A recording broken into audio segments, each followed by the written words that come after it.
we are all good, and we are on. Hey guys, how you going? So now BK Sport, we are live for the big fight that we have all been waiting for a very, very long time now. It has been a long time coming. A lot of people would actually say this is probably a few years too late. However, it's still going to be an enjoyable night here between Sonny-Bill Williams taking on Paul Gallen. Something that we never actually thought we were ever going to get in the end. We at one stage we'd just given up on it, thinking that these two guys would just all talk and they weren't going to have a crack. Obviously, Paul Gallen and Sonny-Bill Williams being some of the most for Australian entertainment boxing, and again I say entertainment boxing, but for Australian entertainment boxing, you're probably saying these two guys have been the top of it. Like, otherwise, let me know in the chat to disagree, and let me know if you think somebody else or others are there. But for me, over the years of boxing entertainment, with the Australians, I do think, and Kiwis, let's add that in for the Sonny-Bill Williams lovers out there. But ultimately, these two guys are the peak of it, in my personal opinion, and it's going to be really enjoyable to see these two crack on, despite the fact that they are a little bit older now. Sonny-Bill Williams is, I think, 39 years old, and Paul Gallen is 43 years old, if I'm not mistaken. Either way, it's close enough. So that's why I say that this probably should have happened a couple of years ago. However, at the end of the day, we are getting it now, and beggars can't be choosers. Now, tonight, the main fight probably starts in about 4 hours' time. Right now, they've got David Nika versus Nicholas Charalampus on 8 rounds. That was awful pronunciation just then. But 8 rounds at cruiserweight. Raheem Mundine, Mundine's son, actually just fought against Joe Vatusagata. 4 rounds at super middleweight. That already happened, and Mundine won, and ended up, I think that Anthony Mundine and Danny Green. Anthony called out Danny for a third fight. I think for the third fight. And they had a little bit of bickering. But also, Mundine's son called out Danny Green's son. And Mundine's son's like 24 and Danny Green's son's like 17. So a little bit of a difference there. But at the end of the day, that's a little bit that's interesting. That happened just before. Alex Leopold Jr. versus Herve Siru Mata. That's 6 rounds at heavyweight. You've also got Kane Baker versus Johan Lind, which is 6 rounds at heavyweight. Clay Waterman versus Mosi Almatangi Jr., 8 rounds at cruiserweight. You've got Chris Tazjevski, who's actually, you've seen him fight before, versus Troy Pilcher at 10 rounds at heavyweight, and then obviously the main fight, which is Sonny-Bill Williams versus Paul Gallen, 8 times 2-minute rounds at heavyweight. So, look, obviously the pay-per-view is it's quite an expensive one. $70 for the main fight being 8 times 2-minute rounds is a little bit dubious. It's a little bit how you going. But at the end of the day, it is happening, and it does have to be paid if you want to watch it. Now, obviously, guys, I am going to forewarn you. Due to broadcasting restrictions, it is illegal for anyone on Twitch and YouTube and everywhere. I know we're going to get it a billion times today. I've seen it before. We'll see it again. It's illegal to show it here, and if I did put it here for even 2 seconds, we would be taken down and you'd get nothing. So ultimately, we're a live stream interactive commentary where I will commentate the fights when they're happening. Nika versus Charalampus is on right now. It's in round 2, but I will commentate it when it's happening and then come back to the chat, see what you guys are saying, kind of back and forth. But obviously, due to broadcasting restrictions, as you guys know, you are looking for an illegal stream. Yeah, you see that word? You see that key word there, which is illegal? Yes, that is why, unfortunately, I cannot show you it. But it will be a good night tonight. Get amongst the chat. Fire up. Let us know your predictions. Let us know who you think wins the fights. And obviously, a lot of these guys, this is a great way, and this is what entertainment boxing in Australia is great for, or just in general, is that when you're seeing Paul Gallen, Sonny-Bill Williams, they are the main fight, but they're the main entertainment fight. This is great for young lads to get seen, young people to be seen by the wider community when they probably wouldn't have before. And boxing purists will come out and say that they hate the entertainment boxing industry. They hate, how it brings it down and makes it look tacky, but you can look at it in that perspective, and I don't necessarily think that you're wrong in that perspective, but there is also the perspective that it is showing off guys, up-and-coming talents and guys that are lesser knowns on the big stage, because this is the big stage here tonight. You can see by the amount of people that are already here, and it's 4 hours to go until the main, probably around 4 hours to go until we get to the main fight. So I respect that side of the perspective, thinking that other guys, lesser knowns, will get their shot to show off. Now, we will go through before we get to the chat, obviously, guys, hit that like button. Subscribe if you're new around here. We live stream every NRL game here, every single time, watching Queensland win, baby. Yeah, don't you forget it, New South Wales. Don't you forget it. But no, we live stream every single NRL game here. So if you like the rugby league, this is the right place to be. And we actually haven't missed a single gal fight. We have not missed a single gal fight here. I think we've done a few Sonny-Bill, but 1 second. We haven't missed a single fight, so we crack on with that as well. So let's go through the talent tape of these two guys coming into this fight. We'll go through it again later on in the night. I'm not going to be I'm not commentating this one just now because we've just started, but we've got a whole big night ahead of talking, so don't worry. You're probably sick of my voice by the end of it. You're probably sick of my voice now, to be completely fair to you. But Paul Gallen, so he has had 15 wins, 2 losses, and a no contest? Or was it a draw? That's right. It was the draw against Barry Hall. That's right. 8 KOs in that 15 wins and the 1 KO in the 2 losses there. He's had a pretty successful career there in this boxing entertainment industry for Paul Gallen. So he fought Herman N.A. Purcell first up, and then he beat Anthony Watts. You've got Bodine Thompson there, who was on debut. Bodine Thompson, an ex-NRL player as well. Randall Raymond. Then you've also got Junior Bolo. Damn, that's a name that NRL fans will know. John Hopewade. That was kind of, I think John Hopewade was realistically the first time people kind of started to take notice because, yeah, there was the Paul Gallen versus Junior Bolo one, but John Hopewade's fight, it got a lot of talk around. He did fight a couple of guys. One guy he fought in Toowoomba. These are a lot of the lesser known fights here of Gal. He also fought Puna Rasambale at the Cronulla Sutherland Leagues Club. And this Rasambale guy actually got penalised a point after he launched an MMA-style spinning back. Who is this bloke? When Gal fought this rando, this absolute rando, Puna Rasambale, who I'm assuming is one of the kind of Fijian fighters that they bring in to kind of get you an easy win kind of deal. It's kind of a thing here. But Rasambale was penalised a point after he launched an MMA-style spinning back list in round 4. Lovely, great bloke.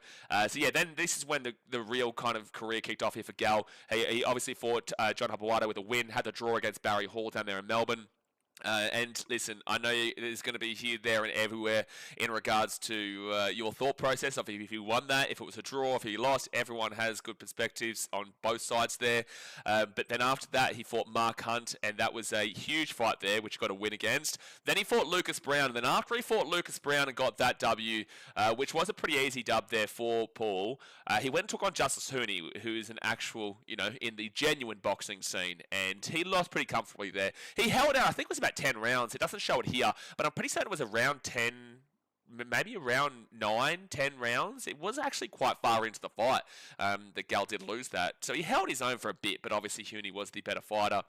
And then there was Dusty Lussick, who he did wipe the floor with. And then he fought Chris Tizevsky, who obviously you are seeing in this fight here today, who he lost to. He did lose that fight. Then he fought Ben Hannon, Justin Hodges, and then Justin Hodges again. He fought Ben Hannon and Justin Hodges on the same night, and then fought Justin Hodges again before he came here to Sonny-Bill. So, like I said, Paul Gallen's got 8 KOs with his 15 wins. He's got 2 losses with 1 KO and also a draw. Now, let's move over to Sonny-Bill Williams' history here, because it's not as much. And look, I want to hear your opinions, because for me, I do feel like age is a massive factor in boxing. I think that despite the fact that Sonny-Bill is, I believe, 39 years old. I think he's 39, or he might be 38. And Gal... Okay, so Gal, when was Gal born? I'm pretty certain Gal's like 43 years old. I do still think that is a pretty good advantage there for Sonny-Bill. I really do. I know it's not a dramatic difference, but I do think that's a pretty good... I think that's a pretty good advantage there for Sonny-Bill. But also the fact of the matter is that Sonny-Bill is 6'3" compared to Gal, who is 5'10.5". They've claimed the half there, 5'10". Look, I want to see your comments in the chat. Let me know who you're thinking, and we'll get to it in a second. But Sonny-Bill, he's got 9 wins and 1 loss to his name, with 4 KOs and with the win, and 1 KO with a loss. So the only loss he's had was by KO. Now we go to his first fight, Gary Gert. That was a win, Brisbane Entertainment Centre. Then he also fought Ryan Hogan, debut. So a couple of wins there against debutants. Then he fought Scott Lewis and got a win. actually relatively close fight. But yeah, he got the win there. That was actually, I should have read this opponent out, this list of opponents before for the Gal one as well. But Scott Lewis was 3-4, so he'd actually lost more fights than he'd won. Then he fought Alipate Liava'a, who had won 4 fights, lost 7 fights. He beat him. Then he fought Clarence Tillman. He beat him. He was 11-8, so that was actually his first positive fight record. That was his first fight against a guy who had positive. And then Franz Botha, who's had 48 wins, 8 losses, and 3 draws. Botha was deducted a point in round 9 for hitting after the break. Williams deducted a point in round 10 for continuous holding. That's not a good sign, that continuous holding. He did get the win there, though, Sonny-Bill, against Franz Botha. Then he took on Chauncey Welliver, 55-10 and 5 draws there at Olympic Park there in Sydney. He got the win. And then he fought Waikato Falafehi. That is a big drop-off there. From the Chauncey Welliver and Franz Botha of 48-8 and 55-10 to Waikato Falafehi, sorry if I'm obviously mispronouncing that, who had 2 wins and 14 losses. So I don't really understand that one too much there, Sonny. Then he took on Barry, and that was a pretty easy win there. But then he lost to Mark Hunt, who, you probably wouldn't have expected that. So, look, I just want to quickly just go back over the Gal ones. So it was when he fought Herman Ene Purcell in his first one, he was 1-1. Then he fought Anthony Watts, was 1-0. Randall Raymond, who was 1-0 at the time. Buddy Thompson on debut. Herman Ene Purcell then, by the time they fought again, was 7-4. Junior Baller was on debut. Ryan Karketu was 2-0 at the time. That Puna guy with the MMA style spinning back list, he was on debut. John Hopewade 12-5, Barry Hall debut, and then Mark Hunt was 0-1 with this. Lucas Brown was 29-2 with this. This is interesting. Anyway, this is what it's saying. Chris Zizewski was 10-1. So, to be fair, Gal has fought fighters with better records when they fought. Yeah. But with that being said, my thoughts here tonight, and then we're going to get into the chat in a second. My thoughts here tonight is that I would probably, I don't know who I would prefer to win this fight. I think it's going to be an entertaining one. I think it's going to be great to watch, just because it's a bit of nostalgia in a way to, like, when the NRL/rugby, we'll give that for Sonny-Bill, the NRL/rugby scene in the boxing entertainment industry was really pumping. It was pumping a few years ago. It's been dead in the water for a few years, but it's a little bit of nostalgia to that real kind of heated time where you had everyone calling out everyone and having a laugh with it, man. So I'm just looking forward to a good night, a couple of undercard fights beforehand, and hopefully we don't see an absolute shit fest, which absolutely it could be. You have to come into this with the understanding and idea this could be a shit fest, but that's why a lot of people aren't necessarily paying the $70 to watch the fight, but they do still want to hear about it. So guys, obviously hit that thumbs up button, subscribe if you're new around here, give me your thoughts in the chat. Who do you think wins the fight? Obviously the poll is there for you to vote on, and let's get amongst it. Let us get amongst it. Olivia Reed with the $8 redo donation says at least they're doing it in a ring and not in the streets. Well, 50-50 there, man. Like, it'd be quite funny seeing Gal and Sonny-Bill in the streets, man. I don't think... Oh, man, I don't think Gal wins that one on the streets. I don't think street fight and Gal probably wins, but I do think he has a pretty good chance in the ring. I think he has a pretty good chance in the ring tonight, but on the streets, I'm not too sure. Very different fighting styles. But thank you very much for the $8 donation, Olivia. D says, Sonny-Bill Williams' biggest problem is he can't take a good shot. Gal has plenty to give. I agree. Yeah, I am taking Gal tonight. I am taking Gal tonight on the basis that I do actually believe he's the better boxer. And I think it's a hard one to still go with because we haven't seen him fight in a long time, and honestly both these guys have been out of it for a while, but I do feel like on merit I feel like Gal's took on better opponents, and especially with that Justice Hooney fight, that was a big fight for Gal to take, and yeah, he lost, but he held his own quite well. He held his own quite well there. So look, I'm going to take Gal here today. But you just never know. You never know how a night like this is going to go, to be fair. Especially with two guys who are obviously not where they were a few years ago. Dasmate says, so Mundane Sun wants to fight a minor. If you want to look at it that way, yes, technically he does, Dasmate, if you want to look at it that way. Olivia says, this isn't my type of thing, but I'm here for some shenanigans. Well, the thing is that it brings in the NRL community, right? Because you've got all the Sharks fans that are going to get behind Gal, but you're also going to get a lot of NRL fans getting behind Gal. But Sonny-Bill Williams originally actually came from the NRL when he was at the Bulldogs. Now, I find it interesting that Bulldogs fans actually still like Sonny-Bill Williams because his separation from that club was not exactly hunky-dory, mate. It wasn't exactly a beautiful separation overall. So I'm surprised that Dogs fans still back him. But at the end of the day, he did still play for Canterbury. I know Roosters fans wouldn't necessarily have a problem with him and whatnot. And you'll get a lot of New Zealand getting behind Sonny. You probably get everyone in New Zealand get behind Sonny, to be fair. Actually, if you're a Kiwi in the chat, can you let us know, are you getting behind Sonny-Bill Williams just because you feel like it's Australia versus New Zealand here? Because there's it's a brotherly rivalry, right? Like, Australia wants to beat New Zealand, but also it's just like, we just want you to give us that damn Bledisloe Cup for the first time in ever. That's all we really want right now, to be completely honest with you. That's all I really care about. Yeah, that's all I really care about, New Zealand. Buddy, I tell you what, we've waited long enough, all right? We've waited long enough. Gee whiz. You know what? If you want Sonny-Bill Williams tonight, we'll take the Bledisloe Cup. How about that? Can you just give us that? That's all I'm asking for. Is it too much? Yeah, it is actually too much to ask for because our team is dribble.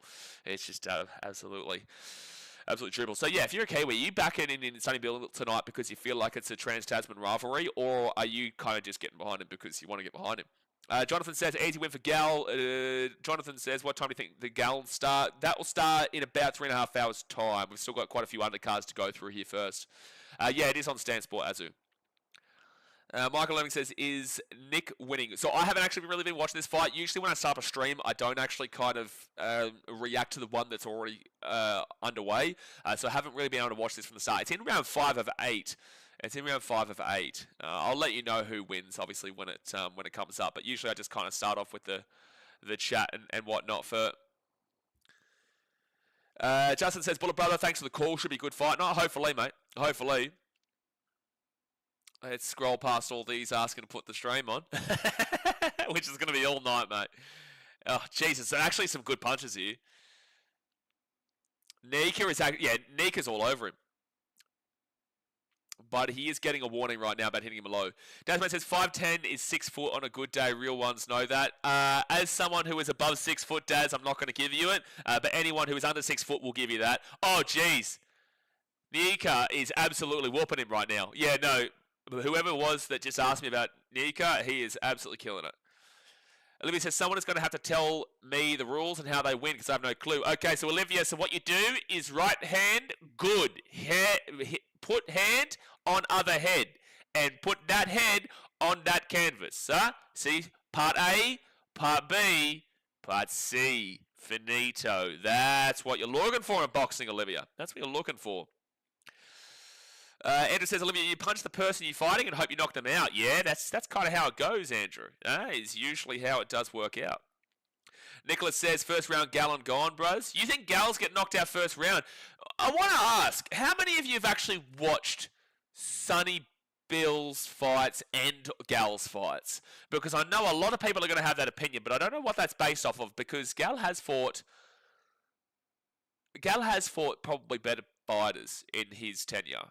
But Sonny-Bill has shown a little bit of promise. But overall, I do think Gal was the better boxer back then. I just don't know what they're going to be like now. I don't know. Swiss says Paul Gallen by falling piano. Piano? I don't know why I just said that. Fallen piano. But that fight is going to be done. Nika does win that one. They threw the towel in. They threw the towel in. So Charalumpus has thrown the towel. I want to go and see if I can get a transparent towel and just put that there. Andrew says, have you not seen anything leading up to this? They both hate each other. No, they do actually dislike each other. They do. But they're both very hypocritical towards each other.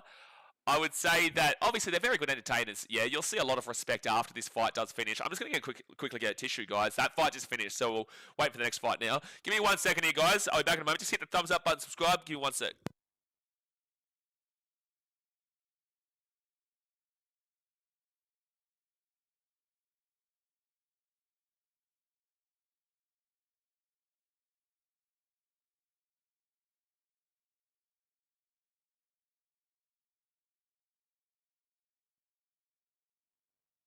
I've actually been super sick the last couple of days, so I'm not too bad now, but I've had a lot going on the last couple of days, so that's why I'm a little bit still all over the shop. But you'd know that from my NRL streams, having to watch the Titans and being extremely sick. Tanoa says 70 for this fight is a joke. I agree. I think $70 is ridiculous. It's not as bad as when who was it that wanted to? He ended up blocking me on Instagram because I called it out. It wasn't. It was someone up against Gal. Oh, he plays for Manly right now. I can't think of his name. Oh, he might be injured this year. Can you guys, people in the chat who've been here, you would know the name. Oh, Josh Aloye, that's the one. The worst one was, O'Shea Ole. Thank you, Daz and the Skunkle. The worst one was Mr. Instagram blocker himself, Josh Aloye, who got upset because I called it out, where they were going to he was wanting to charge like a $60 fee, $60, $70 to watch them fight 3 rounds at 2 minutes. And I said, no, that's not on. That's not on. At least this is 8 rounds. Josh Aloye wanted 3 rounds at like 2 minutes.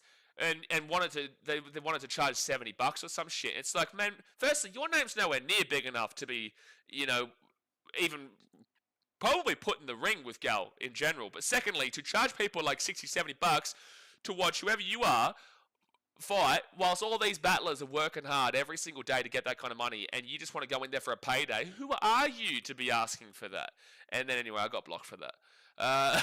Nicholas says, first round Gallen. Jonathan says, and better engine. Oh, Gallen got no skill, but he throws too many punches. And better engine. Well, Gal's the kind of fighter that will get up close with you, right? Like, he'll just really press you. He'll press you. He just doesn't stop. And that's what I actually respected when he fought Justice Hooney, because I expected it to be very different, but he did just give it a crack. And that's all you kind of ask for. We never expected him to beat Hooney, but at the end of the day, he held his own for long enough. There were points in the fight that he did quite well, but ultimately, Justice did come out the better in the end. Username says IQ less than 70 if you're interested in this fight. Well, guess what? You're around here, aren't you? So that means that you've got an IQ less than 70 with me. Welcome to the Potato Squad, buddy. Christian says, is David Nika fighting now? Yeah, he just won and won well. Won easy. Yeah, he dominated the fight. Slubber says, the banter in the lead up to this fight has been horrible. Well, what do you kind of expect, man? Not everyone can be Conor McGregor with his dick pics online, CPB says, no, hoping for Sonny-Bill Williams, but not expecting it. That's fair enough. Nicholas says, Buddy Sonny-Bill Williams is younger and got more stamina. Gallen won't last the end of the first round before he's KO. That's just not true, man. Have you watched these guys fight before? Gal has got the engine, mate. Gal's got the engine. That's not what Gal's weakness is. It's not what Gal's weakness is at all. Like he says, Gallen's a grub, and I love Sonny-Bill Williams in the NRL, being a Bulldog supporter also. But do you know how he left the club, right? There is no fight on right now, MP. Nika just won his fight, but there is no fight currently on right this second.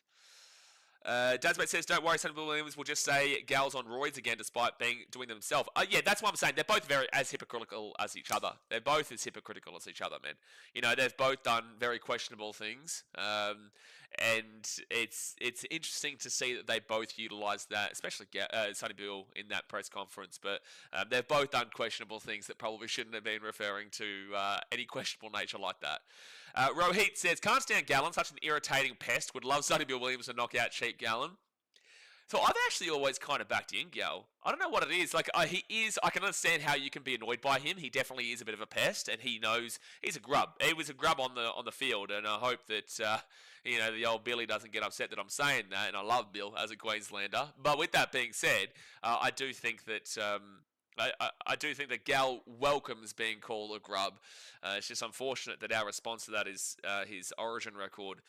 Logan Balzac says, I still can't believe Sonny-Bill Williams beat Botha, even though he was 45 at the time. He still fought people like Joe Parker, Holyfield, Lennox Lewis, Shannon Briggs, and Mike Tyson.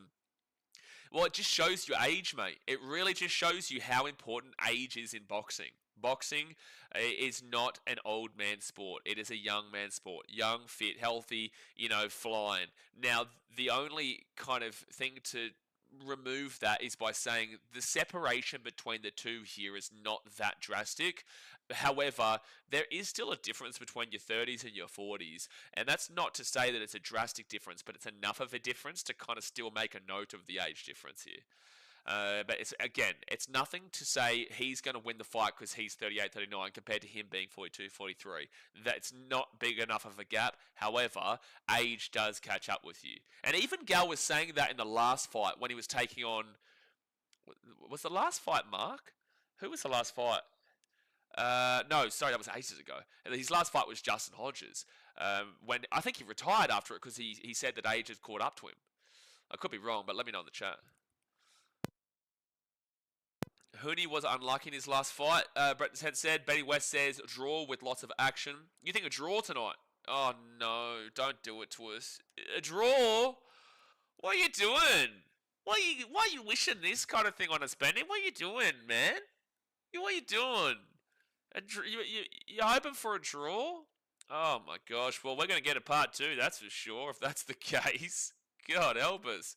A draw. Are you looking for the next one, are you? Shane Health Show says, who won what round, please? Well, the fight hasn't gotten underway yet. We're still probably about 3.5 hours away from the main fight starting, man. But we've got plenty of undercards. We're just waiting for the next one now. And the hard thing with Australian boxing like this is that the order is not necessarily what they say. So you know Sonny-Bill is going to be the main fight with Gal. And I'm pretty damn well certain Terzievsky versus Troy Pilcher will be the main undercard, right, just beforehand. But outside of that, they had David Nyika versus Nicholas Charalampus as like the 4th fight. I'm pretty certain that was just the 2nd fight. I could be wrong, but I didn't. Has Alex Leopi Jr. fought yet? Because I started this stream up about 25 minutes ago. So if someone was hearing about beforehand, did Leopi Jr. actually fight yet with Herve Silumata? Because I know Rahim Mundine and Joe Vatosagata did, and Mundine won. And I know Nyika and Charalampus did, and Nyika won. But I don't know if anybody else has fought yet. Ty the Mozzie says, what fight's on next? Like I said, I'm not too sure, but I would assume probably Alex Leopi Jr. If not, it's probably going to be the Kane Baker versus Johan Lind. But Alex Leopi Jr. versus Herve Silumata is who I'll predict to be the next fight, but we're not too sure yet. We're just kind of in that break in between. Brent the 10 says, Botha had him rocked and they shortened the fight while they were fighting. Rigged. Boxing is an interesting one, man. Don't worry, no matter who wins tonight, who loses tonight, no matter who loses tonight, who wins tonight, you're going to get... Oh, actually, no, to be fair, with this fight, you probably won't. Whoever loses probably will just get said that, like, they've gone past it. And whoever wins, everyone will probably say they're still past it, but at least they won. Maybe this isn't the fight where people will actually usually call rigged. But I get ya. Boxing is a very, very tough one to decide in regards to the authenticity of results when it goes to the draw. Mitchell says, never watched a boxing match in my life. Is this fight worth watching? Watch it for entertainment is what I'll say. Just watch it for the entertainment factor because it's not going to be... You're not going to be seeing, buddy, Muhammad Ali versus Mike Tyson. You know what I'm saying? Like, it's not going to be some of the best boxers in the world up against each other, and you're probably going to look and go, why the fuck did I just pay $70 to watch this shit? But that's also the fun of it, because it is quite funny just to watch these guys have a crack. And Gal, and to their credit, they have been the 2 guys at the top of this area of boxing for the entire time in this kind of Australia, New Zealand, for this entire time that this has been a thing over here. So, like, to their credit, they've done a great job, but don't expect primo, buddy, peak boxing. Society says, I reckon Sonny-Bill Williams by knockout. What you reckon? I don't know if there's a knockout here today. I don't know. But 8 rounds is a long time for these 2 guys. 8 rounds is a long time. RDR says, let's be real, we both want them to be knocked out. Oh, we want them both to be knocked out. We both want them to be knocked out. Yeah, fair. Yeah, a knockout is what ultimately every boxing fan wants to see. If you watch boxing, you don't want to see it go to the scorecards, but a lot of the time, obviously, it does. But a knockout of boxing, whether it's for the fighter that you're supporting or not supporting, you just want to see some entertainment, some punches fly. You know, that's why UFC is really good, because they just say, listen, let's throw it down and just go in the middle of the ring. But not necessarily you'll see that a great deal in boxing. However, yeah, anything that is a knockout is always exciting. Dasmate says, I won by forfeit, bro. Shot himself by looking at me. What are you talking about? ANR Key says, anyone know when the fight will happen? The main fight will start at, I think, what time is it for you guys in Australia right now? So it's 4:30 for me here in Vietnam, 5:30, 6:30, 7:30. So I think about 10 p.m. 9:30, 10 is when the main fight between Gal and Sonny-Bill will be on. Brocky Sports with a $3 dude donation. Get around you. Says, when is Muhammad Ali fighting? He's fighting right now, mate. He's fighting right now in Heaven's Ring. You know, he's probably taking on Joe Frazier as we speak. Benjamin Davis says $70 a pay-per-view for Gallen versus Sonny-Bill Williams. Yeah, man. Yeah, it's $70. It is $70 for this fight. I know. Read into it what you will. $70 Australian to watch this fight. That is that's something, mate. That is definitely something. That is definitely something. Olivia says that's how you know someone's from Cronulla. Holy, what? Know someone's from Cronulla? I don't even know who you're referring to. I'm trying to see. It's too soon for cones, dearie me. People do say some loose shit on these boxing streams, eh? Like it's a lot different to our regular NRL games, and it's a lot different to to how the chat goes. We get crazy comments, obviously on Sundays usually, but we get crazy comments in the NRL streams. But I recall a previous fight. It might have been. Oh, no, it wasn't one of these guys fighting. We did a fight in Melbourne. What's his name? He's a real knob. I can't think of his name right now. Australian boxing fans who actually watch boxing will remember the name. He's actually a pretty good damn well fighter. He just talks a lot of shit and is really annoying. And I streamed that last fight. Oh, dude, it's annoying me that I can't remember it. Oh, Michael Zarafa. Thank you, Little Darkfire. You said Michael, but yeah, Zarafa. Zarafa versus... And he got a really good win down there in Melbourne, but the chat was just off it. They were just off their rocker. It was just something else. Wingspan says, got a 5-leg multi going with Lind last leg to win. Can you keep us updated this next fight? Yeah, I'll commentate every fight from here on out, mate. I commentate every fight, and then in between the rounds is when I come back and talk to you guys. It's just when I first start streaming, we talk to the chat, and then we wait for the next fight. So, yeah. Sheppo says, good morning, guys. South Africa in the house. Get around you from South Africa. We appreciate you, man. Appreciate you. Gregory says, when did Sonny-Bill Williams versus Gallen begin? Another reminder for everybody watching the stream, you will see very repetitive questions throughout. That's because people are tuning in and out of the stream. So if you hear me say the same thing over and over again, just understand respectfully that I have to let people know when the main fight is on. So the main fight will probably be around 10 p.m. your time. Probably. Skunk says Sonny-Bill Williams to win round 1, 51-1. Oh, dude, that'd be such a disappointment, though, if we see a round 1 win. Especially, and boxing fans know this, you pay like an exorbitant fee to watch. UFC fans know this too.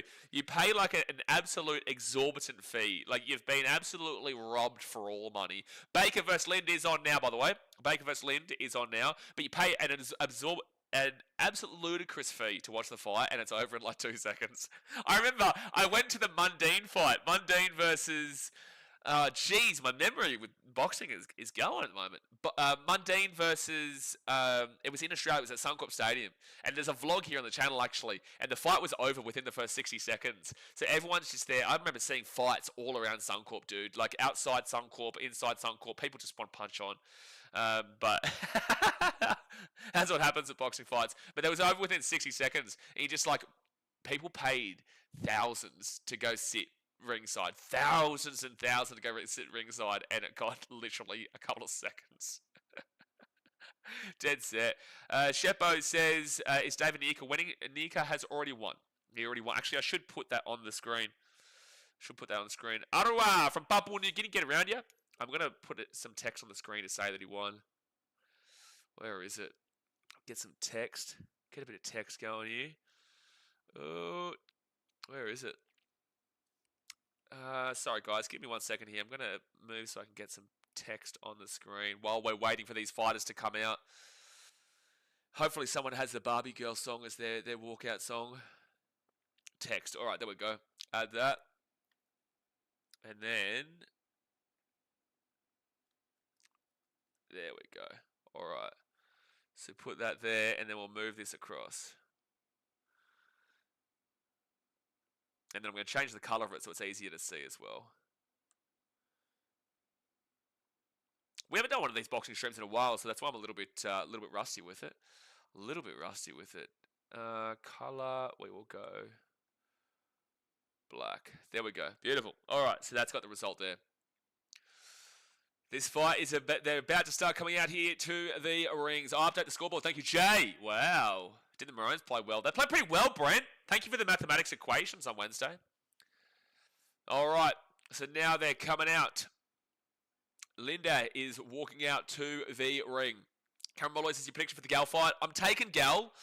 I think Gal's best shot to actually get Sonny-Bill is probably between rounds 4 and 7.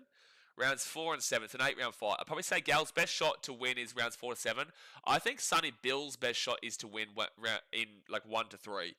Or maybe 8, but I think 8 is always a 50-50 on who just has the tank in him, right? But I'd say if Gal's going to get a knockout, I'm looking towards 4 and 7. If Sonny-Bill's going to get a knockout, I'm probably looking towards 1 and 3. But honestly, you just don't know when they're it's been a few years out of the game and it's entertainment boxing at the end of the day. So I will say Gal, and I'm probably going to say decision, but I could see rounds 4 to 7 for Gal. Jack Xavier says, who's won? We don't know yet, mate. We don't know. Skippy Doobies reopening a movie world, Olivia. Oh, beautiful. Beautiful stuff.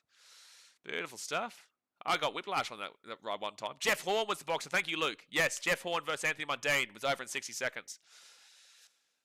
Gregory Johnson, I'm team Sonny-Bill Williams, but he can't win because if he does KO Gal, they'll say he beat an old man. If he loses, he got beaten by an old man. Sure, yeah, I could see that being the consensus. I could see that. But there's enough Kiwis out there that'll defend Sonny-Bill's name for me. I think there's enough. And we all know that when they've got an opinion, they will let you know it. We hear it with the Warriors every week, don't we? Watch Sonny's last fight. He looked scared from the get-go. Cameron, I think... So Kane Baker's walking out now onto the canvas, but I think that Sonny-Bill Williams... Oh, they're such different fighters, but I just feel like... I think that Gal is the better boxer. I do actually think he's the better boxer of the two. But it's like Sonny-Bill Williams does look like he should be the better boxer, in my opinion, in a lot of ways. It's kind of hard to explain. Again, when you're talking about like actual boxing, genuine boxing, you can kind of easily give an opinion, but it's so difficult in this entertainment boxing industry. That's why my words, I have to really think about what I'm saying before I kind of am able to talk about it. It's really difficult. We'll talk about the NRL and whatnot. Gregory John on the weekend, mate. We're here for every single game. Plus, also, you can probably ask me in between fights because this fight's about to start and we will commentate it for you guys. I mean, styles make fights, absolutely. Absolutely. Also, Sam, is there a way to make it? Is there a way to make it full screen or not? I don't know. Which fight's next? We have got Baker going up against Lind right now. Baker versus Linda right now. By the way, guys, hit that thumbs up button and subscribe. Support the channel. Get around it. It's completely free. Appreciate you for... No, not your side. I'm talking about like on where I am, Skunkle. I'm talking about where I am. Oh, okay. I'll check now. Linda! So Linda in the white trunks. I just want to make sure in regards to Baker. And Baker is in the black trunks. For anyone who's watching, because some people do actually pay for the... Oh, okay, yeah, no, not kind of what I meant there, Sam, but it's fine. So some people do watch these fights and use me as a commentary, so that's why I will still say who is who for that reason. Donovan says, what's a beer worth in Vietnam? Oh, bro, like 56 cents Australian, mate. Like 56 cents Australian at a few bars around here. I'm in Vung Tau. So, yeah, no, it's insane, dude. It's insane. All right. Well, here's the first commentary fight of the night. Baker versus Lind. Baker versus Lind. Brenton says, what's the link? Jay's got the link for you, mate. Jay just sent you the link. Jay's going to have a field day today. I can feel it already. I can feel it already. All right, let's get it. In bars or shops? The bar is where I'm talking about. But I don't drink a whole deal, man, so I'm not the best person to kind of talk about it with. But when I do, the King Kong bar here at Vung Tau was 56 cents for a beer. Just ridiculous. All right, we're underway. And we're seeing Baker come out stronger here first. Now, Linda goes forward. They're both just throwing punches right now. Nothing's really landing. But Linda will come over the top and miss him, and then they'll go in for a bit of a grapple. And nothing really happening to start off with here. Now Baker will step away and referee will separate him and actually give a warning to Linder. I'm not even too sure what he was just giving him a warning for, but he just gave him a warning. Chest punch there from Baker. Doesn't want to go too far. He's just trying to get that distance right now, but you can tell that Lind is coming forward. Like Lind is trying to kind of push the pace of this one. Good right there from Lind. He just seems like the bigger and more dominant guy right this very second. He looks like he's got the fight where he wants it early doors here. 2 minutes, 10 seconds to go with the first round. This is round 1 of 6. Now Lind comes over. Oh, Baker with a really good over the top right. Gets him right in the nose. And then they grapple for a second. Referee separates them. 2 minutes left now of round 1. Lind coming forward. Then he goes back onto the ropes here. Baker with a left jab. Just misses it. Both just kind of swinging haymakers a lot of the time at the moment. Nothing really. This is a real scrappy start to this fight. Minute 45 left. Lind with a massive haymaker over the top that misses. They get back into the grapple. And body punch there from Lind. Good left jab. That was really good to separate it. Baker comes forward. Oh, that's a whopper there from Baker. Oh, jeez, that's a whopping hit. Rocked Lind back onto his haunches, but he's all right. They're still up. And then Lind's going to come forward with a right of his own. Good defense there from Baker, however. Baker with a right punch to the guts. Another little uppercut there. Nothing too spectacular, though. Really solid hit from Baker, however. The referee's just telling them to tidy it up right now. He's just slowed it down. 57 seconds to go here of round 1. Now Baker with a good left. Lind missed 2 shots there. Misses another shot. Baker's got the more technical punching here for sure. Lind is just throwing big shots and just missing. But Baker just knows kind of when to throw it. And he is connecting way more than what Lind is. Now Baker backs back. They're in the middle of the ring right now. Lind now comes forward, tries to put him in the corner. Baker with a cheeky little left. Also gets a nice little jab into the stomach there. He's just kind of got him over the top here, Baker. Got him over the top, pushes him back. Referee separates it again. 20 seconds to go now, round 1. There's a right there from Baker. Lind returns but misses his shot again. He's just throwing kind of haymakers for mine. He does look like the more dominating presence, but that wasn't the first part of this first round. And Baker's really starting to wake up a bit. Now Lind gets a good right. And that should be the end of round 1. I've definitely got to give that one to Baker. Solid round. Very scrappy, though. Very scrappy.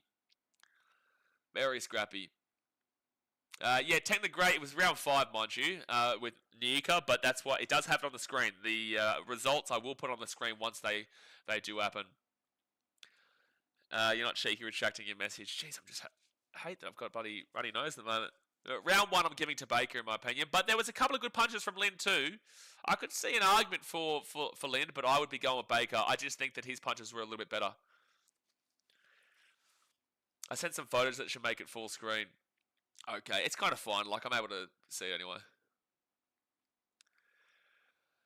How are the women there, Blaze? Oh, well, that's a conversation for not during the middle of a fight. That's a conversation for not during the middle of a fight. So we're just waiting for the second round to get underway. Important question. Okay, well, you've asked the same thing again. Why don't you ask me that question when we're not in the middle of a fight? All right, so round 2. It gets back underway. I gave my personal belief Baker round 1.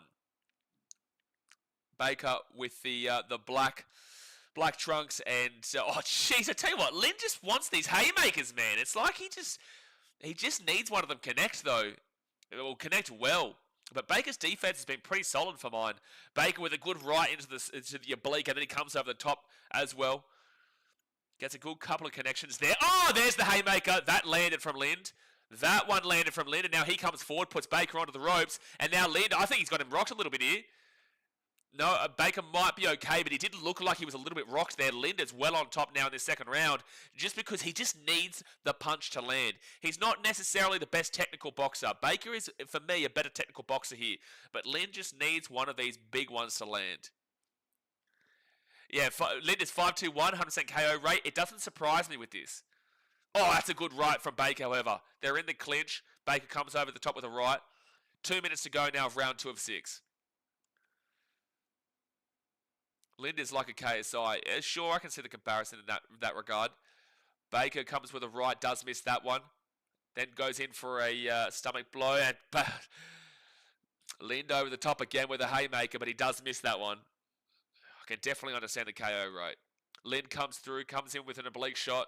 Nothing too dangerous, and they're holding each other again. Just give each other a kiss already. Give each other a kiss when you're up close. We all know you wanna. Oh, that's a good right from Baker. From Lind, sorry. That was a great right. He's got him done. Yeah, Lind's won. That's a knockout. That's a knockout. Oh, no, it's not a knockout. He's actually got straight back up. He looked like he was gone. 8. No, he's actually back up. He's back up. Sorry, I thought he was done there. He looked like he just got absolutely rocked with a right, but he actually got back up. So we're still underway here. He is definitely knocked down, though, but Lind's all over him. Minute 3 to go here. Oh, he's running away from him. Baker's running away. Baker's running away. Lind, he comes in for a bit of a clinch there again. Baker he's going to survive 56 seconds of round 2. Lind is all over him. His power is just too much for Baker. Oh, that's a good right, however, from Baker. That's a good right. They're back into the clinch. He seems like he might be just surviving this. He just can't have another one of those big blows. Oh, good left again from Baker. Oh, that's a good left from Lind in return. Both fighters are having a bit of a crack right now. Honestly, I thought Lind was done with that cross. I really thought he was gone. So Baker pushing a little bit of pace right now. It seems like he's back to normal after that big old scare. 13 seconds left of round 2. You definitely obviously you're giving this one to Lind. Oh, big haymaker misses. He's got him in the corner now. Lind gets a good body blow. Comes up the top with a right. And there we go. Round 2 is 100% a 2-point. That is a dominating round for Lind. Dominating round for Lind there. As Carol says, Lind is 5-2-1, 100% KO rate. You can absolutely see it right. And then that body blow here. This is the right that comes up the top. Bang! I thought he was gone, mate. I really thought he was gone. But he actually did land. He actually does land with his hands, being able to prevent him from going the full onto the canvas. So, yeah, no, he did well there. He did well to get back up. How did Lind not finish him? Well, that's the thing with boxing, man. You've also got to remember that when that happens, a lot of fighters can actually bite off more than they can chew, and they'll go too hard and they'll tire themselves out, or they'll leave them susceptible for a return blow, right? So that was what was a little bit smart. I think that was quite smart from Lind in a lot of ways. By the way, Lind actually threw more punches in the first round, but he threw more in the second round, but it was a more convincing one for sure. However, a lot of fighters will bite more than can chew. So I think it was smart that he didn't go completely all out, just swing. Anyway, round 3 is underway. Hit that like button and subscribe if you are new around here. You've got Baker. He keeps getting warned about these elbows, apparently.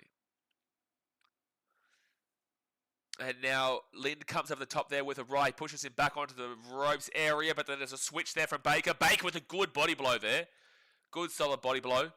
Oh, a couple of swings there from both of them. Lind probably came out the better of it. Comes over the right, misses that. Good shot there from Baker. And now they're back into a bit of a clinch. Really good left there from Baker. He's got the upper hand in round 3. It's actually an exciting fight. Oh, here we go. Baker's on top of him now. He gets a good right over the top, but Lind returns, misses. Back into a bit of the clinch. Again, I think that Baker is the better technical puncher, but it's just that Lind's power is just strong, man. Left kind of lands, nothing too sinister from Lind. Into the clinch, and now they separate. 1:53 to go now of round number 3. Oh, good left jab there from Lind. Lind comes forward again.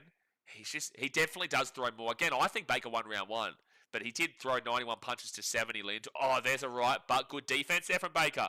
Baker then returns with a left right to the stomach. Comes to the top with a left. Good defense there from Lind. Not good defense there from Lind. And then a really good kind of not even an uppercut, not even a jab, just like a it was, I don't know what that was from Baker, but it landed. It's a good shot. 1:19 to go now of round 3. Baker misses a big haymaker there. Lind with a couple of body shots. Honestly, Baker's just got to, as long as he keeps that distance and just finds the timing, because Lind's not really about the distance. Oh, that's a good left there from Lind, and now he's on top of him again. Here he comes with a bit of a flurry. Baker goes back into the clinch. And they're going to have to separate them again. 48 seconds to go now, round 3 of 6. Baker coming forward a little bit. What's happening here? Lind is actually taking some time. Hey, referee, why are you allowing him to take some time there? You're going to call out a knockdown or what? All right, Baker with a couple of shots. And then Lind with a return as well. That was a bit of a... He walked into that, to be fair. 26 seconds to go here of round 3. Baker misses a big shot. So does Lind. They're in the clinch. Baker pushing him back. Gets a little bit of a jab. Ooh, nearly landed a big left swing from Lind, but it does miss. 10 seconds to go here. Here's a bit of a swing fest. Here's a bit of a swing fest. Good land there from Baker. Good land there from Lind. I don't know who to call this round to. I don't know who to call that round to. That's a really tough round to judge. Let me know in the chat, if you're watching this fight, who do you think won round 3? Because you could make positives for Lind and you can make positives for Baker. I would probably lean with maybe... Oh, man, Lind's punches, when they land, just rock. Here we go. That's a good left there from Baker. I just want to see a couple of these highlights here. I'd say Baker. I'd say Baker probably wins this round. Again, he's just the better technical boxer. George says, who won the Gallen fight? And Jay said, Gallen, you missed it. Luckily for you, George, you haven't missed it. It's still about 3 hours away. Still about 3 hours away. Yeah, Baker 10-9. I agree, Sasaya. Gallen knocked him out in the first 30 seconds, round 1. Thank you, Skunkle, for the absolute misinformation propaganda. But I just want to remind New Zealanders out there that Skunkle is one of your own. He is a Kiwi, and it's just said that Sonny-Bill Williams got knocked out in 30 seconds, which wasn't true. So that is a spy right there. You've got to be very careful of that Skunkle bloke. Oh, 2 hours away. Well, there you go, Skunkle. There you go. I don't know what's going on. You think I know what's going on? I don't know what my left name is. The left name? That's because I saw a left punch just then in round 4, and I said left, so forget me. See, I don't even know how to say left, right. I'm all over the shop. Round 4 of 6. For me, I've got it currently as a draw. I had round 1, 10-9 Baker. Round 3, 10-9 Baker. And round 2, 10-8 Lind. All right, so 4 of 6, 2 minutes 25 to go. Nothing really happened so far in this round. No one's really landed anything big. Lind just getting that distance in between them. Comes in for a nice little uppercut. There wasn't too heavy on the uppercut, but he comes over the top with the right and does land again on Baker. Lind, the better of the first minute here. And now Baker returns with a left. They come back into the clinch. It does, for me, based off of the opening 3 rounds, I feel like when there's a heavy puncher like you see from Lind, you're normally going to see them tire out quicker. And you're kind of starting to see this right now. Baker comes over there, gets a little bit of a right connected. And then Lind will miss a big shot there. It seems like Lind is kind of jumping into the clinch a lot more than Baker is now, whilst you saw the opposite at the beginning. So I feel like if Lind was going to win, maybe we probably would have seen it at the start. And that's some good shots there from Baker. And, oh, good body shots there for Lind. Really good body shots there from Lind. So minute 18 to go now of round 4. Back into the clinch a little bit. Yeah, why don't you go read the title again there, Candiff? English would be nice. All right, so Lind comes forward, tries to break through the defense. Can't really do a good defense from Baker. Good body shot. Lind now getting a little bit more over the top of him. So maybe he won't be getting tired here. He's just going for big swings now. And if you're going to go for big swings now, you better hope you have the engine if it doesn't pay off. But he is all over the top of him as we currently speak. And they will have to separate them. All right, 48 seconds to go now of the round 4. Lind on the back foot there around the ropes. Baker comes in for the clinch again. And Lind, he's just throwing him right now, man. He really is. Oh, it's a good return there from Baker. They're in the clinch. He backs out and just gets a cheeky little shot. I do think Lind is winning this round so far, however. Lind coming forward. He's got Baker a little bit in the corner. Doesn't have him trapped, though. Oh, breaks through the defense there, Lind. That was nice. Comes through a couple of body shots. Doesn't really land too much. Then Baker comes through with a right. Does miss that one. 9 seconds to go here. Oh, good shot from Baker. Good shot from Baker. Has him on the back foot here, Lind. Oh, this is a great ending to the... Oh, it's a great ending for round 4, but I still think that Lind wins the round. Baker really threw a bit of a flurry there at the back end of that, but I do still have Lind winning. I do still think that Lind wins that round. All right, well, that's round 4 done. I'm saying round 1 was 10-9 Baker. Round 2 for me was 10-8 Lind. Round 3 for me was 10-9 Baker. And then that round was 10-9 Lind. So I've got Lind just winning right now. I've got Lind just winning. What do you guys reckon in the chat? I think this is an enjoyable fight, though. I think it's and I could hear an argument for Baker winning that round 4 as well. I could listen to an argument for it.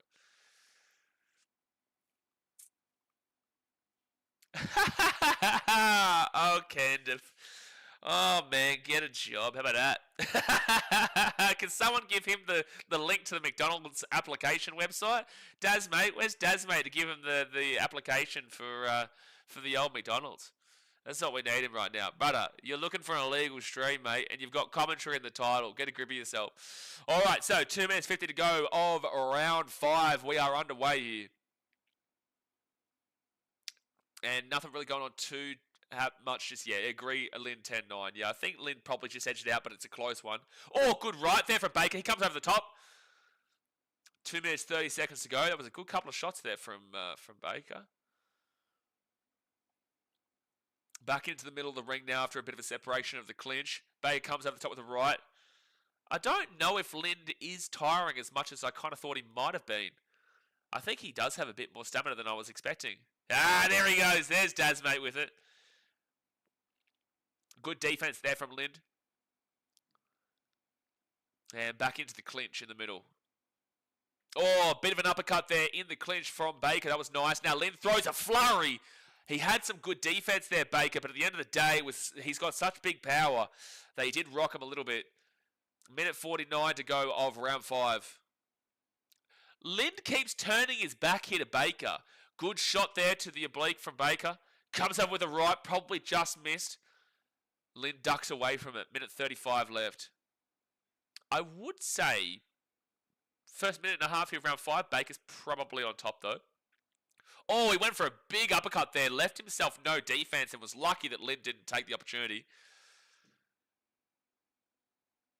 What are you doing, Sam? You're moving your mouth, son. So round 5 or 6, minute 14 to go. Baker's starting to get a little bit lazy with the defense a bit, but that's a nice little dinker in the clinch from Baker. Lind misses a couple of haymakers there. He just needs that big shot to land. Baker does miss the shot in return. 55 seconds left now of round 5. It doesn't look like that power has remained, though, for Lind. Yeah, fatigue is... You're going to have fatigue. Commentary's talking about it now. Like, he has to be a bit fatigued. When you're... Oh, but he comes over the top with a really good right. Lind with a really good right. Baker struggling at the moment. Baker struggling. Now Lind is just going to go all out. He has to leave it there right now. He hits him with a good right. Now Baker's on the back foot. Lind still pressing the issue. Comes forward. There's a clinch from Baker's side. Good work from Baker to not get knocked down just then. But Lind just throwing him now. Just defense for Baker. Just defense for Baker as Lind is just throwing him. 12 seconds left here. Baker returns with a right. Nothing too special. Lind definitely going to be winning this round now. That last minute was just too dominating from Lind. So for me, I went 10-9 round 1 to Baker. 10-8 round 2 to Lind with the knockdown. 10-9 round 3 to Baker. 10-9 round 4 to Lind. And then I've gone 10-9 round 5 to Lind. I think Baker was probably better for the first minute and a half. But that last minute and a half, for me, went to Lind. And I think that because he showed more... I think he showed more in that last minute and a half than the first minute and a half, and that's why I probably give him that round. The Matthias says, win times decision. What do you mean? What are you asking? So there's only been one knockdown so far. That was from Lind in round number 2. Lind better win. I backed him, Bunsey Bros. Well, I've got him. I've got him right now. Is that Bunsey Bros or Burnsy Bros? I think it's Burnsy Bros. Sorry, it's hard. I've got small chat over there. But yeah, I would probably say he's going to get this win unless we can see a big time knockdown and knockout here from from Baker in round 6. But it's not like the rounds have been dominating, like clear and defined, besides round 2 with Lynn's knockdown. It's not like they've been dominating from either side. All right, here we go. Round 6 of 6 here for Baker versus Lynn there. Obviously, guys, hit that like button and subscribe. Get around the chat. Comment away your thoughts. 2 minutes and 35 seconds left here. Baker comes to the right. A good left there from Baker. Gets through the defense of Lind. Back into the clinch now. Baker is the one starting off this round the better for sure. There's a good right there from Baker. He misses a shot, then Lind misses a return. Oh, Baker is getting the better shots here in round 6. 2:18 to go. Oh, Lind with a body shot. That was nice. He probably just evened it up there with that really solid body shot. Now back onto the ropes here. Baker is the one pressing the issue the most. I feel like he knows he needs to get a knockdown here in round 6, or based off of my opinion. 2 minutes left now of the fight. Lind rolling around. Baker comes over the top with a right, misses that. Good defense from Lind on the second shot as well. Lind comes over with a big shot, does miss that as well. Minute 45 left now. I'll reply to that in a second, Tim. Just wait till after this fight. So they separate the clinch. Minute 38 to go. Lind with some big shots. He probably lands the left, but it was good defense from Baker overall. Baker comes in with a body shot. Lind, I think he's going to win this fight anyway, but like if you want to leave, you have the power. Just leave it all out there right now, man. It's not like you've had great defense this whole fight. I don't think Lind's defense is fantastic. I don't think he's the better technical boxer, but it's just the more powerful. It's just Baker's shown some really good bloody damn well courage to get up from that hit in round 2 and then continue on into round 6. Minute 4 to go now of round 6. They separate the clinch. Lind comes in with some shots. Good defense from Baker, however. Then Baker returns with the left and right and has rocked him. You can see he's a bit all over the shop. No, he's all right. Jeez, Lind was looking worrying then, but it comes into the clinch. Baker is definitely finishing off this fight the stronger. Good jab there. Good shot there from Baker. Left, right, left. 43 seconds left here. They're still up in the clinch. Baker has got way more of the engine to finish off this fight, and he needs it, in my opinion. Baker comes forward. 30 seconds left. Oh, jeez. Big connection from both fighters just then. Yeah, you can tell that Lind is just, he's done with the fight and he's just holding on for the clinch. Good left there from Baker. Good right there from Baker. 18 seconds left now. Lind returns with a couple of swings of his own. 14 seconds to go. It was a really good jab from Baker to finish off this round here. 8 seconds left. Baker comes forward. This has been a really enjoyable fight. Left, right from Baker. And there we go. That's going to be the end of the fight. I'd definitely give that round there to Baker. So on my scorecard, I have that as a very close fight. I had 10-9 Baker round 1. I had 10-8 Lind round 2. 10-9 Baker round 3. And then I went 10-9 Lind round 4. 10-9 Lind round 5, and then I went Baker in round 6. So I probably do have Lind to win that fight. However, we wait for the scorecards, and the judges let us know. It was a really enjoyable fight, actually. You could make... there's no robbery here. There's no robbery. Like, there wasn't enough to guarantee me that Lind dominated in rounds, 5 and 4. I think that Baker clearly gets round 6. Round 3 was also maybe not Baker's. It might have been Lind. It was a bit 50-50 there. So it's going to be very interesting to see how this one does get with a scorecard. So we're just waiting here for the judges. Tim Air 138 says, reckon Sonny-Bill versus Gal will be a hug fest? I think absolutely it could be, man. This is entertainment boxing at the end of the day for those guys. And, Gal's 42, 43, and Sonny-Bill's 38, 39. So, these two guys at the end of the day are coming in for a payday, and we're all going to be entertained and have some good fun, that's for sure. But it also could be a shit fest. It could just be a shit fest. That's why $70 is ridiculous for mine. $50 would make sense. $50 would make sense. $40. I think $50 makes sense in today's economy. $70 is getting ridiculous. So I don't feel like that's worth it overall for this kind of style of fighting. But also, if you see it from the perspective that, one second, the big names in the card are not actually who you're watching. It's a bit of a subtlety, right? The guys of Sonny-Bill and Gal is not actually who you're being shown to watch. You're being shown to watch all these other up-and-comers and whatnot, right? So that they can become names that you know. And that's the benefit for boxing fans to watch all these other guys on the big stage. That's my opinion anyway. But it is a payday for all New Zealand guy, yeah. All right, so we're about to find out. Let me know in the chat who you think won that last fight. I'm going Lind. Very close. I'm going Lind, but I would not be surprised either way. It was a good fight. Bernsey Bro says, I think Sonny will clinch heaps to slow down the tank of Gallen. I give Sonny... hold on a second. I give Sonny no chance after he lost to Hunt. He should have retired. Fair call. 1 second. All right. Let's have a round of applause for the two fighters.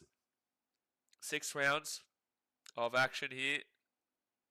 After those, we go to the scorecards. Leanne Reid, 57, 56 to Linda. Yep, that's what I called. Andrew Lussage, 57, 56, Baker. Like I said, it's a toss-up. McHeafy, 58, 55. It has to be Lind then. It has to be Lind with the knockdown. Goes in favour of Lind. Lind does win. You knew when it was the 58 there. You knew when there was a big separator between the two with one of the scorecards that it was going to be Lind based off of that knockdown in round 2. If there was no knockdown there, obviously it would have been a lot harder to tell. But yeah, with the knockdown, that's why it was a pretty good understanding that was who was going to get that. But look, I went with the 57-56, and I did call it right, so I'm pretty happy with that one. So Linda will win by decision. Let me just go get another text here so I can put Linda. If anyone's coming in and wondering who has won their fights, just look to this side of the screen, the right of your screen, left of me.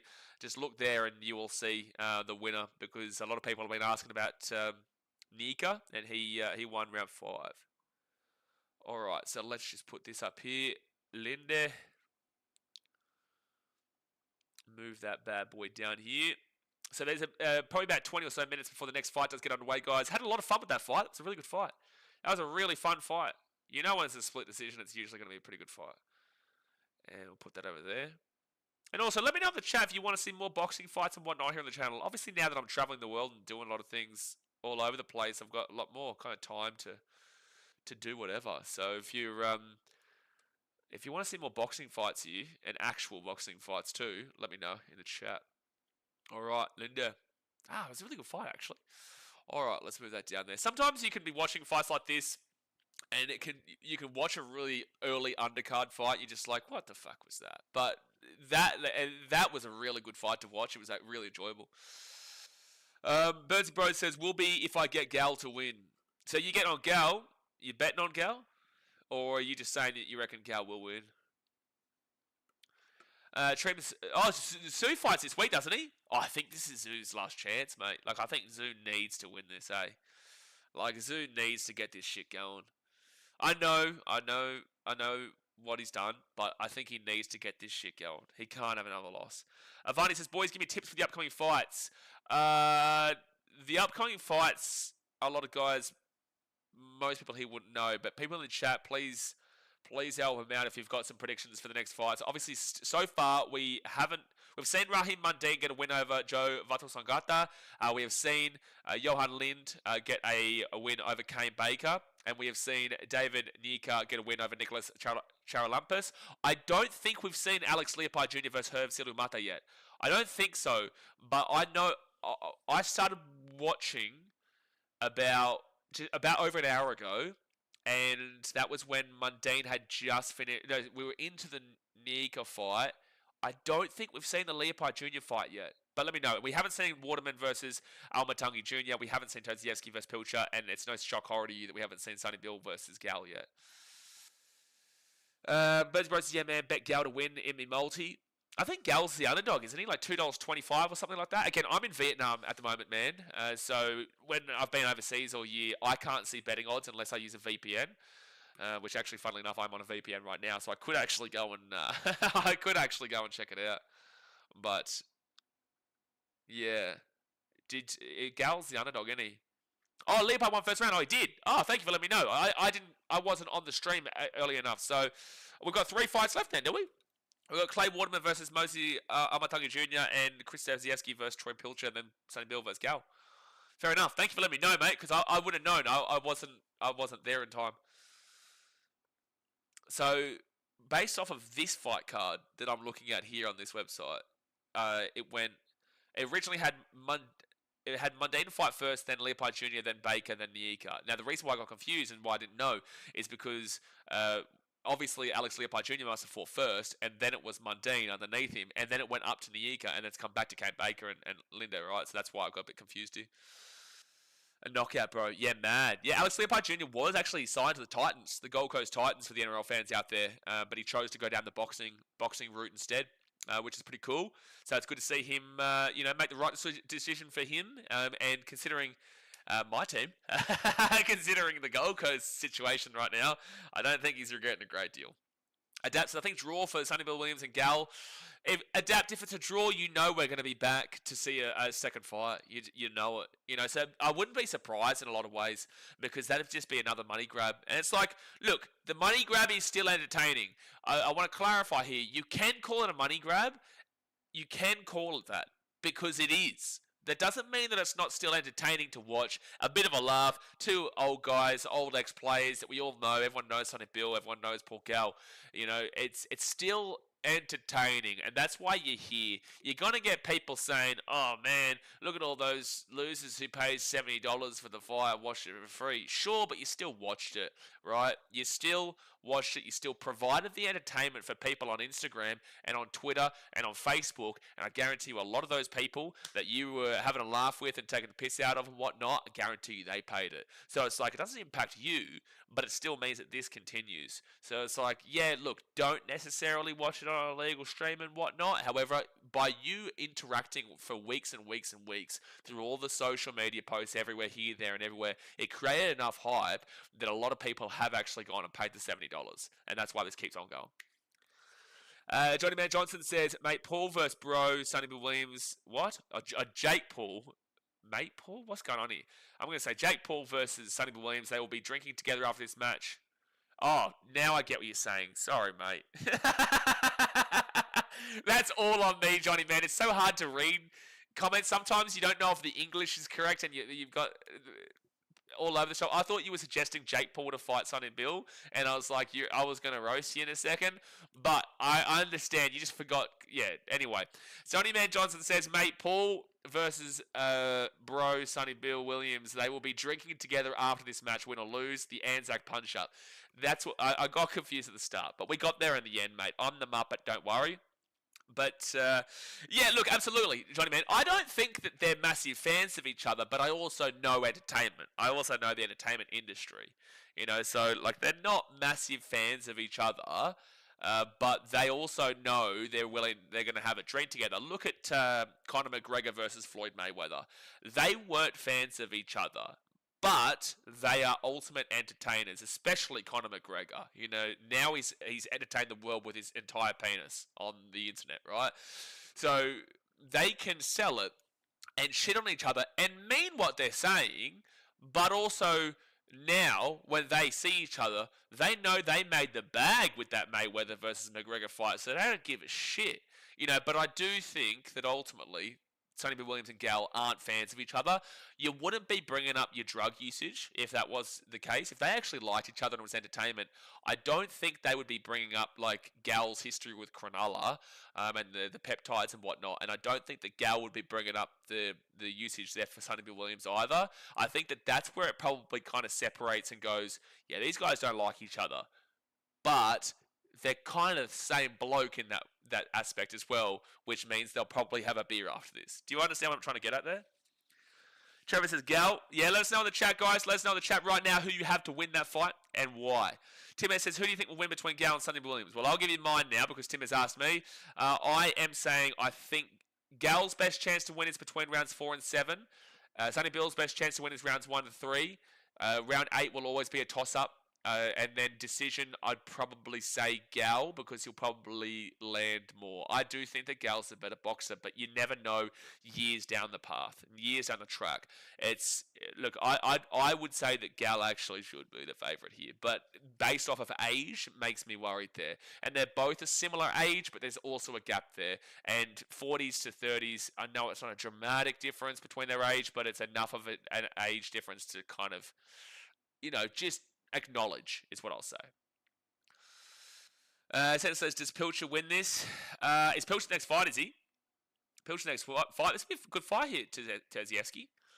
Be a good fight here. What do you guys reckon? Livy says, you're looking for an illegal stream. Oh, here we go. Someone insulted me about not putting the stream on. No, he didn't. No, he didn't insult me. Wow, that's nice. That's nice of you. By the way, guys, don't forget, hit that thumbs up button. Subscribe if you're new around here. Appreciate you for watching the channel and enjoying the commentary and whatnot. Get amongst the chat. Fire it all up. It's going to be a big stream here today, and we've got a big weekend of rugby league coming up as well. We'll be live again tomorrow, actually. We're live tomorrow. We've got a full slate of games this weekend. We've got 1 game on Thursday, 2 games on Friday, 3 games on Saturday, and 2 games on Sunday. Fire it up for a big weekend here, ladies and gentlemen. Fire it up. Does Pilcher win? Does Pilcher win? I haven't watched a lot of these guys' fights. I have watched, but I'm not going to be the one to probably ask about this, to be honest with you. I don't think so. I think that I'd probably be more confident in Terzievsky, but I'm not the best person to ask about this. Who's the favourite for this? I would assume that Terzievsky probably is the favourite. I think he'd be confident enough of a favourite. I think he probably wins, but I think it'll be a good fight. Lee says, any UK rugby players you think you could mix it with Gallen or Sonny-Bill Williams in the ring? Any UK rugby players, as in rugby union? There's one I'm thinking about right now, but I need to get their team up. Let me just have a look. Let me go and get the... Wait, you saying British and Irish Lions players, or are you just saying like the UK in general? Because there are some boppers, dude. Like, rugby union is also a very different game, and especially in the forwards department. Like, rugby league, the forwards department, I don't believe are as... You'll get it in the front rowers, but like overall... Rugby union's a much more stockier build because the scrum actually means something. So I will say absolutely, but off by name, I'm not able to name him for you. But yeah, for sure, based off of body structure. Johnny Man Johnson says, I hope we see a tackle in that fight. That will make it legendary. We saw Gal. Didn't Gal tackle Justice Hooney? I think Gal tackled Justice Hooney. I think that was the fight, because he was getting romper stomped later in the fight, and he just said, you know what, screw this, and just decided to try and tackle him. What's a player in the NRL that you would like to see in the ring after footy? By the way, guys, just quickly, the reason why we're just talking about anything right now is because we are in a break between fights, so we just saw Kane Baker lose to Johan Lind by decision, split decision too, and I think we've got Tezieski Pilcher maybe up next, or Clay Waterman, Almatunga Jr. Not sure, one of the two. But a player I'd love to see Tino versus Payne. Tino Sumalawi versus Payne Haas would be incredible, but I don't know if that ever happens. Also, knowing Tino, I don't think that ever happens. But I've seen crazier things. But outside of that obvious one, who's a good one? Nelson Asafa Solomona would be a bopper. Actually, have we seen Nels fight besides Barley? Have we seen Nels fight besides Barley? I'm trying to think of who the players are that have already fought, because there was that Battle of the Reef where Tamalolo, Junior Bolo and stuff like that. There's been a whole bunch of them. I'm trying to figure out who's actually already fought. But yeah, Nels would be good. Tino and Payne would be good. I would love to see a battle of the fullbacks and in a difference. Like we're getting all the heavyweights. These are all. Hold on. We're seeing all these heavyweights fight. When are we going to see one of these fullbacks or wingers fight? When we're going to see that? You know, everyone keeps talking about getting the 100-meter race at the grand final at half time. You know what? Screw that. Let's just get the wingers and let's chuck them in a Royal Rumble in the ring. Let's just chuck them in. We got Loth from the Titans. We got Dom Young from the Knights. We got Tolotau Kuala from the Manly Seagulls. Get these blokes in. And I just want to see a Royal Downward Rumble and not scripted. Just haymakers. Jason Saab versus Tyrell Sloan. What the hell is that, Skunkle? Jason Saab versus Tyrell Sloan. Could you imagine them charging for that fight? Corey Oates and Gallen. Olivia, you're going to watch your boyfriend get beat up, but it doesn't matter that Gal's older there. He'll win that fight for sure. He will win that fight for sure. Brenton says, Addo-Carr is what Gal said on 100% Footy. Addo-Carr would be an interesting one, actually. And he'd be able to really kind of knuckle down into, you know, the Indigenous support as well to get behind it. So that'd be big. Addo-Carr getting into it would be actually quite big. Who has the power to do what Gal's done is my question. I don't think that Addo-Carr could do to maybe if he gets wins and wins and wins, but again, there's a limited amount of fighters he can fight comparatively. So Terzievsky versus Pilcher is about to come on here. Don't forget thumbs up and subscribe. But Terzievsky versus Pilcher is about to come on. Let me know your predictions in the chat. I don't know who has enough of the ongoing, consistent star power with also good technical ability. Good enough technical ability is what I should say. Smith versus That's probably about 6, 7, 8 years too late, Lee, but I appreciate the thought process. What time are they scheduled to scrap? So we've got Terzievsky versus Pilcher here, and we've also, I'm sure, got Clay Waterman versus Mosey Al-Matangi Jr. to come up still. But Terzievsky versus Pilcher to come up, and then we've got Sonny-Bill versus Gal. So probably about an hour and a half away. No? 6:30, 7:30, 8:30. Yeah, about an hour and a half away, I think, is when you'll see the Sonny-Bill Williams versus Gal fight. Scanlon says, Battle of the Sons, Flanagan versus Walters, then the dads can scrap afterwards. Let's get the Walker brothers in and Sam Walker involved. Hey? Who the Walker brothers going to coach? Oh, man, the old Walker brothers. Logan Balzac says, Addo-Carr's granddad was an Australian boxing champ. Remember that? Wally Carr. Are you saying remember that like you remember that? Or are you telling me to remember that as if like I said something disrespectful to Addo-Carr? Because I definitely didn't. I don't know if you're saying to me, remember that, or you're saying that you remember that. Yeah, but also, Lag, I just want to throw it out there, like my great-great-uncle played alongside Donald Bradman for Australia. Does that make me a good cricketer? You reckon I'm a great cricketer, mate? You want to chuck me out there with the Aussies against the English and the Ashes later on this year? Well, get me in. I remember playing a T20 a couple of years back with some friends in one of those like last man standing tournament things, and I think I got out like first ball. I don't think my great-great-uncle Alan Kippax would be too impressed, mate. Cryptic says, Blaze, it's been a while since you've talked movies with us. Been some bangers this year. You catch F1 or Superman yet? Not Superman yet, but I have watched F1 and that was awesome. But I did hear that people who watch F1 didn't really like it because it's unrealistic. But people who don't watch F1 have loved it because they don't care whether it's realistic or unrealistic. And I'm on that side. I don't really watch F1. I wanted to kind of get into it. I wouldn't even mind watching it, but I loved the movie. I thought it was great, yeah. But that's coming from a non-F1 fan. And not like a hater, but just a non-F1 fan. FL says, Nathan Cleary versus James Fisher-Harris. Gosh. Oh, no. Fish would slap him. Nathan Cleary versus... No, you know what? Let's get Spencer Leniu... No, yeah, let's get Spencer Leniu versus Jonathan Thurston going. I reckon that's the play. Charge $100. Charge $100 bucks. Get $100 going. Notahu says Sonny-Bill Williams versus Paul Gallen at 10 o'clock. Yeah, so I'm in Vietnam. So it's 5:30 p.m. for me right now. 6:37. 3 hours difference. Yeah, it's about an hour and a half. James says Benji versus Dewey. Jeez, we've got some legit beef going on here. We've got all the beefs coming out. We've got Spencer Leniu versus Thurston. We got Benji versus Dewey. Okay, the fighters are about to come out here to the ring for Terzievsky versus Pilcher. If you know anything about it, let us know. If you know anything about it, let us know what your thoughts are. I've seen enough of Terzievsky, a little bit of Pilcher, but I would say I've got more confidence in Terzievsky here. I don't know the odds. How far do you get in the beep test? Well, it depends on what beep test we're talking about. We're talking about the running beep test. We're talking about the beer beep test. Because if you're talking about the running beep test, where you have to run between, not too far. But if you're talking about the beer beep test, mate, I'm still going. I'm still going.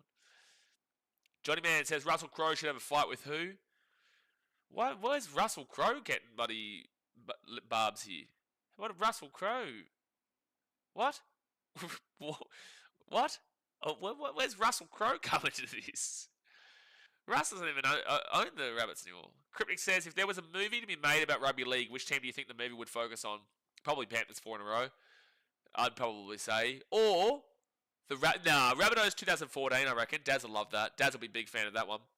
Rabbitohs 2014, probably. So, Troy Pilcher walking out here to the ring. His last 3 fights, he beat Somshot Cesar and Reynold Quinlan, but he did lose to Justice Hooney, who obviously you guys have seen fight Gal before. Crow versus Politis. Buzz Rothfield versus anyone. Buzz versus Gus. Now that's the fight I want to see. Buzz Rothfield, Gus Gould. Get it happening. You're blocked. Well, tell me a better story. What's a better? Oh, maybe Sharks 2016, but I think that Rabbitohs probably take it 2014. Maybe you could make a movie about how the disappointment of a drummer on the Gold Coast supporting a team that always disappoints him. There's a great movie there. It's a great movie.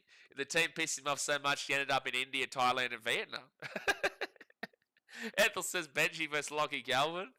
Well, there's a bit of an age gap there. Bit of an age gap. Rabbits 2014, a good shout, yeah. No, you know what, Cryptic? You're going to hate this too. So Terzievsky's about to come out here onto the canvas. You're going to hate this. But I have the perfect answer for you. I do. I have the perfect answer for you. And that answer is the Melbourne Storm in 2007 and 2008 and 2009. What a story. What a fantastic story that is. And it would make sense. It would make sense to make a movie about that and talk about how they did not win a premiership in those 3 years. How about that one? Olivia says, Maroons 8 in a row would be good too. Well, let's also say 11 out of 12. Because they did lose 1 and then win 3 in a row after. Jared says 14 will be a great story. But it would be a great story for a movie in regards to like the height to the low to the height to the low.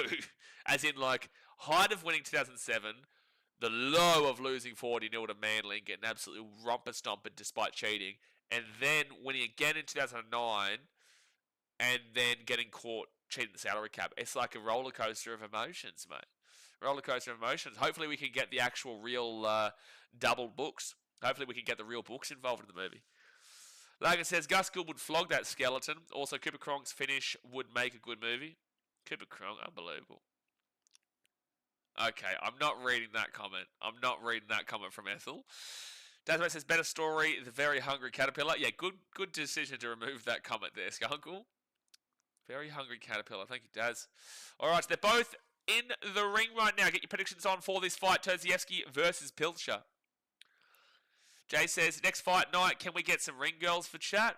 Hey, well, I'm in the area, Vietnam and Thailand. You know, we're in the area. Could you imagine? Just get a girl walk by. Did you pay $80 for this? $70, Jared. $70, and no, I did not go all in. No, I did not go all in. Johnny Man says, no, we paid for it, mate. But at the end of the day, like, this is what we do here on the channel, so I'm okay to do it. But I feel bad for people who are paying the full brunt of it all. But at the end of the day, you gotta do what you gotta do. He says that would come with a disclaimer at the beginning if it's about the Titans. Yeah, disclaimer that it's a very incredibly sad movie, and you need to bring tissues with you. But alright, guys, fight's about to start. Hit that thumbs up button. Subscribe if you're new around here. You know how the drill goes. I will commentate the fight. I will let you know what's happening, and we'll come back to you guys in between to see what you are saying. I need Johnny Mansell on the stream. Muppet. You are a Muppet. Daniel Corower says, what time is Sonny-Bill Williams versus Gallen? That is in about an hour and 20 minutes time. We've got this fight, we've got another fight, and then we've got the old D-Train versus Sonny-Bill. All right, let's get it. Wait, hold on. Cody says pre-sad. It said it would happen at 5:30. It's nearly 9. No, Cody. That's the fights start at 5:30, as in like the undercards. That's always how it works. So you just might not be a boxing fan, but that's always how it works. When you go onto the like websites when you're looking at it, it will explain this. But yeah, it will always say the fight starts at 5:30, as in the undercard starts at 5:30. All right, we'll just go into the tail of tape right now. Pilcher and Terzievsky. I just went off Sportsbet. Yeah, Sportsbet would have been giving you what time the undercards start. Yeah. Maui says, has Sonny-Bill fight yet New Zealand time? The answer is no. No. About an hour and a half, mate. In about an hour and 20 minutes time, you'll see Sonny-Bill versus Paul Gallen. Terzievsky looks like Ryan Madison. I can see it, Skunkle. I can see what you're talking about. Terzievsky. Do you have a bandana fetish now, Blaze? Yeah, actually, like a bull sacks. You know what? Shit, I do. You know what? I might even... Do I have my other one? I'll wear 2 if I have to, mate. I'll wear 2 if I have to. The fight hasn't started yet, so just... that's why I'm taking the piss here. I can't... You're lucky. You're lucky I can't find my purple bandana, because I'd wear both of them, mate. I would. And I wouldn't regret a single second of it. Alright, here we go. Why is Entertain House not having an input on this? What? What's Hayden got to do with anything? What? What are you talking about? Alright, here we go. Round 1 underway. Terzievsky with the red and white with Pilcher in the like purpley and white from what I can see. Colours a little bit all over the shot. Alright, this is nothing really too much going on here. Sorry, it's all blurry for me. I'm trying to see something here. Alright, so Pilcher coming forward now. Hold on. It's kind of like glitching out for me here. No, it's alright. Okay, Terzievsky in the red and white. He's just Pilcher's coming forward. He's trying to set the pace here. Nothing too much has been happening this first 40 seconds, which is why I'm okay that it kind of glitched out for me a little bit. Terzievsky comes forward, goes to the body shot, does land a little bit, but good defense there from Pilcher in the end. Pilcher coming forward. Really awkward stance there with the southpaw, eh?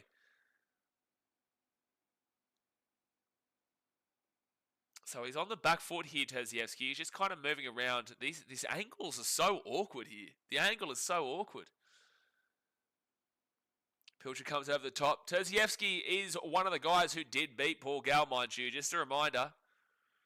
Return there from Pilcher. Does miss. Comes to the right. Good defense there from Terzievsky. He's in the corner. Good defense again from Terzievsky. Again, one of the last fights that Gallen was fighting before the Hodges and Ben Hannett piss takes was against Terzievsky, and Terzievsky won. All right, Pilcher comes forward. Good defense from Terzievsky. He's not really thrown too much just yet, though. Pilcher's been the one trying to put the pace on, put the pressure on. Terzievsky with a left into the body. Nothing too crazy, though. Minute 13 left. Pilcher misses a right. He's definitely the one throwing more. Terzievsky throws a left and a right, but good defense from Pilcher in the end. A minute 3 to go now of the first round of 10. This is a 10-round fight. Decent little left from Terzievsky to get him back. Pilcher lines up a right. Just can't get through this defense right now. Kind of breaks through that one with a right, however. He probably is leading this first round for me. Oh, Pilcher with a huge overthrow, and Terzievsky gets a nice little left jab. Just a jab into the side of Bleak. 37 seconds to go now of the first round. Yeah, but you know it's probably not going to happen, Skunkle. Terzievsky just kind of keeping that distance at the moment. Pilcher comes forward, misses. Very difficult round to call this one. Terzievsky comes across with a left. Because Pilcher hasn't really done anything. He hasn't really landed anything. And Terzievsky hasn't really as well, but he's probably landed a little bit more.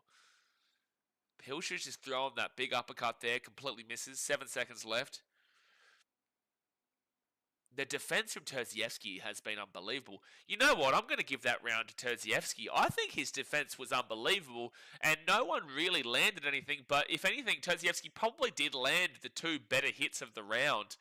Pilcher was just throwing, and it just didn't really kind of come off for him. So I would give that first round actually to Terzievski. I think it is relatively 50-50, but the defense was unbelievable. The defense was unbelievable. Skuggle says, hope these next 2 fights finish early so we can get the main fight earlier. Doubt it though, but sure. Doubt it, but sure. It's still a half-hour wait in between, mind you. Like, it's still a half-hour wait between the second last fight and the main fight, always.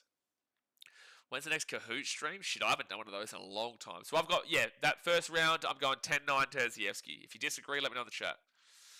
But we did have a Pilcher fanboy here before, so maybe there is someone who disagrees with me. Probably is. Gal going to KO the Sonny-Bill, I reckon. Well, I hope it's a good fight at the very least. Round 2 underweight. Now let's see if Terzievski puts a bit more pressure on now. He just defended that first round. Maybe broke a little bit of Pilcher's heart because he just couldn't really get through. And let's see if he puts a little bit more pressure on now. Good left body shot there from Terzievski. 2 minutes and 43 seconds to go now. Ooh! Good shot from Terzievski. Comes in with a body shot again. You can see the dominance coming in now. He tried to land a big right over the top, but it does miss that second one. The first one did land nicely. Good jab there from Terzievski. It seems like he's really going to game plan right now. Game plan round 1 was just defend, and round 2 is to kind of start to slowly wake up a bit more. Pick your punches nicely, and Terzievski's doing that well. He gets through the defense there of Pilcher with the left. Pilcher will miss that shot, come back in for the clinch here from Terzievski. 2 minutes and 5 seconds to go of round 2. Pilcher misses one. Also, Terzievski comes across with a left. He misses that.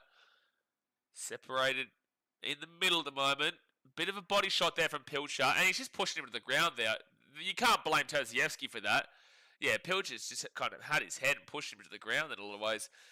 Oh, Terzievski off the bat, off a weird foot there. Pilcher, good body shot. That was awkward balance from Terzievski as he's just kind of trying to maneuver right now. Pilcher with the left misses that.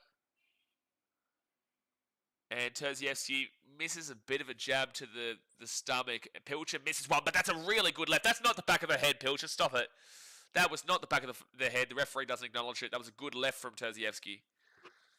Misses with a big shot through. Jeez. Oh, Pilcher, you got to stop putting him on the ground, mate. I don't know. You're not going to be getting this point. Like, it's not going to happen. He pushed him into the ground before, and then he's kind of like thrown him to the ground just then. Do you realize boxing's not on the ground? He's Sonny, you're in the wrong sport. This is not UFC here, Pilcher. 55 seconds left now. Terzievski, for me, definitely winning this round 2. Pilcher just can't get through this defense, man. Again, defended nicely. Oh, there we go. That was a nice shot from Pilcher. Finally just broke through with a jab. Terzievski returns with the left, misses. Good defense from Pilcher with the return from Terzievski. Goes with the left jab. Lucky not to be too low there, to be honest. 35 seconds left. Right, left combo from Terzievski was nice. Body shot and then across the chin. Nothing too powerful, but it was enough to wake him up. 19 seconds left now. Terzievski with the left, right, left. Nothing too crazy, but he does connect. 11 seconds now of round 2 to go of 10. Pilcher comes forward and onto the ropes, and nothing really goes on there. Probably a couple seconds left. And there we go. That is the end of the round 2. So for me, I have got 10-9 Terzievski and 10-9 Terzievski. I would say round 1 is up for debate. I don't think round 2 is too up for debate. Turbo says most hated All Black is Sonny-Bill Williams. Most hated All Black is Sonny-Bill Williams. Really? Really? I'm not a Kiwi, so I can't speak on behalf of this, but why is Sonny-Bill Williams the most hated All Black? I'll probably remember if you tell me a certain situation. But why? I would have thought the Kiwis would be backing him in today.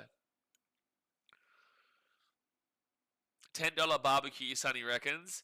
Yeah, that's a crazy comment, eh? Because, like, and Gal replied with the fact that he does charge people as well with what he does. It's like, it's just, there's so much hypocrisy in that press conference on both sides. Matty says 1 round apiece, I would say. You would give Pilcher first round. Why? Why? I think it was 10-9 Terziewski, 10-9 Terziewski, but that was based off of the defense in the first round. But I can understand why you say 1-1. That's why I was saying, like, it's a toss-up in round 1. I think round 2 for me definitely had to be Terz. But round 3 underway now. I just thought the Pilcher was throwing a lot but not landing a lot in round 1. And I thought that Terziewski did land maybe 2 or 3 punches that were probably the best connected punches of the round. That's why I went with Terziewski, but I can understand why. No, defense doesn't accumulate points for judges, but it does prevent the points. Or good left there from Terziewski just then. But I can understand your point. It is valid. I just think that the actual better punches that landed were probably from Terziewski. But again, I can understand both sides of the argument here. So 2 minutes 26 to go here of round number 3. And he's called time here, the referee.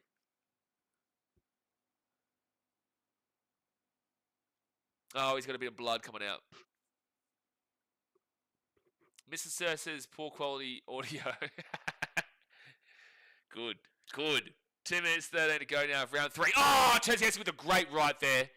That landed nicely.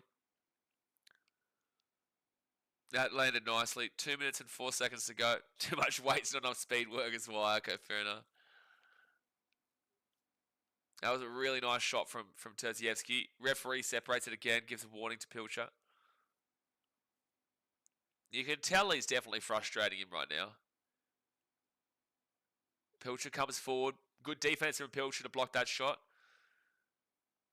Oh, that was nice. That was really nice hand movement there from Terziewski. You never knew what he was going to throw, and he does kind of break through. He doesn't really land the punch. He does miss him just, but it was really nice hand movement to just really keep him guessing. And then he broke through the defense. It's just that, unfortunately, he broke through at the wrong angle and did miss the head, but it was really nice hand movement.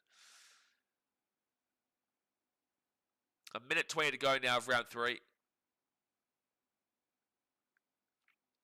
Pilcher comes forward, misses with a right.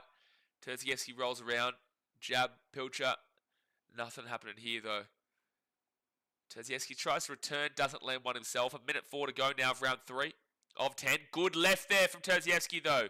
Pilcher got a little bit lazy with bringing those hands back up after a little bit of a clinch, and Terziewski made him pay. 55 seconds now of round 3. Pilcher is the one that is deciding the pace of this fight, however. Terziewski with a bit of a random throw there, never really going to be happening. I love it. I'll read that in a sec. 37 seconds. Pilcher coming forward.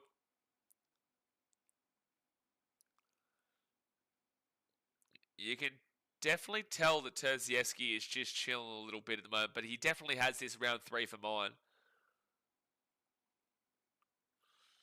And Pilcher comes forward, misses that. 19 seconds left now. Pilcher misses with a right. Final seconds of the round coming up. Terziewski tried for a big shot there, but completely missed. And that's going to be round 3 done. So for my personal belief, I've got 10-9, 10-9, 10-9 to Terziewski. Again, I can understand the first round being a 10-9 for Pilcher, but I've definitely got rounds 2 and round 3 for Terziewski here. Seb Watson says, what are these shitters off? What time are these shitters off and main fight on? So Seb Watson, we've still got another fight after this. This is a 10-round fight. We're about to get into round 4. They've got Junior Bowl on the screen right now. This is a 10-round fight. We're in round 4. We've also got another fight in between. So, yeah, probably in about an hour and 10 minutes, but more than likely later. We all know that doesn't necessarily mean that's going to be the time. It can be shorter. It can be after. If we get a knockout now and then a knockout in round 1 of the next fight, then it's all done. So Aussie Mozzie, you say 10 p.m., not necessarily. Also, that's Australian time for anyone who's not watching in Australia. Not necessarily. That's the aimed for time, but it depends on how all the other fights go, obviously. Terziewski had a crack with Gallen. Remember that one? Yeah, Terziewski obviously beat Gal. So, yeah, in about an hour and 10 minutes or so is when it's aimed for, Seb Watson. But it honestly could happen in 40 minutes. It could happen after that too. You never know. It just depends on the fight. So 2 minutes 50 to go here of round number 4. I really feel like Pilcher's down 3-0. I really do. But we'll see. Pilcher comes forward there with the jab, misses that one. Pilcher comes forward again. Nothing too big time, though. Again, the defense has just been spectacular from Terzievski. Because, again, most people are going to be watching this thinking Pilcher has been throwing more. He is probably dictating the pace a lot more. But he's not really landing anything. And that's what separated the round one for me. Is that Terzievski just got probably the better punches. And I don't know. I just think he probably edged that one out. 2 minutes to go now of round number 4. No one's really kind of taken the lead here in this 4th round so far. Big shot there from Pilcher, just missed. Good right-left combo from Terzievski in reply.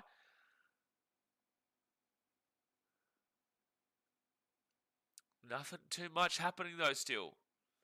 It's kind of like threatening to break out, but it just doesn't. Terzievski's too technical. I think Pilcher would definitely prefer a scrap here. That's for sure, because Terzievski would be frustrating the living shit out of him as we currently speak.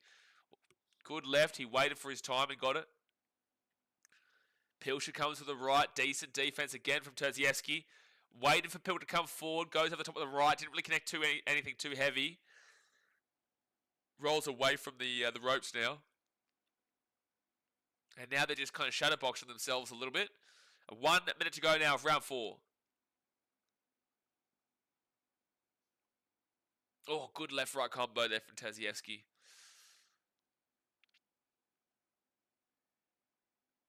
Super interesting how they're going to call this round. Unless we see something big time in this last 50 seconds. Terzievski goes to the left. Johnny Manson, who bleeding? Pilcher was bleeding before. Oh, Terzievski comes through, but good defense from Pilcher.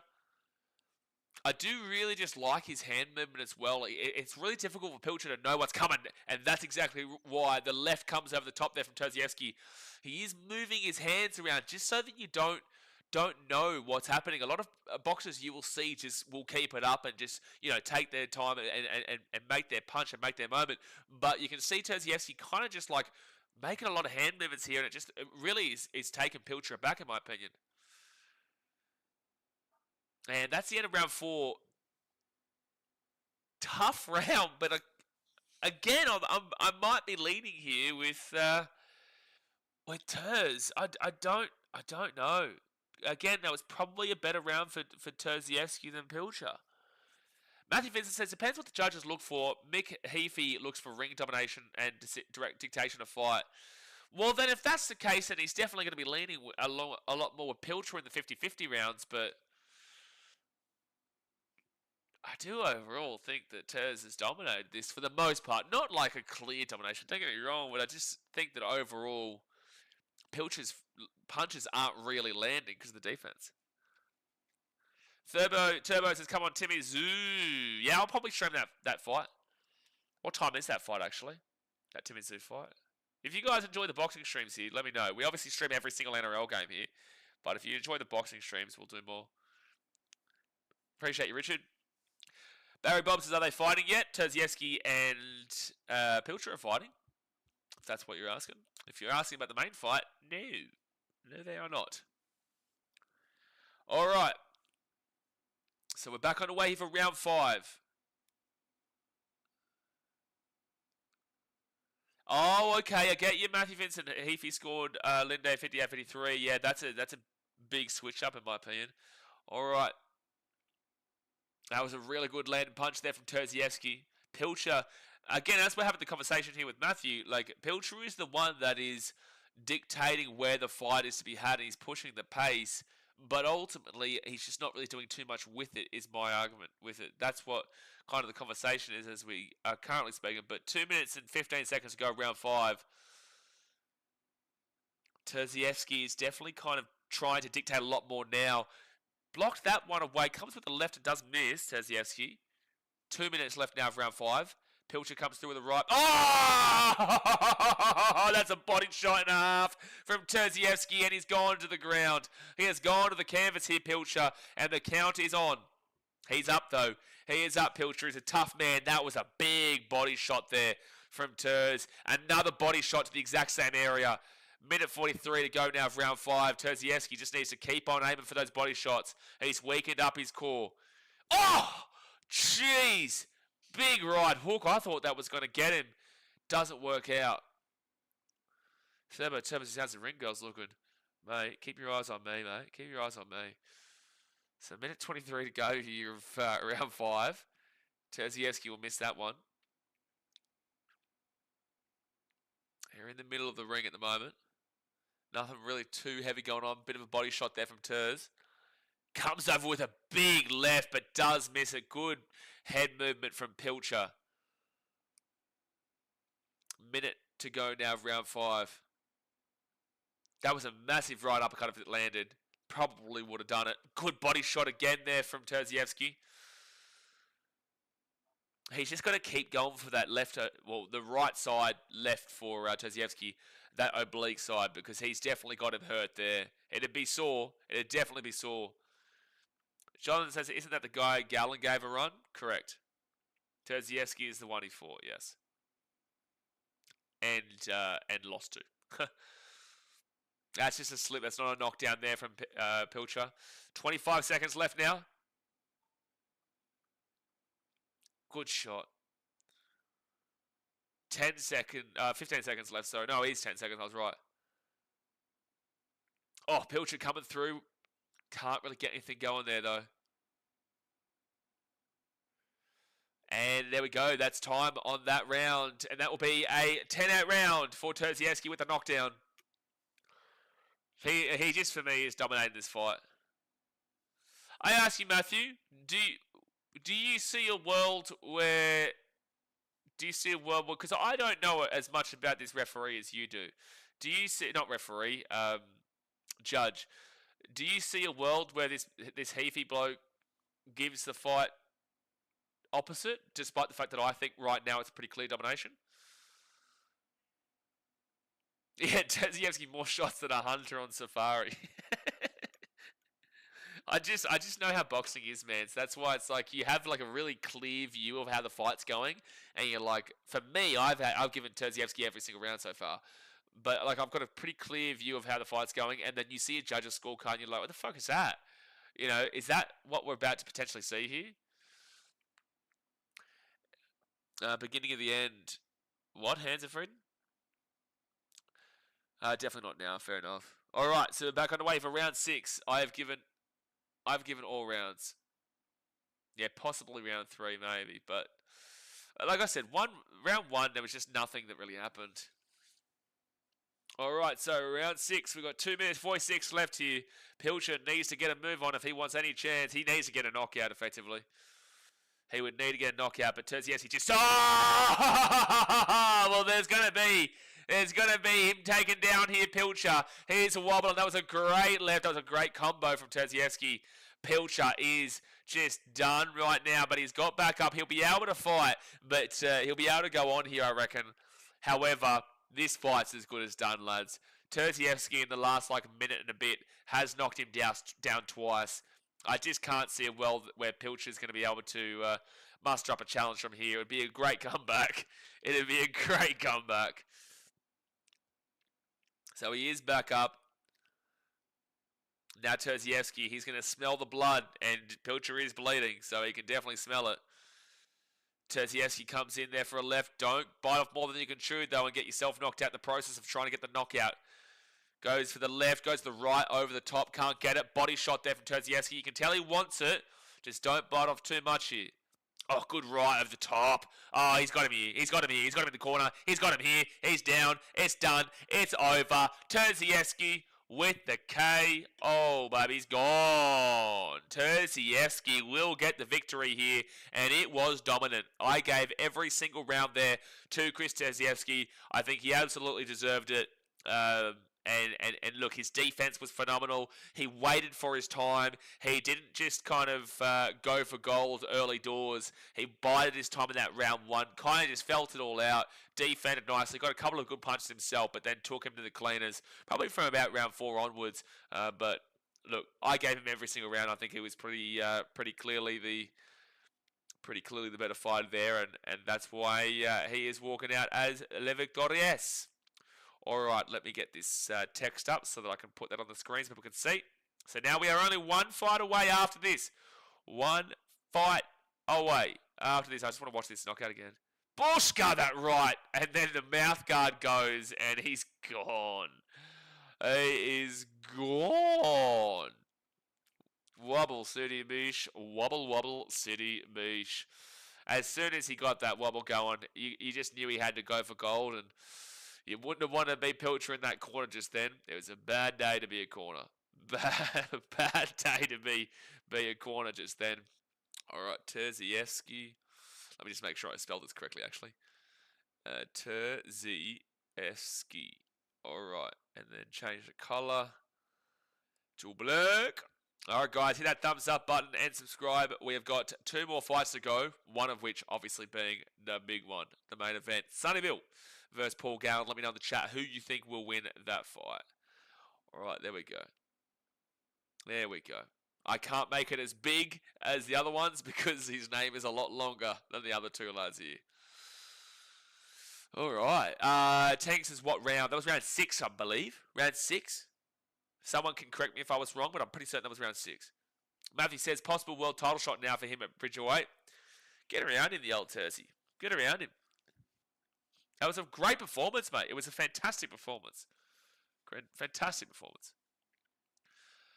Libby says, cool boy, we are where? Blend in. Just blend in. Just blend in. Hansa Freeman says, how was it Terv co-main? I thought that Terzievsky was going to be co-main. I thought it was going to be the co-main, but it's all out of whack, mate. It's all out of whack. Just got to go with the flow with these kind of fights. Got to go with the flow. Carl says, any stream? Yeah, right here. Right here. Just watch it in the reflection of my eyes. Just watch it in the reflection of my eyes. And there we go. Terzievsky has had his arm lifted. He is the victory. Chris Terzievsky. Johnny Man says, have you spotted any NRL legends in the crowd holding their beers? I haven't really been focusing on that too much, but I did see, this is not an NRL legend, but Junior Bolo was there. Junior Bolo was there, who's obviously, I guess, a legend of the NRL boxing scene. But no, I haven't really been paying too close attention to the crowd. Jared Money says, I know nothing about boxing, but I enjoy your commentary and bands. I'll just pretend I know what you're talking about. So basically, like we had to tell Olivia before, you see this? You see this? None it is, but do this to this on there. And then when that happened, it go there. So you go from A to B to C on the ground finito. Comprende? Español, am I speaking in English? No habla English or you speak English? Huh? Huh? Or maybe, now we're talking. Chloe says, thanks for the live stream. Going for Sonny-Bill Williams. Well, hopefully it's a good fight. Hopefully it's a good fight. We've got one more fight to go, and then we've got Sonny-Bill versus Paul Gallen. Bob says, Sonny-Bill Williams still cussed from the Mark Hunt fight. I always said we streamed the Mark fight with, did we stream Sonny-Bill one?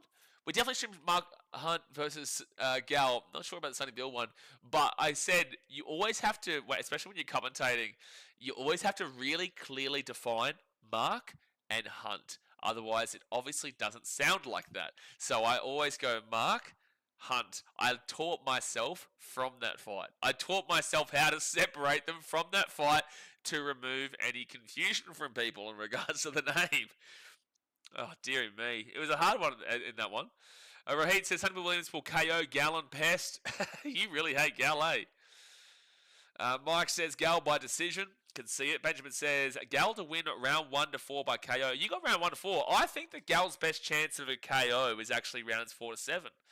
I think Sonny-Bill's best chance of a KO is probably rounds 1 to 3. With that being said, though, obviously Justice Hooney is a billion times better fighter than Sonny-Bill, and it did take him 9 rounds, so maybe I'd be completely off there. But again, that was a much different time for Gal when he was a bit younger.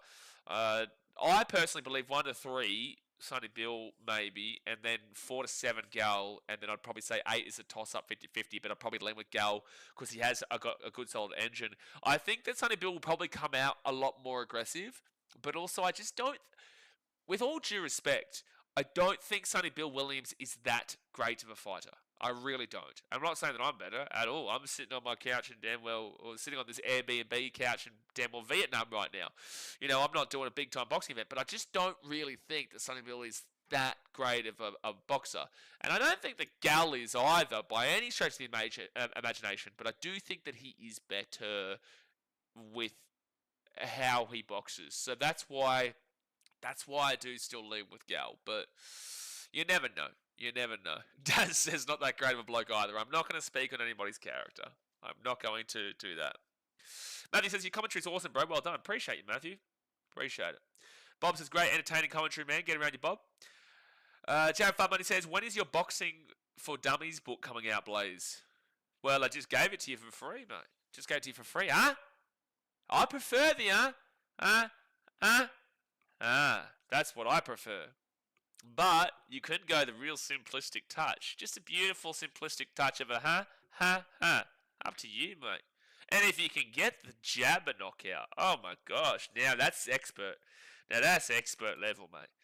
Or you can go Gallen's technique against Justice Hooney when he was losing towards the back of the fight and Gal tried to tackle him.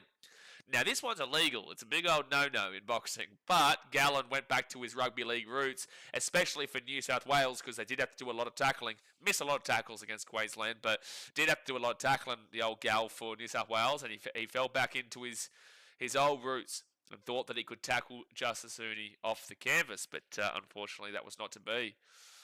Damon says, if Gallen can get inside and work the body, he will rip that all day. Sonny-Bill Williams, if he stays at range. Absolutely. Sonny-Bill Williams' range is... Actually, I would love to see the difference here. What is their range differences? It'll have it for sure. Where's the tail of the tape? Because I know that Gal is a lot smaller than Sonny-Bill. I'll say that for free. What you need to know. Because Gal's, I think, 5'10", and Sonny-Bill is 6'3", 6'2", 6'3". He's like my height. All right, so that's just giving me a bit of a rundown. Just quickly, Sonny-Bill Williams holds a professional boxing record of 9 wins with a 44% knockout rate and 1 loss. He's known for his athleticism and has a background in Rugby Union League. Gallen comes into the fight with a record of 15 wins, 2 losses, and 1 draw with a 53% knockout rate. And then it's going to say the same thing in regards to rugby league. Gallen's a former rugby league player and has more boxing experience than Williams. This is Google AI telling me this, by the way. 8 2-minute rounds. I just want to see the advantages. Where is it? Here we go. CTK says Gallen KO. Keep letting us know in the chat what you guys think, guys. We're just in a break between fights right now. Our next fight, I was assuming the Terziewski fight was going to be the co-main, but apparently it's not. Apparently it's not. We've still got Waterman versus Almatangi Jr. All right, let's move that there. Where are these reach advantages? Okay, so Sonny-Bill's weight is 108, and Gal's weight is 104. Height for Gal, bullshit, Gal, you're full of it. They've called him 5'11" here on the boxing box rec. They've got him at 5'10" and a half, and now he's 5'11". You reckon?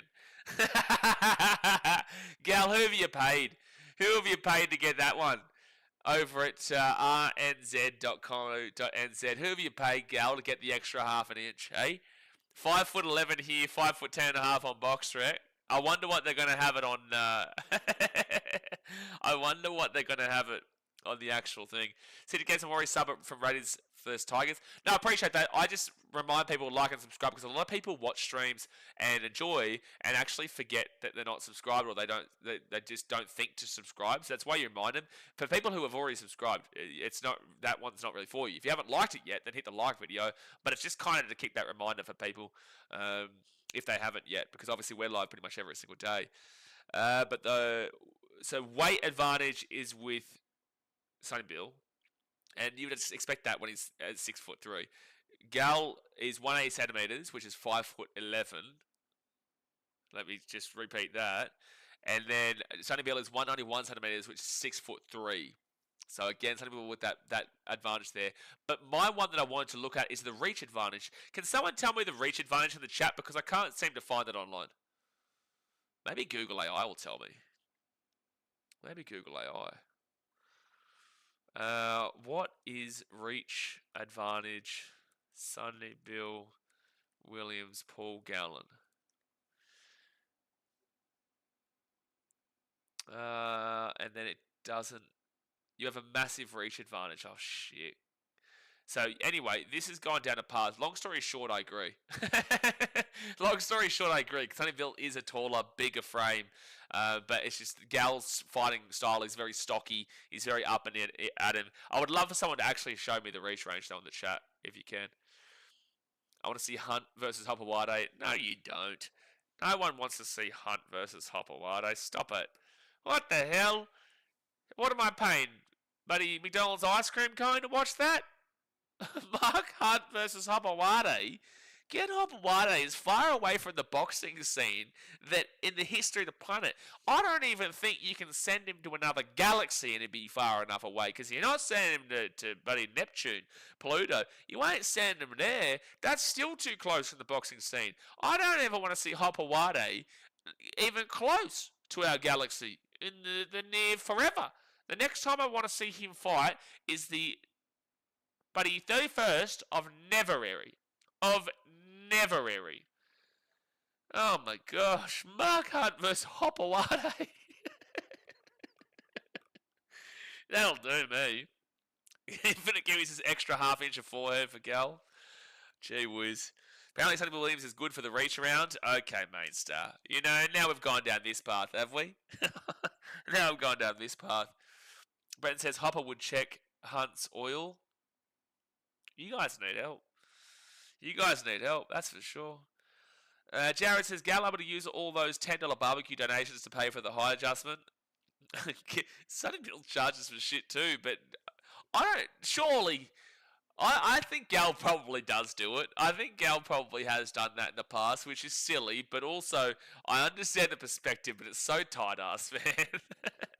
It's so tight-ass if that is actually true. Bo Ryan in the arena right now on the commentary. The old ex-rugby league player for the West Tigers and also Cronulla Sharks. Played with Gal. He was one to come up with the G-Train! G-Train! Benjamin says, Sonny-Bill Williams has a massive 12... oh, okay. I thought we were going down a dark path there, Benjamin. So after the previous chat, after the previous comments in this chat, I was starting to get a little bit scared. But normal comment. Massive 12-inch reach advantage, which is very rare. Very rare in boxing. That is just... Jeez. God. If Gal gets up close, he gets it. If the distance is there, you can't argue with that. My Lord says, who's winning? This fight? Are you talking about the next fight coming up, or are you talking about the Gal fight? Because we're still waiting for the next fight. Gal versus Sonny-Bill Williams is on in about maybe 40 minutes time. Well, it'll probably start in about an hour's time, but it's meant to start in about 40 minutes time. And I've got Gal. I just think he's a bloody engine. He's a fighter, mate. He's got stamina. Jared 5 minutes says, this financial landscape, I might start charging too. Oh, in this financial landscape, I might start charging. Fair enough. Ronnie says, Sonny ain't got a chin. Gallen will knock him out. But the thing is, does Gal still have the same power years on? He does, when you look at him shirt off on the weight scale, he looks like still stocky, big frame, but does he still have that same oomph, that same energy and oomph that he had a few years ago? That is what made us, kind of really back in this boxing entertainment in Australia and New Zealand. Because Gal was the one, he led the forefront, he did.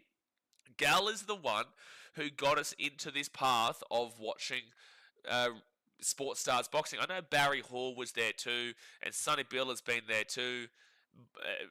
But I think that Gal is ultimately the big one that's really kicked it all off. Tell me another one if you disagree. Tell me who started it all off otherwise. Ultimately says Gal or Sonny the favourite. Sonny is the favourite. I think it's like $1.70, $1.60, $1.70. Gal's like $2.20 or something. How is Gal's stamina for his last fight? Yeah, but it's hard to tell because it was up against Buddy Muppet and Justin Hodges. Like, Like, what is that? You know what I mean? Like, he fought Justin Hodges. The bloke beat Ben Hannon and Justin Hodges in the same night last year. Or not last year, the year before, like a couple of years ago, 2022 or whatever. He beat Ben Hannon and Justin Hodges in the same fucking night. And then we got to be graced with another beautiful, brilliant fight of Gallen versus Hodges on its own. You know what I mean? Like, you know what I mean? Deary me.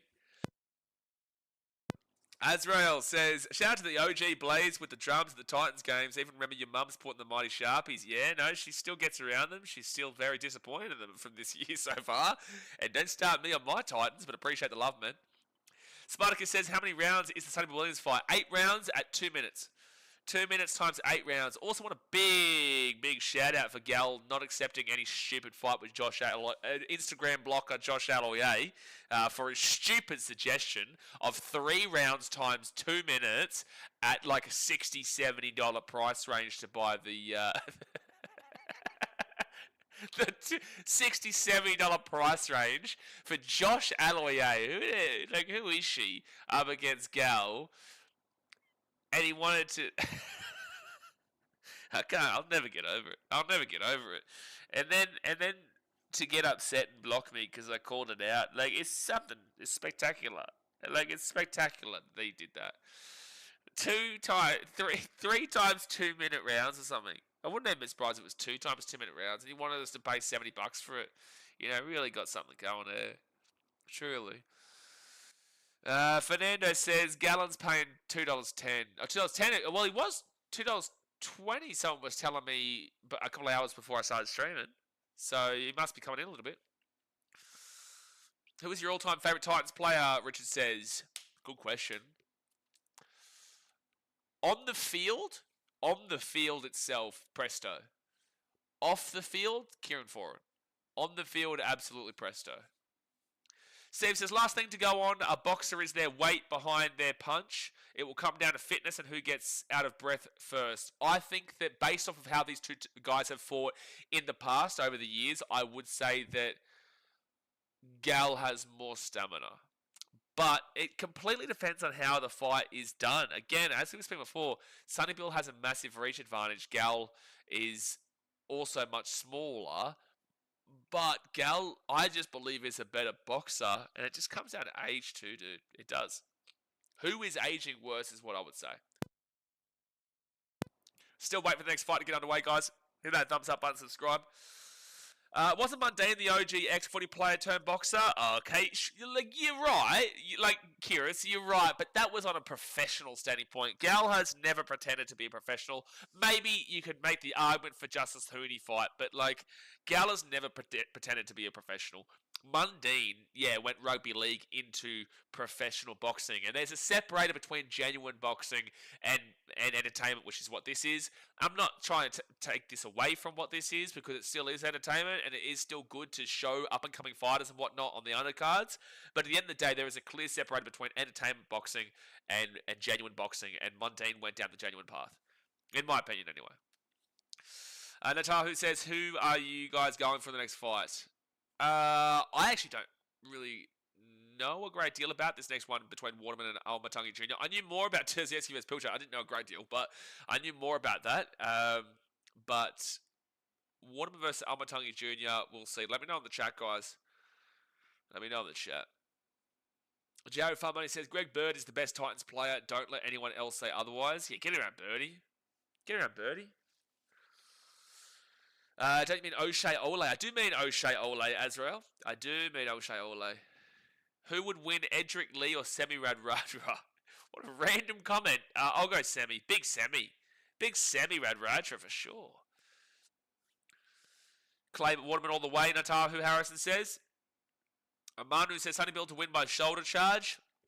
Actually, now that there's a few people in here as well, I want to ask with the Kiwis, we've had some people here say they're not fans of Sonny-Bill Williams and his, what? It was a comment before, like he's the worst of all time, worst Kiwi of all time, or some shit. I can't remember what was said. How do you Kiwis feel about Sonny-Bill? Are you big fans of him, or you're not big fans of him? Like that threw me because I thought you guys would be massive fans of him. Minus says up to Waz. Hey, I'm back. You guys are my team this year. You guys are my team because my team's shit house. So I've got to have someone in the finals. Obviously, I would like the Sharks to win for my mum, but I've got to back in my boy Tanner Boyd and my boy Aaron Clark as well, the big old Ez. So I need you guys. I want you guys to do well. Who do you play this week? The Knights on Sunday. Well, we will be live for it. We will be live for every single game this round. We've got Dolphins, Cowboys, Sharks, Roosters, Panthers, Rabbitohs, Raiders, Eels, Bulldogs, Dragons. That'll be interesting. Storm, Seagulls. That'll be a good game. Tigers, Titans, God help me. And then Warriors, Knights. Not many amazing games this weekend. Sharks, Roosters should be a belter. Actually, to be fair, Dolphins, Cowboys, Sharks, Roosters. Maybe Bulldogs, Dragons. Storm, Seagulls. Tigers, Titans, just because how shit the two teams are. There could be actually some belter of games this weekend, actually. Having a look at it again. Still waiting for the next fight to get underway, by the way, guys. Get ready, guitarist. Appreciate you for tuning in, my guy. Westside Okalani says, Sonny-Bill Williams is a legend. We love him. Those comments are from Gallen fans saying they're Kiwis. Hey, I don't know. I'm not a part of this. I'm not a part of this, man. I was just asking the question, mate. I was just asking the question. Natalia says, are you not allowed to show the fights or something? No, due to broadcasting restrictions, man, it's illegal. But the best I can do is commentator for you. Have an interactive commentary. It's kind of what we do with rugby league and whatnot. So, no, it's interactive commentary. We chat back and forth. And when the actual fight's on, I'll let you know exactly what's happening and then obviously update the scorecard. As Rael says, everyone whinging about Gallen, Sonny-Bill Williams, and all NRL no limit cards. The up and coming fighters are getting more eyes and exposure on them than they would get anywhere else. People really need to stop. That's what I've been saying the whole time. It is entertainment, and it is going to be probably shithouse, and people are going to complain. But also, guess what? The people who have been on the undercards, like for example, that fight before between Linda and Baker was so fun to watch. Linda and Baker was incredible to watch. Terzievsky, you've just seen that he's a belter and just defended the living shit out of Pilcher, dominated him for 6 rounds and then knocked him down. Nika got an easy win as well, and apparently Alex Leopold Jr., I didn't get to watch it. It was before I started streaming, but Alex Leopold Jr. got a knockout in the first round. So, these guys who no one would give a shit about, and that's with all due respect. Tell me I'm wrong. No one would give a shit about these guys if it wasn't for Sonny-Bill Williams and Gallen fighting. But the fact is that majority of people here, like you've seen people here on my channel comment on the chat already saying like, what were they saying before? I don't know anything about boxing, but I enjoy your commentary. Or I don't know anything about boxing, but I'm still going to watch it anyway because of these two guys. And you're like, well, that right there is the proof for you that you need to understand why this is such an important part of the boxing game. You can shit on it, and you can say that it's entertainment boxing and it's cringe and it's bullshit. You're still going to watch it, mind you, just a little bit of an update. But you can say what you want about it, but if you're a boxing purist, you actually shouldn't have that negative mindset. You should appreciate the new viewership that it brings, but also you should appreciate that it shows the guys that you know off on the big stage in front of people who never would have given a shit otherwise. That's my opinion. Richard said, this co-main event is taking its sweet time. We always say this, Richard. It always feels like forever. It always feels like forever. And we are still waiting for them to even walk out onto the canvas. JFL Money says, Sonny-Bill Williams had some great moments for the All Blacks. As a Kiwis player, he is quite possibly the best bomb try in the 2013 World Cup, crossing the line and just slipped into touch. So, Jared, is that like a good comment or a bad comment? Because I feel like you gave him a nice little thumbs up and then backhanded him with that thumbs up. You went, yeah, nice work, Sonny-Bill, and then backhanded him. Now, you actually liking him? But I like Sonny-Bill Williams as a fellow Kiwi. Okay. I was confused what we were going with there. I was confused. Richard says the card has been good. That's true. Yeah, I've enjoyed it. I've enjoyed it for sure. Hopefully this next one is good too.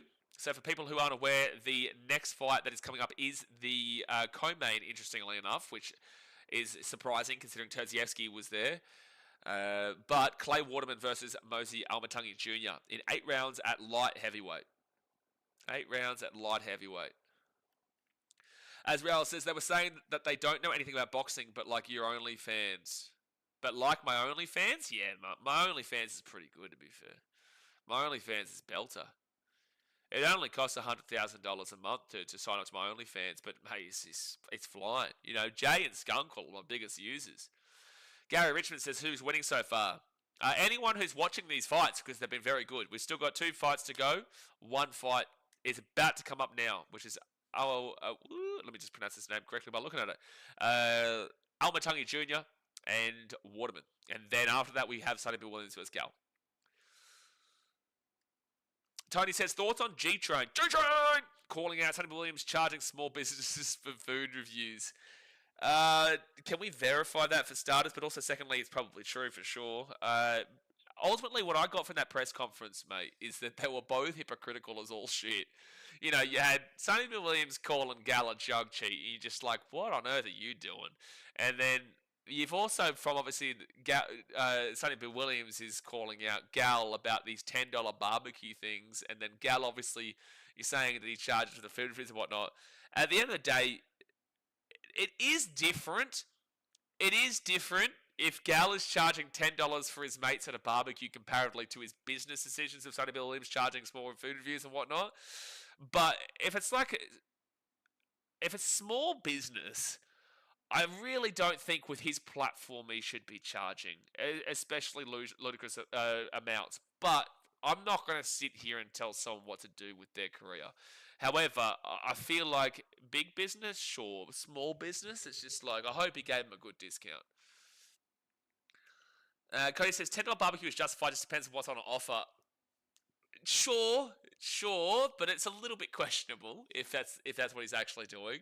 I would say it's questionable on the purpose that you're probably going to go for a barbecue around another person's house at some point, a guy who's there. It's all the players and whatnot. They've all got money. It's like, sure. I personally wouldn't, but I get it. Gary says, from New Zealand, get around you from New Zealand. Let us know in the chat, guys, where you're watching from, wherever you may be. It says, Sonny-Bill Williams to KO Gal in the 4th round. Interesting. Travelholic says, what's everyone taking on this fight? Are you talking about this fight here? I actually don't know a great deal about this fight comparatively. Turbo says, Sonny-Bill Williams charges $3,000 to shop to a local garage sale. Fuck. Gee whiz. Number's probably not as high as it probably is, to be fair, unless you're saying that. Unless you're actually saying that. Number's probably not as high as it actually is. Brenton says, I heard he charges $10,000 for food reviews. There you go. That would make sense. $10,000 for food reviews of small business is wild. It is worthwhile as long as you're also providing a very good dish, which obviously you believe in back in your own business. But on the long term, like for example, look what happened with Steve Irwin's son.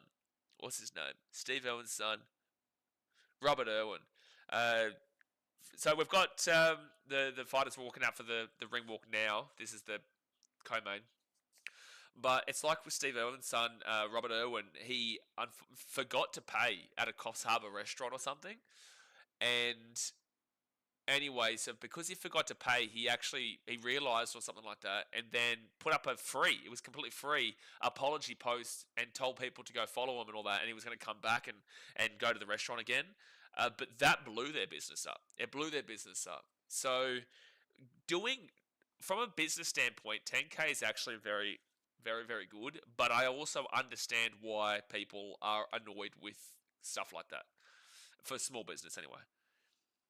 But for big business, that's not. It's 2 more. Jizzy Jazzy says, who's placed here? B-Bets? Probably every single person here. Bucket watching from Canada. Get around here. Get around here. I used to live in Lake Louise, Alberta for a bit. Turbo says Wolf Creek. You're an idiot. You're an idiot. Wolf Creek. Alstonville. 2477 represent. Get around you, Adam. Arn says, I hope Gal does knock him. It will be hilarious. I would just love to see a knockout tonight. I'd like to see it go like 5-6 rounds and then get a knockout. Let's get a little bit of entertainment going before we just see it like that. That's my thoughts. Harvey says, Gallen to clean up smug Sonny-Bill Williams. I liked him where he wasn't this righteous. Valid take, valid opinion. Gold Coast, get around you trapaholic, greatest place in the world. Get around the Gold Coast. Oh, for gosh sake, Aussie. $10 for peptide sausages is a nice price. You need serious help. That's outrageous. I know the comment was removed, but I had to. Clay Waterman in his last fight lost to Paulo Alcuso. Very good fight, Alcuso. You saw Alcuso actually on one of these bites before, didn't we? Well, oh no, it was the pre-fight for Timmy Zoo, because we do a few Timmy Zoo fights. Actually, Tim Zoo is fighting this Sunday, isn't he? I'll probably stream it. Comment in the chat if you would watch Timmy Zoo this weekend. We don't do a huge amount of boxing here, but if you guys like it, I'll do more. Is this a tested fight? I'm not answering your question. Titan says, how are you watching it? Stan Sport, mate. Timo says, when you come back to Australia, Titans need you back, buddy. When I was there, Titans not good. When I'm not there, Titans not good-er. So, like, they were better when I was there, but it still were not good. It still were not good. All right, so both guys are out at the ring right now. This is the co-main event, which is Clay Waterman versus Mosi Almatangi Jr. 8 rounds at light heavyweight. Let us know your predictions in the chat. And then after this fight, we get Sonny-Bill Williams versus Paul Gallen. Get around him. Nidus is not worth $70 though. Don't disagree with you. Don't disagree. But like at the end of the day, it's a bit different here on the channel. For people who are just watching it, I think $70 is a ridiculous amount. But like here on the channel, it's kind of what we do. Ozzy says, can't wait for Timmy to win. Hopefully, mate, he needs to get a move on in his career. Flying Swagman says, watching from Portugal. Get around to Portugal. Cheers, boys. I can't stream the fight. It'd be beautiful, probably. Beautiful in Portugal. I'm here in Vietnam right now. Vietnam. It's been raining today, but it's been a great little journey. Linda says, hello, watching from New Zealand. Knock Sonny out. He's full of himself. The Kiwis don't like him, man. I'm telling you. I'm getting a good read from this chat. Kiwis aren't a big fan of him. They're not a big fan of him. Guy Easton says 20 is too much. Yeah, but you're never going to get the fight under 20. You know, if they were charging $20 for Buzz Rothfield versus Gus Gould, maybe you'd give it a twist. Nah, you got to charge $100 for that. You got to charge $100 for Gus Gould and Buzz Rothfield. Now we're talking. Now that's the fight we all really want to see. Robert Irwin is a shirt lifter. A shirt lifter? What the what? Are you flirting with him? Are you flirting with him or something? Shirt lifter? You trying to ask? That's like Australia's son there, mate. And you're asking him to take his shirt off? Something wrong with you, Turbo. Don't talk about our son like that. Tony says, are you allowed to stream the fight? No, sir. Kiwis are just jealous of Sonny-Bill Williams too. So I gather it's a 50-50 love-hate. Jared Farboney says, can't remember a time when pay-per-views were $20. Take me back. A long time ago. Long time ago. But you know what's funny? I'm pretty certain McGregor Mayweather was like $69.99, no? Or like $59.99? I think it might be $59.99. Which is cheaper than this. I'm 100% certain it was cheaper than this. Maybe 99% certain. Alright, as you guys know, the way we do these streams, we talk to you guys in the chat in the breaks, but in between rounds. But we will commentate this fight here. This is Clay Waterman taking on Mosi Almatangi Jr. 8 rounds, light heavyweight. The limit was 85. Oh, damn. Okay, so Almatangi Jr. actually weighed in overweight by 2.5. That's a good price. I get it, guy, but like that's also Mayweather versus... Oh, Mayweather Pacquiao, sorry, is who I'm talking about, maybe. I'm not sure. But all right, we're underway here. Matangi Jr. there in the red. This is an Aussie versus a Kiwi here, by the way. Waterman in the black. Oh, Matangi Jr. with some big body shots there. Some big body shots. Waterman comes back with a left. You can just... That was really nice there from Waterman just to eat it up. But geez, Matangi Jr. was getting some good hits in. Oh, good left there from Waterman. This is feeling like it's going to be a good fight here. Waterman seems very patient. I seem very patient right now, but Waterman comes in, misses one with the left. Matangi over the top. And then he comes through with a body jab, but he just can't get it. Tried to kind of like get him into a trap there, but Matangi couldn't really kind of land any of the shots. He's on the ropes now, Waterman, but Waterman returns with a left. Matangi is he's definitely leading where this fight is going, though. He's had the better start by far. Minute 57 to go, but that's a good left right there from Waterman.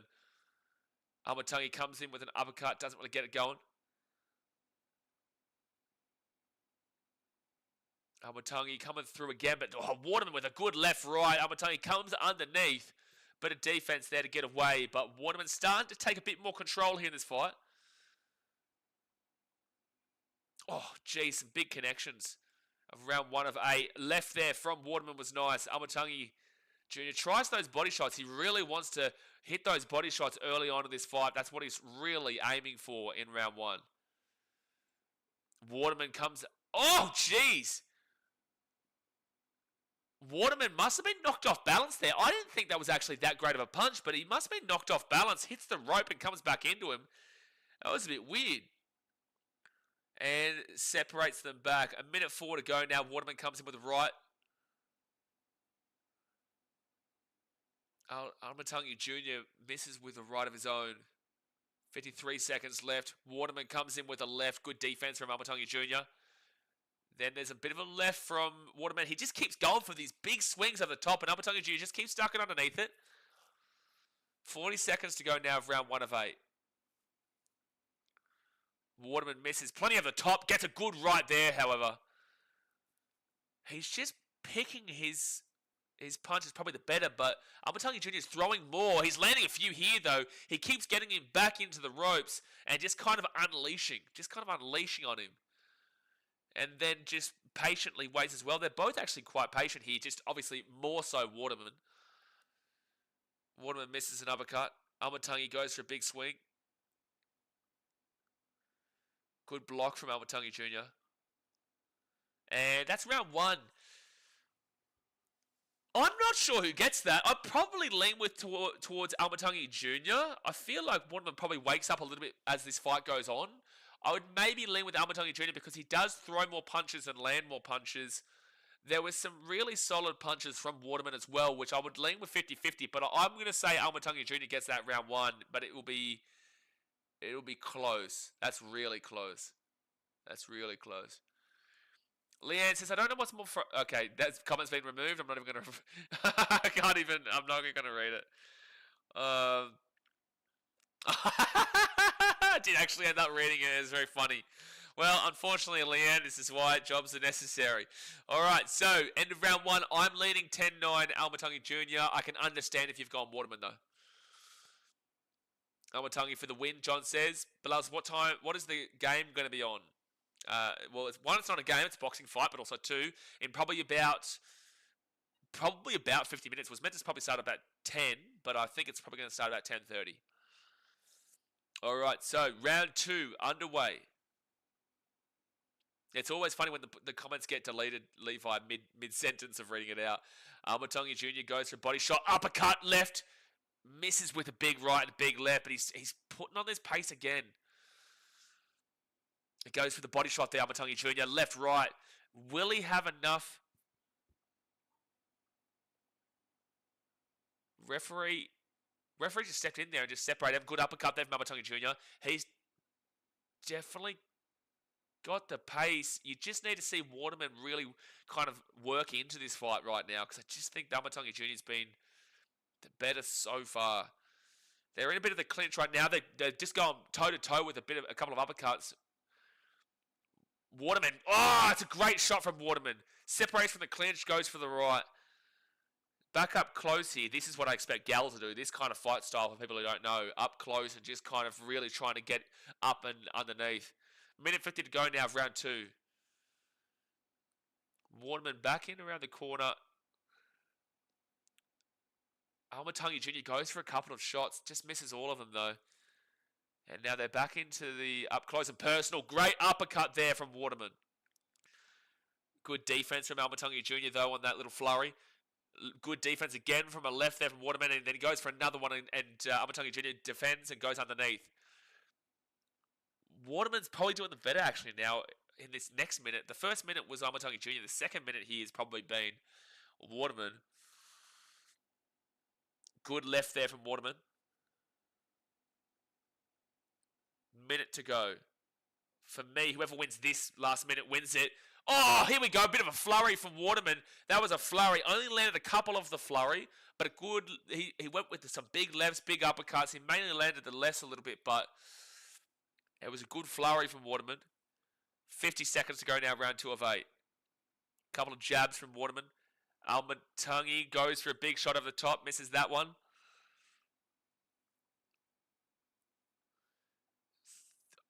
nearly got a good shot way there, though. 33 seconds to go now of round 2 of 8. Waterman goes for an uppercut, misses that. Amatungi Jr. sees that as an opportunity. It goes for a couple of swings, some good body shots there. This is probably not a 50-50 round, mate. Waterman, a couple of uppercuts here from Amatungi Jr. 10 seconds left now of round 2 of 8. Good shots from Waterman, left, right. Amatungi comes in just to kind of get a separator. I've got Waterman round 2. I think it's a close round. I've got Waterman round 2, however. So I'm going 10-9 Amatungi Jr. round 1, and I'm going 10-9 Waterman round 2. What are your thoughts in the chat? Don't forget, guys, thumbs up and subscribe. Bob says maybe Gal will bite Sonny-Bill Williams, a bit of Tyson in there. Well, what are we doing? What are we doing? What are we doing here? Tony says, Billal's on stand. Yes, $70 to watch. $70 is crazy, bro. It really is, eh? Nothing like a bit of biting, Tony. Okay, now we're encouraging people biting ears off over here. We're encouraging ears being bitten off. James says Waterman round 5. Okay, well, yeah, okay, so landed. First round was at Amatungi Jr., 109, Waterman 93. Second round was 25, Amatungi Jr., but 24, Waterman. I think the better punches were thrown by Waterman. Those two stats there line up with what I was saying. Amatungi Jr. threw more in the first round and probably landed more. Waterman probably landed a couple of better ones, but overall, Amatungi Jr. landed more, and I feel like he dominated more, which gives in the first round. But the second round, despite the fact that Amatungi Jr. had one more landed punch, I think Waterman was probably a bit better with his punches. That's why I've got 10-9, 10-9 split at the moment. All right, 2 minutes 42 to go now of round 3 of 8. That was a really good shot there from Waterman on Amatungi Jr. Good right-left combo from Waterman. Ducks underneath a shot from Amatungi Jr. too. Oh, they go blows there. Feels like Waterman got rocked with something, but he's all right. Body shot, body shot, body shot from Amatungi Jr. in return. Big shots up close here. Waterman's got to get away from that. The referee will tell him he's gone too low. So they separate that, but it was a good flurry until the too low from Amatungi Jr. Then he comes with a right and a left. 2 minutes and 8 seconds to go here. Yeah, he's a nerd, Jay. He is. Amatungi Jr. will come through. Oh, rocked his head back there, Waterman, with a great jab. Not much defense here from Amatungi Jr. in his third round. He's not holding, if you look at his gloves, he's not holding them up for defense, and that's why you just saw Waterman see that and just capitalize and get a really nice jab, rocked his head back. Left, right there from Waterman. I don't feel like his defense has been up there. Good right there from Waterman, but he misses a big left hook. Now a couple of little uppercuts here from Amatungi Jr. He's trying to get back into it. This round 3 has definitely been Waterman so far. On the ropes is Amatungi Jr. Waterman just getting that gap and that distance with that jab right now. Comes up close. I don't really know the purpose of keeping that distance to then go back into Amatungi's game, but the referee will separate him. Jab from Waterman. Jab again from Waterman. Breaks the defense. He's not... I'm sorry, the defense isn't there in this third round from Amatungi Jr. He needs to do better. 1 minute to go of round 3. Amatungi Jr. comes through, misses with a big right off the top. Good land there from the left, however. Just finds a little bit of energy here, Amatungi Jr. He needs it. And good shots here from Amatungi Jr. Good shot. Third. Oh, good right there. It looks a little bit rough there, Waterman, but he's just shoving into him, trying to bide his time. 30 seconds to go now, round 3 of 8. Some great shots being landed here in this last minute of the third round by Amatungi Jr. 26 seconds left now. No, sorry, 10 seconds left. Oh, that was blurry for me. Damn, I'm all over the shop. Amatungi Jr., left, right. Oh, he's had the better last minute, but that was a good shot there from Waterman with the left. Jeez, that last minute and a half was definitely Amatungi Jr. Damn, I'm trying to fit. It's been a close fight, but you can probably just edge it. Just edge it to maybe Amatungi in that third round. I don't know. I do think that I prefer Waterman's. I think that Waterman will win this fight based off what I've seen so far. Because I think that Amatungi Jr. is probably throwing too many missed punches and not doing enough damage for how many he's throwing and how much energy he is consuming.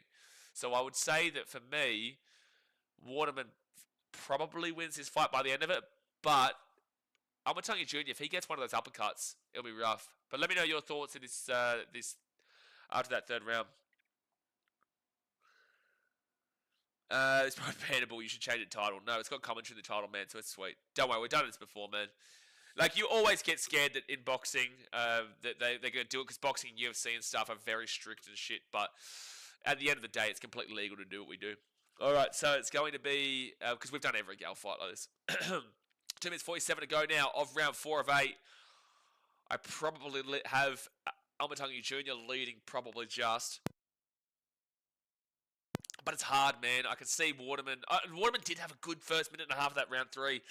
Shit, it honestly split. Honestly split it. 2 minutes and a half to go now of round number 4. Amatungi Jr. looking for a good right. He gets one there. Waterman just kind of keeping him at bay there with that jab for the time being. Amatungi goes to the body shot. Good left there from Waterman. That was a really good left, and they're just kind of eating a couple, both of them, in that back left corner. 2 minutes to go now, round 4 of 8. Notahu says just let him tire him down. No, I'm expecting that from what I'm seeing. He's caught him a bit low again. He's taken a point, has he? Oh, so Amatungi Jr. Did he just say he's taken a point off him? No, he said next one he's going to take a point. Sorry, I was going to say next one he's going to take a point off him. All right, minute and a half to go now, round 4 of 8, because that's 3 times now he's been called for low punches. Minute 26 to go of round 4 of 8. Waterman back on the ropes there. Amatungi and him are just kind of exchanging right now. Surely he's going to get tired from this. None of these punches are actually quality punches from Amatungi Jr. right now. Waterman's defense has been holding him at bay. That's a solid left there, but also decent defense from Amatungi Jr. Good little jab inside. They're up close and personal right now. Both of them just kind of taking little jabs at each other, just getting little nicks. Nothing too crazy. Good right-left combo from Waterman. And then a bit of a graze there from Amatungi Jr. as he comes for that left hook. And left-right from Amatungi Jr. was nice. Comes over the top. Good body shot there, left-right from Waterman. Back into the body again from Amatungi Jr. This is really up close right now. Oh, good shot there from Amatungi Jr. Another right. And now Waterman, I think he wants to slow it down a little bit. He tries to get back into the clinch. Yeah, he does. And Amatungi Jr., he's going in for the kill here. He's going in for the kill here with the left and the right. But Waterman, he pushes back now and pushes out of the corner. Jeez, he's got to have to be tired at the back end of this fight. You just know Amatungi was going for that there, but he just couldn't get any solid enough punches to really rock him down. But you'd have to say Amatungi Jr. is going to win this round. Here's a great card. This has been a great night of boxing. I really hope Sonny-Bill versus Gallen is going to be as good. So this is going to be end of round 4. I'm going to give that to Amatungi Jr. That was a really enjoyable, last minute and a half there. Just them up on the ropes. Waterman landed some. Amatungi Jr. landed some. You could probably make an argument for both, but I feel like that was probably the most clear and defined round of the lot for me with Amatungi Jr., especially with that right there. Well, Notahu, on my opinion of who's winning so far, I think Amatungi Jr. might be up round 1, round 3, and round 4, but I would only be confident in saying round 4 is a guarantee. Round 1 and round 3 are relatively 50-50, but I probably lean with Amatungi Jr. And then round 2, I went with Waterman, but I said that was also kind of 50-50, but I went with Waterman. So I've got him at 3 rounds to 1 right now, halfway through. But I feel like Amatungi Jr. has put a lot of energy in. He's put a lot of energy into this, so I don't feel like the back ends are going to be... I don't feel like the back end of this fight is going to be too red hot from him. I think Waterman should come home like a train here, but he will have to. Good body shots here from Amatungi Jr. though. 2 minutes 54 to go of round 5 of 8. Hit that thumbs up button. Subscribe if you're new around here. Get around the channel. 2:37 to go. If you like boxing, let me know in the chat, and we'll do more boxing streams. Albertungi Jr. with a jab. Waterman. Albertungi Jr. is deciding where this fight is to be had, though. He does have the positioning in this fight, and they're up and close again on the rope. And Albertungi Jr. they're going to have to separate them. Oh, good body shot there. That was really good by Waterman.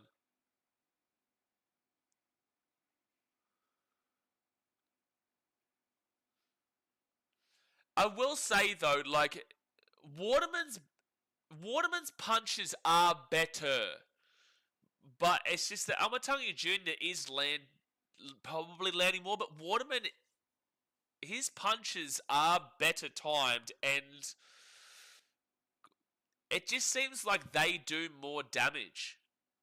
But I could be reading this completely wrong. Again, I said rounds 1, 2, and 3 were all really 50-50 for mine, but they're in the corner right now, and they're going to have to separate them. Minute 27 to go here.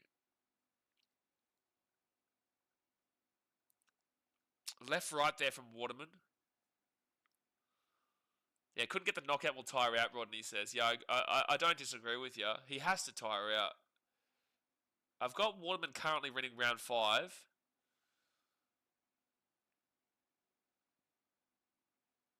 One minute to go now. Good right from Waterman. Misses with a big left, however. You can tell that Albertungi Jr. is not throwing as many as he once was. Oh, great right from Waterman. Really nice right from Waterman. 47 seconds left of round 5 of 8.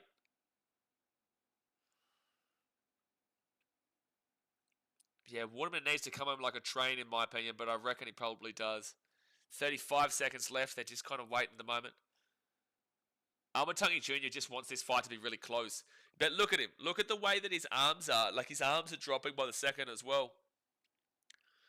And you can see the power behind Albertungi's punches right now aren't actually anything significant. Around 17 seconds to go now. Oh, good left underneath there from Waterman. Good right. Decent enough defense from Albertungi Jr. to not make it too significant, though. Waterman goes for a big swing, misses that one. Up into the clinch. I've got to give Waterman round 5. So this is a very close fight, in my opinion. It's a very close fight. If you disagree in the chat, let me know. My Lord says, who's winning? Right this very second, my Lords, I'd probably say Albertungi Jr., but it depends on how the judges see those first 3 rounds. Because I think round 4 was clearly Albertungi Jr. I think round 5 was clearly Waterman. Albertungi Jr., again, has thrown 321 punches. Waterman's thrown 242. 97 for Albertungi Jr. has landed, and I think it was like 61 or something, or 60-something for Waterman. That's why it's difficult, because you've got to remember that all those punches that Albertungi, like, they're nothing too significant either for the most part, besides that round 4. Waterman will break him down. Well, you can see that in round 5, he clearly was the better fighter in round 5. You can see that he is technically better across the fight. It's just those first 3 rounds are so hard to split. All right, 2 minutes 46 to go now, round 6 of 8. Been such a great card, this one, though. Been such a great card. All of the fights. All right, so Albertungi Jr., you can see he's tiring a little bit. Good left there from Waterman. Look at the defense. Look at the arms of Albertungi Jr. He's not keeping him up for mine. He does have some good defensive plays throughout, but overall you can see that it's not as dominant as it was early doors. And I said Waterman needs to come home like a train. Hasn't necessarily done that in round 6 so far, but I feel like he's going to start to open up now. There's a body shot from Waterman. There's a right from Waterman. Good return from Albertungi Jr., though. He's the one on the rope now. The early part of this fight was Waterman on the ropes the entire time. Now it's Albertungi on the ropes, and Waterman is dictating where this fight is to be had. 1 minute 54 to go, round 6 of 8. There was a little bit of a 1-2 hook from Waterman. Minute 44 to go, round 6 of 8. Don't forget, after this fight, Paul Gallen for Sonny-Bill Williams. They're just going tit for tat right now with a couple of body shots here. Just tit for tat. Oh, good uppercut from Amatungi Jr. I think Waterman just got a little bit too confident there.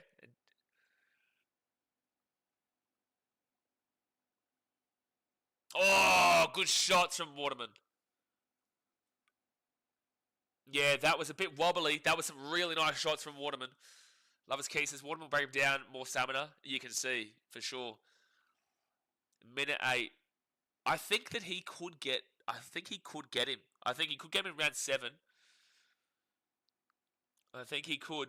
Amatungi Jr. is just copping a few here. And here's some good close range here from Amatungi Jr. though. He's got Waterman in the corner. Waterman will back himself out. And then he grabs on to win. 50 seconds to go now, round 6 of 8. Yes, Mundane's young bloke did win. I think it was Rushin Mundane. That's his name, yeah? 40 seconds to go now. Nothing really too much happening as we speak. Separate the clinch. All right, Amatungi Jr. seems to wake up a little bit more now. Waterman then goes for a left-right. He separates. He gets a good jab. The defense is all over the shop here from Amatungi Jr. Good couple of shots here from Waterman. Just with those jabs. 19 seconds to go now, round 6 of 8. Good jab again there from Waterman. Amatungi Jr. just loves that up close and personal and trying to go for those little uppercuts and just that real kind of tough, gritty, which is what you expect out of Gal. So that's the end of the 6th round there. So if you guys haven't watched Gal fight before, then what you're seeing here is kind of what to expect here from Gal with Sonny-Bill, because Sonny-Bill has a massive reach advantage. So when Gal and Sonny-Bill are fighting, you're going to have to expect that Gal's going to come up super close. He's going to want this fight to be had face-to-face, up and in. That's how he does it. While Sonny-Bill, on the other hand, he completely wants to take it back and just have that reach advantage. But that round there, I'm probably going to give it to Waterman as well. So 1, 3, and 4, I gave to Amatungi Jr. 2, 5, and 6, I have given to Waterman, I think. Correct me if I misdid that, but I'm pretty certain I've got this at... Yeah, 10-9, I went Amatungi Jr., 10-9 Waterman, 10-9 Amatungi Jr., 10-9 Amatungi Jr., then 10-9 Waterman, 10-9 Waterman. So this is a tight fight right now at round 7. All right, here we go. Get around your Jess. Appreciate you, brother. 2 minutes 52 to go now of round 7 of 8. And Amatungi Jr. is going to push him straight into the ropes and just say, give me a kiss, sunshine. Give me a kiss. All right, they're separated from the... They're separated from the clinch. You're going to see a lot more clinching from Amatungi Jr. at the back end here. Round 7 of 8. Couple of cheeky little slats here. Like, he's landing a lot, but, like, it's nothing. You know what I mean? Like, all the punches you're seeing landed aren't necessarily big time. Good defense there from Amatungi Jr. Waterman just kind of lining him up with that jab right now. He's just like, I think he's just returning to piss him off because he realized what he was doing with the little slaps on the cheek. 2 minutes 7 to go now, round 7 of 8. I've got it as a tied fight right now. Body shot with the left, and he tries to come up there. Amatungi Jr. goes for an uppercut, just grazes. Oh, Waterman's trying to go for a big right there, misses. Comes over the top. Good head movement here. Really good body movement from Amatungi Jr. Really good body movement, man. Minute 40 to go, round 7 of 8. Oh, good left from Amatungi Jr.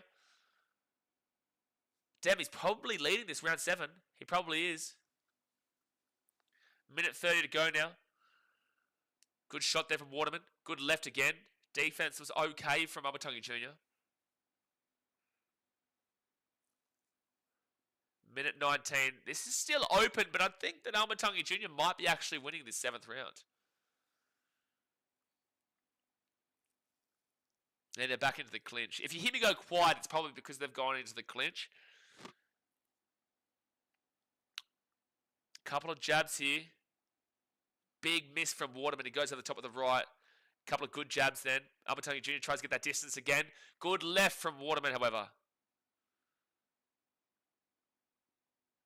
47 seconds left. I'm leaning towards Amatungi so far in this 7th round. It's close, but it's looking like he's probably done the better in this 7th, which would take him into my lead. 35 seconds left. Waterman with a good left, though, but the defense was strong. They really do love going tit for tat, these blokes. 25 seconds to go now, round 7. It's like they both just kind of clinch, wait it out, and then just go the tit for tat, and then they clinch, wait it out, go for the tit for tat. 15 seconds left now. They separate the clinch. All right, Waterman just getting a few jabs here, straight into the defense, though. 7 seconds. Can't break through that defense. 5 seconds left. And, ooh, late little uppercut there from Waterman. However, I do have to say that Amatungi Jr. probably for me in that round 7. So let's recap here. Guys, hit that thumbs up button, subscribe. Let's recap. Round 1, I lent 50-50, 10-9 Amatungi Jr. Round 2, I lent 50-50 to Waterman. Round 3, I lent 50-50 to Amatungi Jr. Round 4, I pretty confidently gave Amatungi Jr. that one. Then round 5, I gave Waterman. And then round 6, I gave Waterman. And now round 7, I've given Amatungi Jr. So I've currently got it at 4-3 Amatungi Jr. But this is just my opinion, just to reiterate, not the scorecards, not the judges. And everyone's always got an opinion. They will sometimes see it very differently to how the judges. So if you guys have a different current scorecard, let me know. Let me know what you would have this fight at. All right, here we go. Round 8. Let's get it. Round 8. Jack says, the most reliable sports stream in Australia. Get around you, Jack. I'd rather this for free than $20 to Stan Sports. It's $70 to watch this fight, Jack. It's $70, not $20, but I appreciate you, bro. Thank you. 2 minutes 47 to go of round 8. 2 minutes 43 to go. With commentary saying like Waterman shouldn't be thinking he's in front because he thought that against Akusa last time out. I actually have Amatungi in front personally. But then again, like I said, everyone sees the fight differently and I could be completely wrong. 2 minutes 25 to go now of round 8. Amatungi Jr., they're up close again. This is kind of where this fight has been had for the most part. I wouldn't say Waterman's been a volume puncher in this one, my lords. The volume punch has definitely been Amatungi Jr. He's definitely been the one throwing the volume, but Waterman's probably had the better punches overall. Good little body shot there from Amatungi Jr. They're back into the clinch. 1 minute 57 to go now, round 8 of 8. Yeah, I wouldn't say that Waterman's thrown a whole lot. 1 minute 47, but he's probably thrown the better. 1 minute 45 to go. And they separate the clinch again. Oh, underneath body shot there from Amatungi. And he's just going to push his elbow into the side of his head. Just get the ground and pound going. Get him into a chokehold. 1 minute 30 left.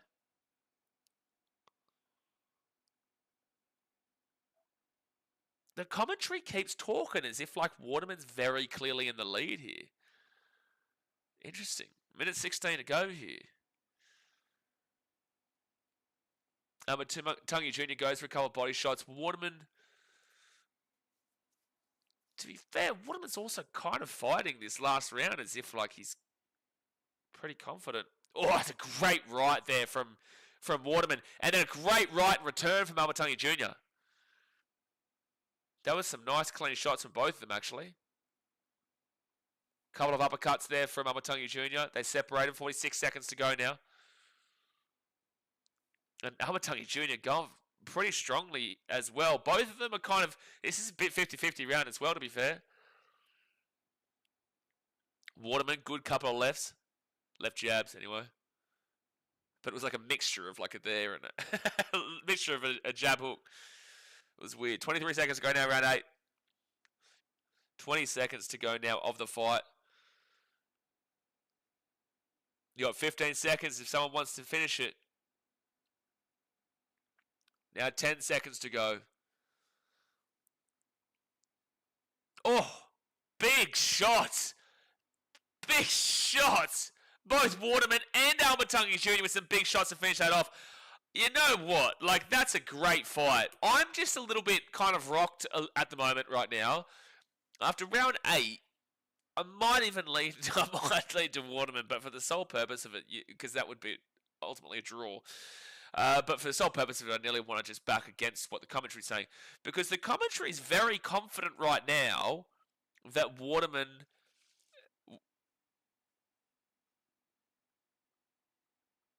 Yeah, they're saying... Like, the commentary is very confident that Waterman has dominated this. Again, like, I had a 50-50 round 1 for Amatungi Jr., I had a 50-50 for Waterman in round 2. I had a 50-50 for Amatungi Jr. in round 3. I had a 50-50... No, I didn't have a 50-50 for Amatungi Jr. in round 4.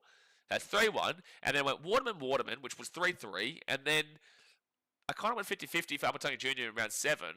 And then that round 8 was interesting. Because at the end of the day, Amatungi Jr. threw a lot more punches and landed a lot more punches. But I felt like Waterman's punches were probably better. I'd be happy. I'd be okay if Waterman won this fight based on the 50-50 nature of it, but it's just interesting that they're so confident that Waterman's got this. Who says, I hope Gallen wins, but I hope you lost the multi thanks to this fight? Me? What? Lovers Kisses, they must want him to win or something. Yeah, I'm gonna... I don't know. Yeah, I don't know. I'm actually really intrigued to see who gets this. I could have even seen a draw. I could see it being 4-4. Good. Loco says Paul Gallen will lose this fight 100%. He doesn't deserve the knockout or the win. Vanessa says keep my multi alive. I just need Waterman Gallen for 5k. All right. Well, don't forget, guys. The next fight is the big one. The big one, Sonny-Bill versus Gal. But we're just waiting to see who wins this fight here. It goes a decision. I'm leaning towards Amatungi Jr., but I could see a draw and I could also see a Waterman win, but I'm leaning towards Amatungi Jr., polar opposite to what the commentary is talking about. Shorts for says how long? I'd probably say a good 20-30 minutes until the Gal fight starts. It was meant to start at 10 p.m. your time. It was meant to start 10 p.m. your time, but I did say it'll probably be about half an hour later, 20 minutes. All right, comment in the chat who you think wins this fight. Who you thought won that fight just then. Did you think that Waterman won, or did you think that Amatungi Jr. won? All right, Tipetti says who won? We're waiting. All right, here we go. Let's have a round of applause. 8 rounds of action. After 8 rounds, we go to the scorecards. Lead Spheres. 78-74. 77-75. 78-74. If they're that confident, they're going Waterman. They're going Waterman then. Yeah, they've gone Waterman. So they've given a lot of those first rounds to Waterman. They've given a lot of the first rounds to Waterman. So Waterman will win the fight there, and he will win by unanimous decision, just to put that one in there too. Waterman will win that one 78-74, 77-75, and 78-74. So that means that basically those 50-50 rounds of 1-3, they've probably just given to Waterman, which you can understand. Round 2, they would have given a Waterman. Round 4, you couldn't have given a Waterman. Maybe they gave Amatungi Jr. They would have given Amatungi Jr. round 7, surely. But I can see where they've gone to that through the 50-50 nature. But there you go. So Waterman will win that fight by decision, by unanimous decision. Now let's move the result over here. Lover's Kiss is rigged. Well, look, I personally disagree with it, but like I can understand where they've gotten it, and it's unanimous at the end of the day. So, you know, you can't really argue it when they've all come to the same conclusion.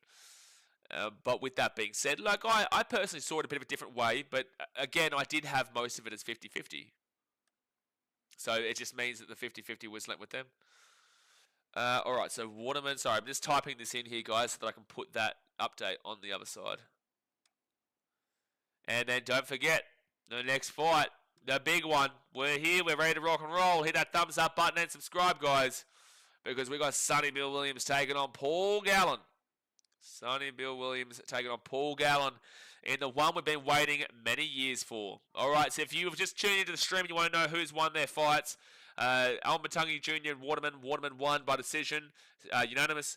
Terzievsky versus Pilcher. Terzievsky won by knockout round 6.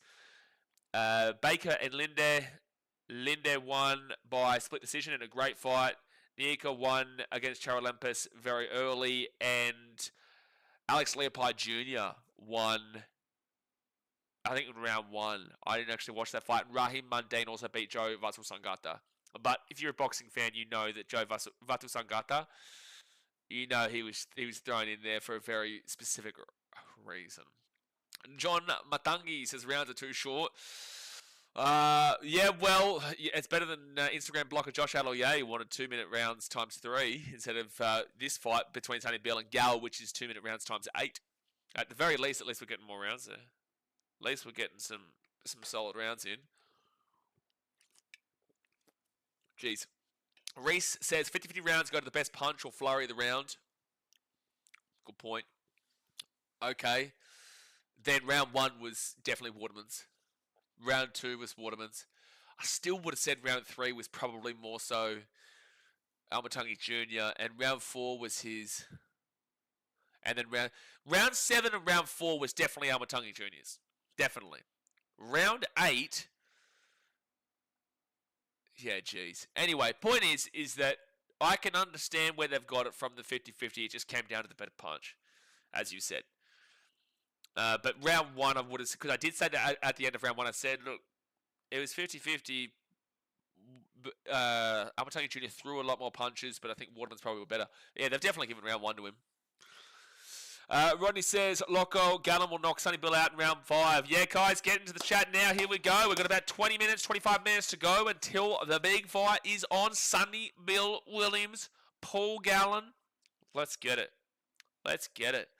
Fight it up. Get into the chat. Tell us who's winning. Don't forget, we'll be live for every single rugby league game this weekend. We've got a game tomorrow, 2 games on Friday, 3 games on Saturday, and then 2 games on Sunday.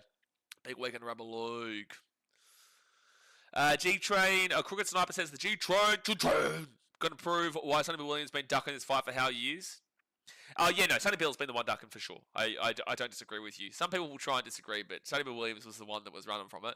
Gal definitely wanted it. Gal definitely wanted it. All right. One of his clever Trevor says Gal and KO in the 3rd. Tom's World says Gal TKO round 3. Geez, people getting around this round 3. Like I said, I really backed in a round 4 to 7 knockout for Gal. I think that Sonny-Bill, surely, if Sonny-Bill is any chance here in this fight, and he is the favourite, mind you, but I disagree. But if he's any chance in this fight, he has to come out and set the tone from distance early. He can't let this get into a up close and personal scrap because Gal will slap him. If Gal is up close and personal and they're basically giving each other the tongue this close, then Gal's going to give him an uppercut and another uppercut, and he's going to box the shit out of his stomach. So he can't let Gal, being the nitty-gritty up and under man that he is, just come up close, back him into a corner or get him on the ropes and then just go for that tit-for-tat, which you just saw in the Almatangi Jr. versus Waterman fight. So, he can't let it. If Sonny-Bill's any chance, he has to keep this fight at a distance, and he has to set the tone very, very early. I don't think the Gal needs to set the tone very early. I think the Gal has the stamina, and I think that from round 3 onwards, he's probably going to be coming into his own a lot more. But then again, we've got to remember, he's 43 now. Sonny-Bill's 39. He's 43. He's been... this has been years since we've seen them fight, guys. We could see this be an absolute melt of a fight. I hope we don't. It could be an absolute shit fest of a fight. But I hope we don't. I hope we see a good one here. Troy B says, Sonny ducked and just waited till Gallen gets 43 years old. Don't necessarily disagree. I actually do agree with that. Mainstar says, ScoMo shouting free Maccas in Engadine if Gal ends up Cronulla. Jeez, you don't want to be with ScoMo at a Maccas in Engadine, that's for sure. Daniel Strawbridge says, got Gallen to KO round 4, $140 on the line for me. I like it. I said Gal round 4 to 7 knockout. Mr. Who Are You Lads says, Sonny-Bill Williams knockout round 6. Why do you say round 6? You don't think that Gal has the stamina with Sonny-Bill? Like Gal got to round 9/10. I can't remember which one it was against Justice Hooney, who's a much better fighter than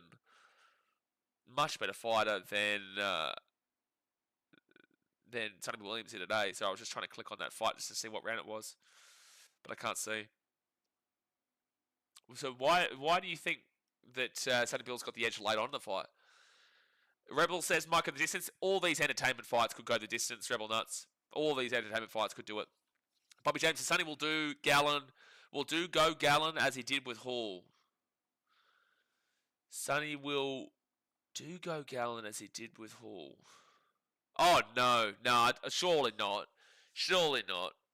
I know Sonny-Bill Williams fans like to use the Barry Hall fight as a reference for both fighters, but it's just not the case. GXC says, and if it happens, it happens. Like, don't get me wrong, like that can happen. This is boxing at the end of the day, guys. I want to repeat and clarify for a lot of people who don't watch boxing on the regular. Boxing is if a punch lands, if you are a 50-1 underdog and you get the right punch, you get the right punch at the end of the day and could get the knockout. You know, you've seen some massive upsets in boxing before. Right? You've seen some massive upsets. So whilst there are favourites and whilst there are very confident favourites, and whilst the favourites do usually tend to take it, at the end of the day, one punch that is hit right gets the job done. So anything can happen. So I will never say this won't happen, but I just disagree that that's going to happen based off of what we know so far. Hands of Freedom says, barbecue at my house, lads. Hey, you better not be charging $10. Don't you charge $10 now, cheapskate. Don't do it. Go charge 10K like Sonny-Bill does. Adam S says, what time does the fight start? Probably about 20 minutes or so. I'd probably say in 20 minutes time, they'll probably start walking out, actually. Bushra says, Sonny-Bill Williams, all the way, boys, up the dogs. Dogs fans seem to have this real love relationship with him still, despite what he did to him. But, you know, fair enough to him. I'm not a Dogs fan, so I can't speak on it, really. I can just acknowledge it. You and your daughter met Gallen in 2017. Good stuff, guy. Getting Rin says, one bloke's an All Black and an athlete. The other couldn't win a game of Origin. Hey, I'm a Queenslander, mate. You're not going to get a fight out of me. You're not going to get a fight out of me. But hey, listen, Kiwis, just give me one thing, all right? Just give me one thing. I spoke about this before. Can you just give me one Bledisloe Cup in my life? I just want one. Like, is it too hard to ask for? The answer is yes. I just want one. Just one World Cup. Not one World Cup. You know what? Screw the World Cup. I don't even care about winning the World Cup. I just want to beat the All Blacks once. I was 7 or 8 years old the last time we won. For gosh sake, Kiwis. He's just greedy. He's just greedy over there. Jake says, hey, bro, it's not so much distance Sonny-Bill Williams needs to keep sharp. It's his footwork and more specifically ring work, how he can utilise the whole size of the ring, especially going around in circles. Sure, I agree, but he definitely also, with his massive reach advantage, Gal is the type of fighter that wants to fight him here. Sonny-Bill Williams does not want to fight him here. That's why I'm referencing the fact that Sonny-Bill Williams needs to keep him here. When he has such a massive reach advantage, there's no point to having him here. So Gal, with the way that he fights regularly, let alone now with a massive distance in the reach advantage, he has to have the fight here. If the fight's here, I don't think Gal can win. I don't think Gal. That's what I'm referring to. But I get what you're saying, Jay. I get what you're saying too. Sonny-Bill Williams in 43 seconds. Music for Life says, yeah, lovely. Thank you, mate, for that opinion. Tristan Gallagher says, do you think it's more likely to go to decision? I think there's every chance it could. Adam Clark says, bullshit, no pubs, Canning Vale, Perth showing fight, probably because they don't want to pay the money for $70. Richard says, Bulldogs love hate with Sonny-Bill Williams and Braith. Braith the Nasta. Deary me. Serge says, Sonny-Bill Williams by decision. Gal's chin is too good. Sonny-Bill Williams won't let him close the gap. He can't let him close the gap. He can't. Gal's too slow. I don't disagree too, Choi. Like, Gal is a lot slower now than when he was at the start of his boxing tenure. Before, obviously, this has been a bit of a break now. But that's even more of a negative against Gal in the sense, like, there's been a bit of a break here, and he is 43 years old. Like, the older you get, you don't get faster, lads. So, there's been a break between these two guys fighting. So, just remember that, guys. It could be an absolute shitfest. But we hope for the best. All right, tell the tape. Okay, so weight 106.5 to 100.5. Damn, 6.5 kilo difference between Gal and Sonny-Bill Williams.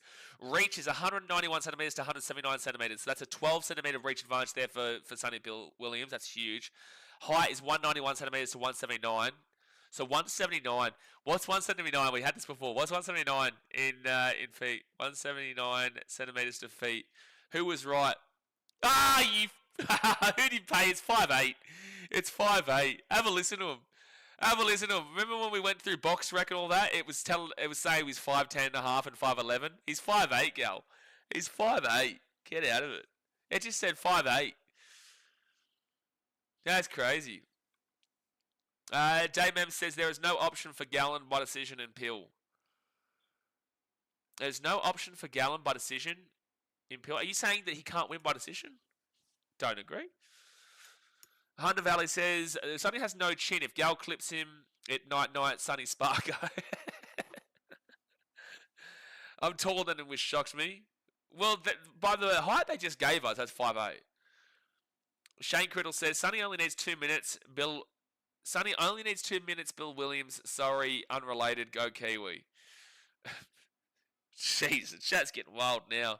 Chat's getting wild. I saw someone say I wish it was on earlier. Boxing fights always go into the night, mate. Yeah, we had the Pacquiao Jeff Horn fight that was on in the afternoon at Suncorp, which was great. But majority of fights are going to go late on into the night. Aaron says, let's go Gallen from a Queenslander. Get around you, son. Get around to Queensland. Fire up Queensland. Just remember, you're champions, baby. You're champions. You are champions. Music Live says, is there a chance this fight will be rigged or this the right deal? I feel like if it's rigged, it's a draw. Because then we're going to be forced to watch another fight. I don't think that these two guys have it in them to make it a trilogy. So this is the first fight. If whoever was to win this fight, I think that's it. But if this is a draw, these guys will milk that cow for all it's worth. They'll get those teddies milking for sure from the cow. So if it's a draw, I feel like it probably is rigged to the point they want a second fight to get the money. Oh, it's 5'10", Dragon. Okay, fair enough. Well, I don't know. Google's just lied to me. Google's just lied to me. 2-minute Noodle Williams is getting round 6. Bubba learned to spell share. Reese says, I just hope Sonny has fixed his balance. Previously, it hasn't been good. Footwork and grounding his punches will be the key to making this a competitive fight. Will Gal... Ooh, chat's gone a bit fast. Gal will land start hunting. Agree with you. I believe Gal ultimately is the better boxer, but this was years ago. I do believe that. I don't believe a chump is lasting till the very late rounds of that Justice Hooney fight. That doesn't mean that I think... I don't know what it's like now. They're 43 and 39. It's been years. Again, it's been years. Do you get... Hunter Valley says, remember when Gallen smashed 2 cane toads, Ben Hannett and Justin Hodges in the same night? Yes, and then Justin Hodges wanted to come back for seconds and got slapped again. Daniel Strawberry says, bro, I haven't watched you since like 2024, round 15 or something. My membership's been going since. Enjoyed the $60, lad. Hey, I appreciate you for the solid, mate. Appreciate you for the solid. We'll see you in 2025, or we'll see you this weekend, and then... No, this weekend's round 20. That's a bit late for you, mate. But then we'll see you in 2025 for the grand final. Vanessa says, cash out 2,300 or let it ride, Gal to win. I think Gal wins. I think if you've bet that... How much did you bet on it, though? I don't know what your original outtake was. Bob says, Sonny will be eating through a straw after this one. Well, let's hope not. Touch wood, that's not the case. God bless the guy. John Doe says, can you see me? I can see you, mate. Yes, I can see you. Show it for the boys. I will reiterate that you are looking for an illegal stream for a reason. There's a key word there. Turtle says, yo, Jake, Derek destroyed him. I don't know what's going on there. Sir, they should have made the fight $30 to watch $70 of Raw. I don't disagree with you, sir. I don't disagree with you. But at the end of the day, it's entertainment, and they're going to milk it as much as they can. That's just kind of how it goes. So they're just doing a bit of a hype right now. The fight is very close to getting underway. Thumbs up and subscribe, guys. We've been waiting years for this, man. Could you imagine the hype this actually would have gotten 4 years ago, 3-4 years ago? Bro, when the entertainment boxing of Australia was pumping and Gal was, fighting Justice Hooney and Sonny-Bill Williams was doing his thing with Botha. Like, these guys, when they were fighting, like, that was so hype, and then it just took too long. And it's still fun and it's still exciting and it's still great to see. I just hope that they're not too old. I really do. I really hope. Jake G says, Turtle says, watch this be a remake. Kieran says, hopefully the fight will start before midnight. It'll probably start about probably 15, 20 minutes time. John says, love your cross. God is good, man, all the time. Tuttle says, mate, Sonny-Bill Williams wanted the 2-minute rounds. No, I reckon he gasses and Gal gets him mid to late. Everyone who fights Gal wants to fight it for 2 minutes. Everyone. Look at Josh Allen, the cut. I hope you're watching, Josh. I unblocked him on Instagram just because I called him out for his stupid shit. Like, everyone wants to fight Gal at 2 minutes and charge the fans an exorbitant price, and you're just like, get a grip of yourself. But at least this is 8-minute round. This is 8-minute rounds. It's crazy. At least this is 8 rounds. Like, that fight was 2-minute rounds times 3. It was 6 minutes for like $60 is what they wanted. Are you talking to me, Jay? Are you talking to me? Oh no, I'll have to look. Lamatasi says, didn't Gal get the bash in the pub? I don't know what you're talking about. Oh, you are talking to me, are you, Jay? I think you can do that, can't you, Jay? I think you can do that as a moderator, no? I'm pretty certain. Locke says, you must be counting with the shoes on for those... What? No, I looked at Google. Don't blame me, man. What she... Dearie me. Not counting with no buddy. I'm just looking at Google. Listen, leave me alone, mate. I'm doing my best. Doing my best. Okay, I'm going to try and put this on the slow mode here for the chat. How do I do this? So Gal's going to come out here. We haven't usually had to do this. I'll have a look.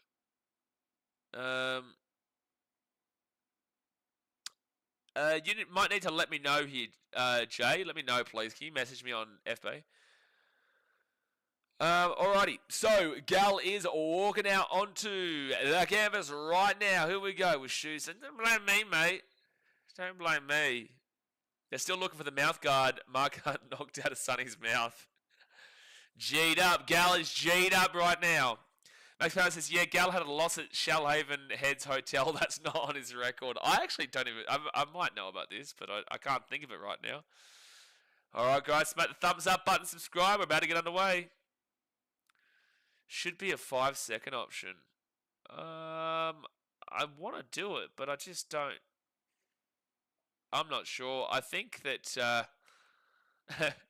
I think we're going to have to leave it, Jay. The chat might get crazy. We'll have to think about this for next time, mate, because I don't know how to do it, and they're coming out now. Gal is walking. He's still walking. This is like the New South Wales State of Origin walk. It's not from the end of the arena. He's walking from the MCG to this fight here at the moment. Gee whiz. Gee whiz. John says, take one for the team, put the camera on the fight. You and I both know what the answer to that one is, my friend, because the fun fact is, you know what's so funny about this, is that everyone always says this, and it's like, ultimately, you then don't even get a commentary, because I get copyright striked immediately. So it's like, if you advise for that, not only do I just get taken off, but also, secondly, you don't get to listen to anything. So, like, regardless, you just let loose. But alright, here we go. Gal's out on the canvas. Here we go. Let's get it. Do-do-dun, do-do-dun, do-do-dun, do-do-dun, do-do-dun. Fire it up. I'm supporting Sonny. Brendan Reed says, well, Sonny-Bill Williams is about to come out now. Tasman says Gal's going to be gassed before he gets to the ring.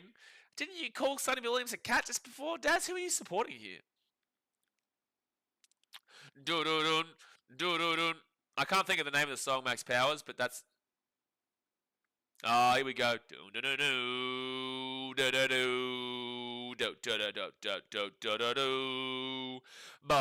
Good song choice here by Sonny-Bill Williams.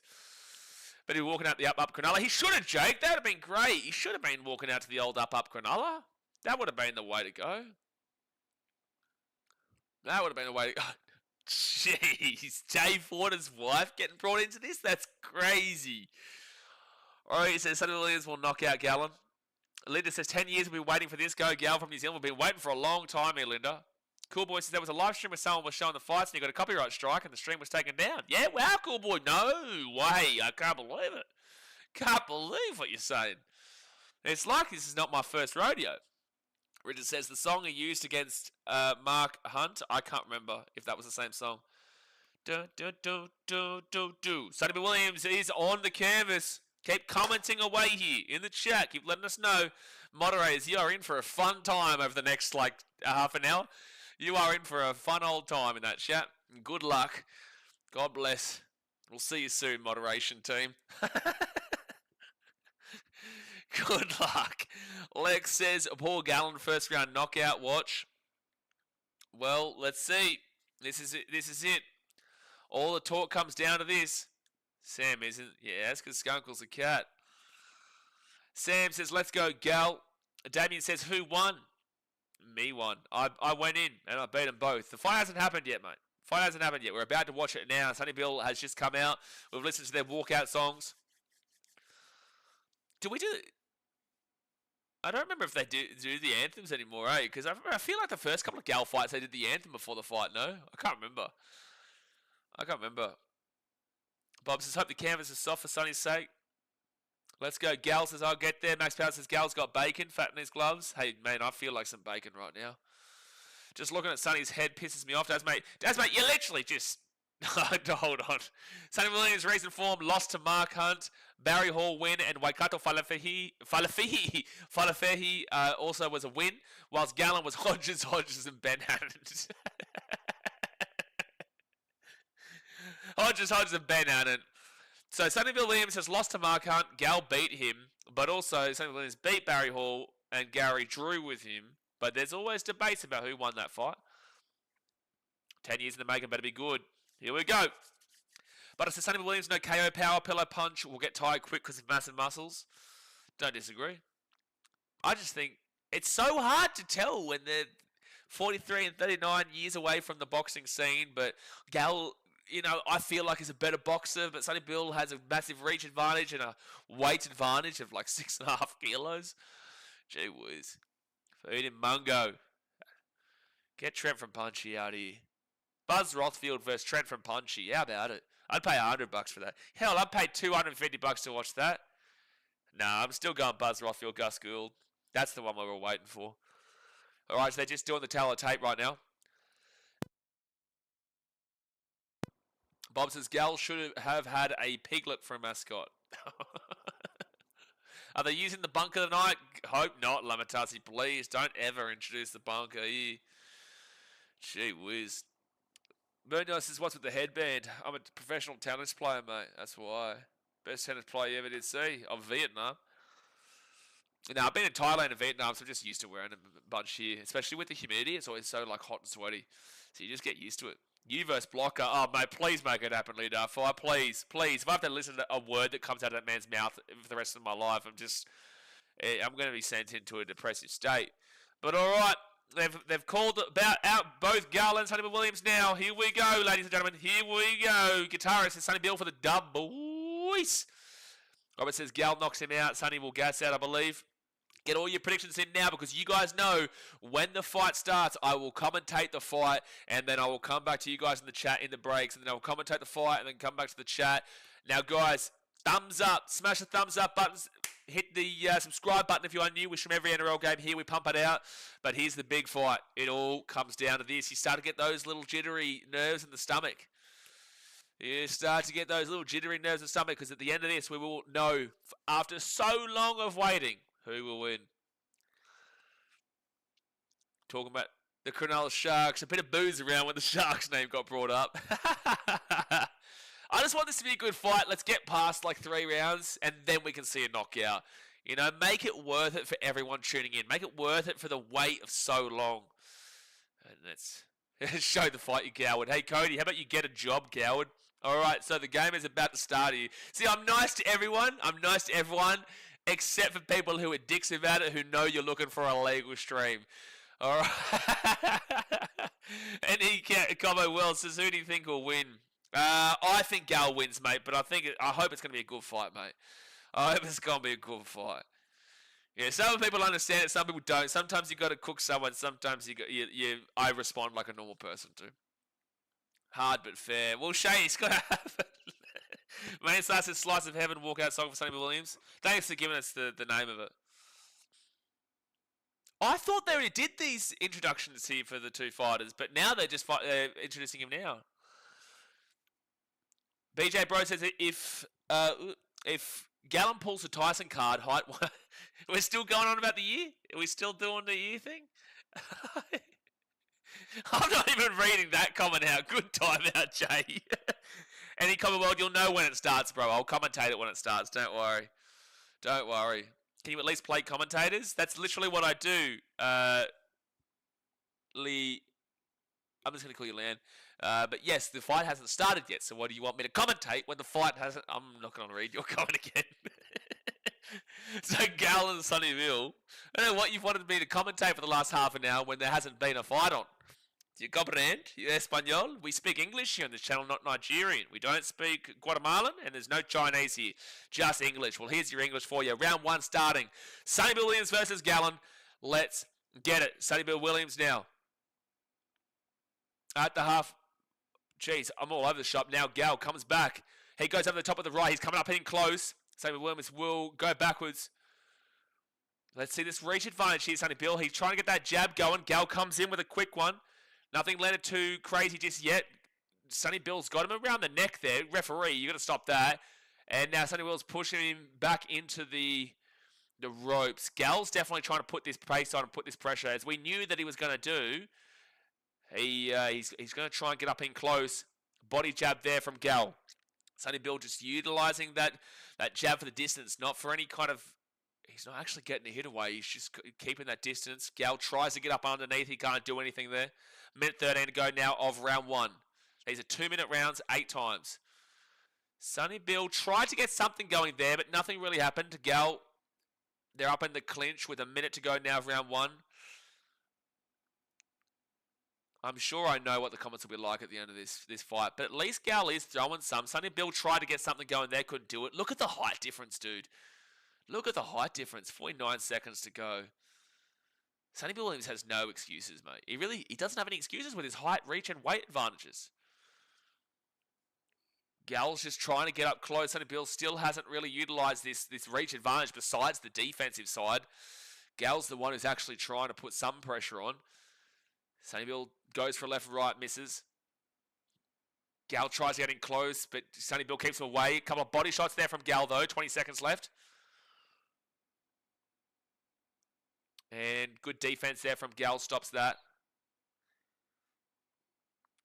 Gal trying to come up and close. 10 seconds to go now of round one. I feel like this fight, based off of what I've seen, probably goes a distance. And there we go, round one. I'm giving that to Gal on the sole basis that he at least gave it a crack, probably landed a few more punches, and probably looked the more dangerous. Sonny-Bill Williams just kind of kept him at bay. I don't think that Sonny-Bill actually did anything really to kind of... I don't think he really did anything there. Like, there was a good right that he made. Maybe you could argue it for him, but like, I've got to say, Gal at least showed some energy, while Sonny-Bill kind of just...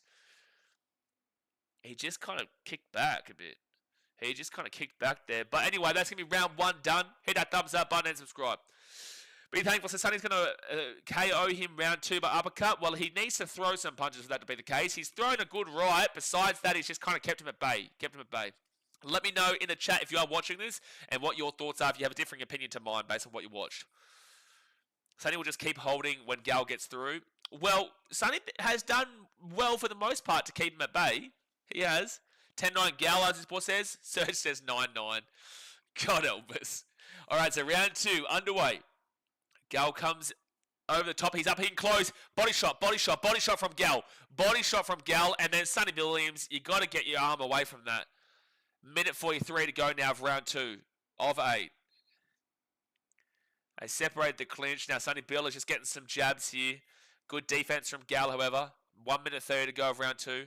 Gal tries to go underneath, but the distance is too much there. Sonny-Bill with a good uppercut there. Gal comes in with some good body shots, and he's up close and personal again. He's on the ropes there, Sonny-Bill, but he gets away. He's going for some big uppercuts here. Don't tie you. Oh, Gal gets good. That's a good uppercut there from Sonny-Bill. Jeez, is Gal rocked? Minute 13 to go here. Sonny-Bill on top now in round two. He goes for a big uppercut. You can't tire yourself out, though, Sonny. You've still got 6 rounds to go after this. Minute 6 to go. This is promising from Sonny-Bill Williams, though. He's seeing the uppercut. That's a good shot there from Sonny-Bill. He's got Gallen on the back here. 55 seconds to go of round two. Body shots now from Sonny-Bill. 49 seconds left. Gal definitely on the back foot here of this round. He goes for a big uppercut, missed that. Oh, good shot there from Sonny-Bill. 40 seconds left. Body shot, body shot, body shot from Gal. Nothing big, though. He's just trying to survive this round right now. He's just trying to survive this round. Ref has to warn Sonny-Bill. 28 seconds to go. Appreciate you, Philip Pearson. Sonny-Bill, good body shot. You've just got to hope that he's got some in the tank because he hasn't got him down here. But definitely Sonny-Bill Williams round. 14 seconds left now. 10 seconds. Nothing happening. Gal in the corner. He'll get a much-needed rest after this. And there we go. Round 2 done. That's definitely Sonny-Bill Williams with the round 2 victory. I led with Gal round 1, but honestly, it was 50-50. But like you could argue that was a 10-8 round there from Sonny-Bill. I don't know if they'll give it to him, but you could argue that was a 10-8 round. Philip Pearson, appreciate you for joining up as a member, my guy. Appreciate you, brother. Don't forget, guys, thumbs up, subscribe. Round 2 done and dusted. I've led with Gal round 1. I'm going definitely with Sonny-Bill in round 2. I don't think they'll call it a 10-8, but I'm going to go at 10-9. You reckon a knockout, Timmer says? If Sonny-Bill keeps it up like that, then sure. So first round, thrown punches was overall 40 punches thrown from Gal, 17 landed from Gallen, whilst I think it was 30 thrown from Sonny-Bill, but 16 landed from Sonny-Bill. So he's landed less, but at a higher rate because he's thrown 10 less punches. All right, round 3 underway here. I've got it one apiece right now, but if Sonny-Bill keeps that momentum up for the round 2, good body shot here from Gal. Another body shot from Gal. Minute 50. He needs to protect that uppercut because that's what Sonny-Bill Williams was dominating with in round 2. Minute 45 to go now of round 3. He needed those couple of body shots. Sonny-Bill just utilizing that distance with that left jab. He's just making sure Gal knows he can't just have it all his way up close. But he comes up close and gets another body shot. That's what Gal needs to do. But he can't bite off more than he can chew because Sonny does have that huge reach advantage. Minute 26 to go. Sonny-Bill tries a couple of shots, but Gal defends that. Gal's doing the better in this opening of this third round. Yeah, Gal can't reach his head. That's why he keeps going for the body, Justin. He can't get to his head. The height advantage is too much, and that reach advantage is too much right now. Minute 10 to go now, round 3 of 8. But it's not like he's not having a crack here, Gal. Round 2 wasn't good. Round 1 and round 3, he's given it a crack. Defense there from Gal was fine. 55 seconds left of round 3 here. They're just in the middle. He goes for body shot. Weak body shot. Still connects, though. 45 seconds left. Sonny-Bill comes over the top of the right. Misses that. Gal just really trying to work that body. It's the only thing he's got right now. So I don't think Gal can get a knockout unless he gets a real clean ribcage shot. Good shot there from Gal. Good shot from Gal, and it gets him onto the rope. Gal's definitely winning this third round. And body shots from Gal. They're going to have to separate this. Sonny-Bill, you just complained to the referee, and then you're wanting to continue that just then. You were the one who was complaining to the referee to separate them. 15 seconds to go now, round 3 of 8. Gal's winning round 3. 8 seconds left here. Gal comes forward. 5 seconds. And there we go. I've got to say round 3 was Gal. He definitely was the one who put the pace on, put the pressure on. 3 more punches, landed more punches. Obviously, most of them body shots. But he definitely was the better of round 3. 50-50. I lent with Gal round 1, 10-9. Round 2, you could debate a 10-8 for Sonny-Bill Williams, but I'll say 10-9 Sonny-Bill, but it was definitely Sonny-Bill's round. You could debate a 10-8. I just don't think they would do it. And then round 3, I've got 10-9 to Gal relatively confidently. Relatively confidently. As he says, 10-8 Gal. There's no way that was a 10-8 round, bro. No chance, as he sport. No chance it was a 10-8 round, but 10-9, sure. 10-9 for sure, but 10-8, nah. Yanni says Gal 2-1, as he says 2-1 Gal. Dazzy says 2-1 Gal. 30-27 Sonny-Bill Williams. Tend the Great says, why you say that? Anyway, guys, round 4 about to start. Hit that thumbs up button and subscribe. But 30-27 is crazy. You're saying that Sonny-Bill has won every round? That's what, yeah, Hunter Valley, not necessarily, but I agree, and that's why I don't think they can give it to him. Oh, Gal here in round 4. He's come in with a couple of bangs. Left, right. What was I saying about Sonny-Bill Williams? Don't use too much in the tank. Gal's coming in, and he's getting hot here in his first 20 seconds of round 4. Gal is getting red hot. He's landed a couple of good punches here. 8 rounds here, Ouch the Smart. Sonny-Bill Williams being told not to hold. He has been deducted a point for holding in a previous fight, and Gal just got warned about hitting him in the back of the head. But Sonny-Bill Williams has been docked a point in a previous fight for holding, so keep an eye on that. 1:17 to go here of round 4. Gal's winning this 4th round at the moment. 1:09 to go. I'm starting to believe there might be a knockout. The early round, not so much, but now I'm starting to believe. Second round made me think Sonny-Bill can get it, and this round's making me believe Gal still could possibly get it if Sonny-Bill is too tired. Oh, good over the top right there from Gal. Oh, good shot from Gal. And Sonny-Bill Williams is clinching again. He's holding him again. If you do it again, you're going to get docked a point, Sonny-Bill. 44 seconds to go of round 4 of 8. Sonny-Bill, he's a bit of bloody shadow boxing right now, to be fair. 30 seconds left. And Gal comes up underneath. He waited for Sonny-Bill to throw a right and comes underneath. And again, he's holding him, ref. Sonny-Bill Williams, you can't cuddle him. He's not your partner. You can't take him to bed and cuddle him. Deary me. 5 seconds left here of round 4 of 8. And there we go. Round 4 done. I've got to say, it's an even round that, but I'd probably say Gal. What do you think in the chat? Oh, that uppercut from Sonny-Bill just missed and allowed Gal to get a left. Jeez. Like, I've got to say it's 3-1 Gal right now, but, like, round 1 was 50-50. Round 3, I was pretty confident Gal. Round 2 was absolutely Sonny-Bill Williams. Round 4 was probably Gal. I'd probably say Gal too. And this is such a surprise. Considering what we watched in round 2. Round 2, we saw Sonny-Bill Williams dominate the living shit out of Gallen. And we thought it looked like he was going to get a knockout or just keep the momentum up. But the thing I said was that Sonny-Bill Williams, basically better get the knockout here because otherwise he's probably going to bite off more than he can chew and get too tired. But anyway, round 5 coming up here, guys. Hit that like button and subscribe. Joseph says 3-1 Gallen. Google says 2-2. I can understand it.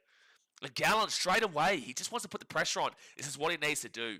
It's what he needs to do. He needs to frustrate the living shit out of Sonny-Bill. Just get up close. Keep pushing into him. Yes, it's going to leave him susceptible with that reach, but he needs to keep on doing this. 1:50 to go here of round 5 of 8. Gal goes for a big right swing, and he misses that one around the body. Good defense there from Gal to block that one from Sonny-Bill. Gal comes over the top there for a left, misses that. No one really landed anything so far here in this round 5, but Gal is pushing the movement. Gal's still coming forward here. Sonny Williams gets away from just getting a few jabs here, but it's just not doing anything. He misses again. Good head movement there from Gal. Gal goes for a body shot with the left. Can't get it. 1:10 left here of round 5 of 8. Sonny-Bill misses that jab. He's missed a lot of jabs here, but then again, Gal's not done too much himself. He just keeps him at bay, Sonny-Bill, in this 5th round. 50 seconds to go. Good body shot from Gal. Really good right body shot. That could be the winner of the round 5. Because otherwise, Sonny-Bill's not landed jack shit. 40 seconds. Good defense there from Gal. Sonny-Bill trying to go for some big shots off the top again. 35 seconds left here of round 5. Gal comes in with a left. Can't really do too much with that. Probably got him with a body shot, but good couple of jabs there from Gal. He's definitely waking up now at the back end here. 26 seconds to go. Gets a body shot again. Sonny-Bill has not kept on from that second round. Gal has really gotten back into this fight and it's impressive that he's been able to really work himself back in. 10 seconds left, round 5 of 8. Yeah, you can see why Gal won a 3-minute rounds, except for that second round. For sure, he didn't want 3-minute rounds there. If Gal had 3-minute rounds in that second round, it would have been done. He'd have been done, in my opinion. He needed that break, and he got that break. But that's round 5 done, and I've got to give that to Gal. I've got to give that to Gal. I've gone round 1, 10-9 Gal. Very slight. I can understand a 10-9 Sonny-Bill. Round 2 is a guaranteed Sonny-Bill Williams round. So 10-9 Gal, 10-9 Sonny-Bill Williams, and then I've got Gal, and then I've got Gal, and I've got Gal. But round 3... Oh, round 3 I'm pretty... No, round 3 I was 50-50. Round 4 I was Was it... One of those two I was very confident. One of the two I was 50-50. I'm pretty confident that was Gal just then. And look at this. 156 punches thrown to Gal. 127 to Sonny-Bill. 52 landed for Gal and 28 landed for Sonny-Bill Williams. That tells you the difference. Gal is throwing more punches. He's landing more punches. And it is actually just simply looking like he is getting the better of this fight. It's just if you only looked at round 2, you'd think Sonny-Bill Williams was going to kill the guy. But round 6 coming on up. Keep coming in the chat, guys. Let us know who you think wins this fight. I've got Gal currently winning 4 rounds out of 5. A minute 50 to go here of round 6 of 8. Gallen comes forward. And he comes in with a body shot. And Gal comes in with a couple of body shots and basically does a rugby tackle into the ropes. Oh, over the top there with a right there from Gal and then a left. Sonny-Bill Williams complaining. Stop whinging. Body shot from Gal. Body shot from Gal. Sonny-Bill, you can't have him here. And then he's going to get maybe a warning. No, he doesn't get a warning there. Gal gets the speaker too. But Sonny-Bill went for a massive uppercut and missed him. Gal tries to go for a right over the top, but he just didn't throw it in the end because he realized Sonny-Bill was too far away from him. Minute 10 to go. Halfway through round 6. Sonny-Bill doing a lot of confident movement for someone who I don't think is winning this fight currently. 1 minute to go. This has been a great card though, man. Across all the fights. It's been a great card. Sonny-Bill goes for a couple of left jabs. Doesn't land anything though, just keeping the distance. Gal coming up close, gets a jab, comes over the top as well. Sonny-Bill Williams on the back foot, and look at him holding. Look at him holding. Oh, it's in a clinch, is it? People are booing.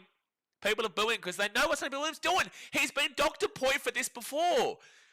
Stop holding, Sonny. Throw some punches. You dominated him in round 2. Why do you feel the need to hold the whole time? 23 seconds.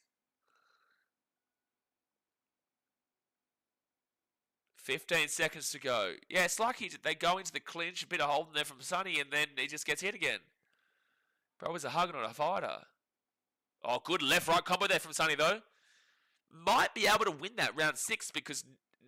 Oh, no, I'd probably still say Gal. Maybe Sonny-Bill. I don't know. That one, round 6.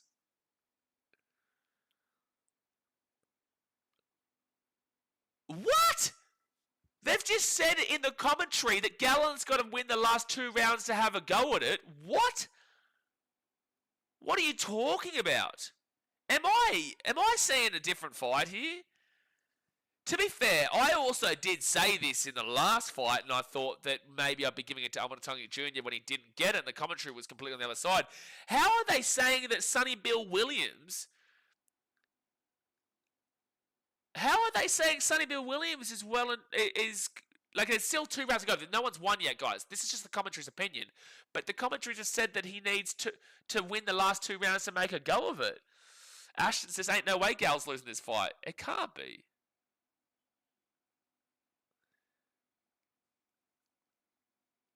Maybe Lucas. I might be underestimating. But Sonny-Bill Williams' ring control, like Gal keeps pushing him onto the ring, into the ropes and into the corner. Gal's the one who's putting the pressure on Sonny-Bill. It's just that Sonny-Bill is keeping him at bay with the jab.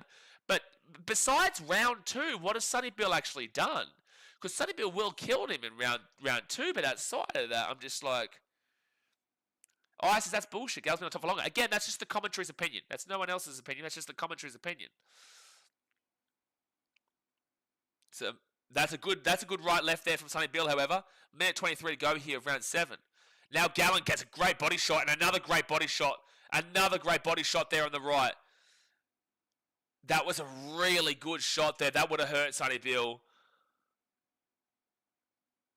Time. What's happening? Give me your hand. Oh, he's going to deduct a point from Sonny-Bill. He has deducted a point from Sonny-Bill. The referee has deducted a point from Sonny-Bill. I don't know what was happening just then. A minute to go here, round 7 of 8. A point deduction from Sonny-Bill.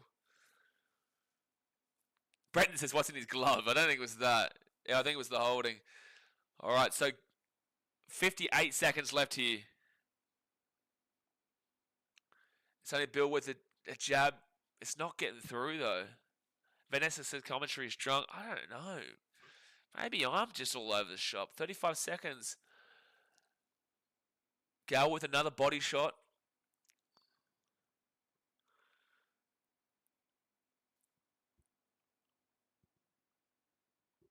They're trying. Basically, the commentary's saying, like, are they gonna score the body shots more, the great body shots more, or the head shots more? For God's sake.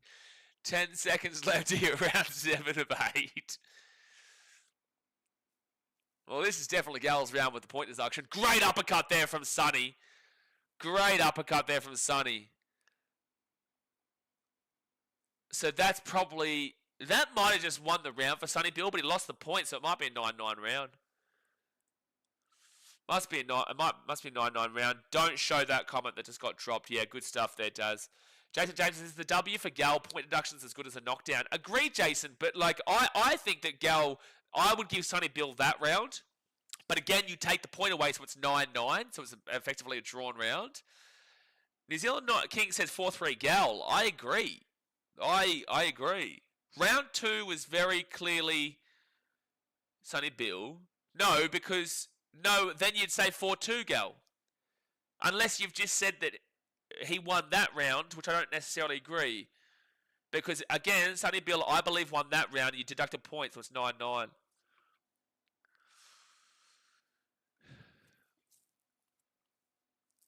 All right, here we go. Round 8, guys. Hit that like button and subscribe. If you are new around here, get in the chat. Keep getting amongst it. We might be looking at a draw here with a minute 53 to go. Keep coming away. Minute 57 to go. And Sonny-Bill Williams has got to stop holding him, man. He's got to stop holding him. He's going to get disqualified in a second. The referee just said, if you do it again, I'm going to disqualify you. A minute 30 to go. The referee just said to Sonny-Bill Williams, if you do it again, I'm going to disqualify you. All right, minute 20 left here. Sonny's got to be super careful. He's only going to get through the last minute 20, and we'll see how the scorecards go. That's a good jab here. A good jab from Sonny-Bill.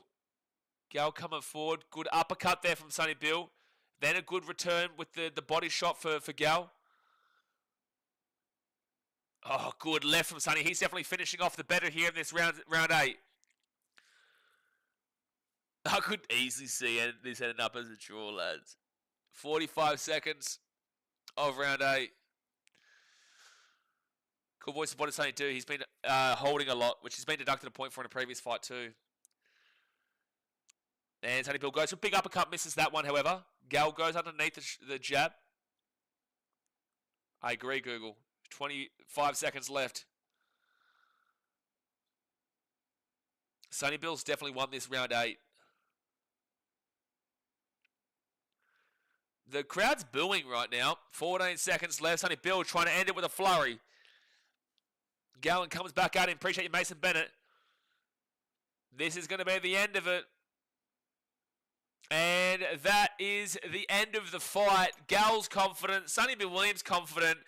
A lot of people here confident Gal wins, and a lot of people here as well also confident Sonny-Bill Williams wins. We've got the commentary that was really heavily in favour of Sonny-Bill Williams earlier on in the fight, in the mid of the fight, and then you start to see them kind of turn their tune around 7, and now they're back on Sonny-Bill Williams' brigade in round 8. Let us know in the comment section what your thoughts are here. I dead set think that there is a genuine possibility they give this as a draw. And I know that there are confident people who are calling me bias and wank and whatnot in the chat. You do that all you like if you think Sonny-Bill Williams won. And the same thing goes to people who think Gal won. I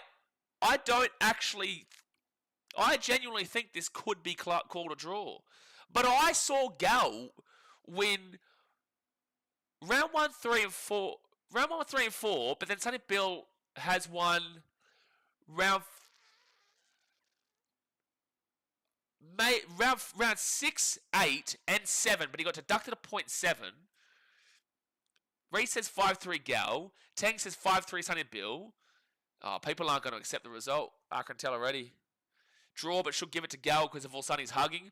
Well, if it's a draw, then it was because of Sonny's hugging that it was a draw. No religious comments here in the chat, lads, about Sonny's religion. Come on, man. Let's be adults, mate. Max Powers, I told you Sonny would hold all night and it'll be a draw. Hey, maybe, Max, maybe. We're just waiting for the decision here, guys. While you do, hit that like button, subscribe. I appreciate you for tuning in all day. We've been here for the last 4 hours now, streaming all the fights.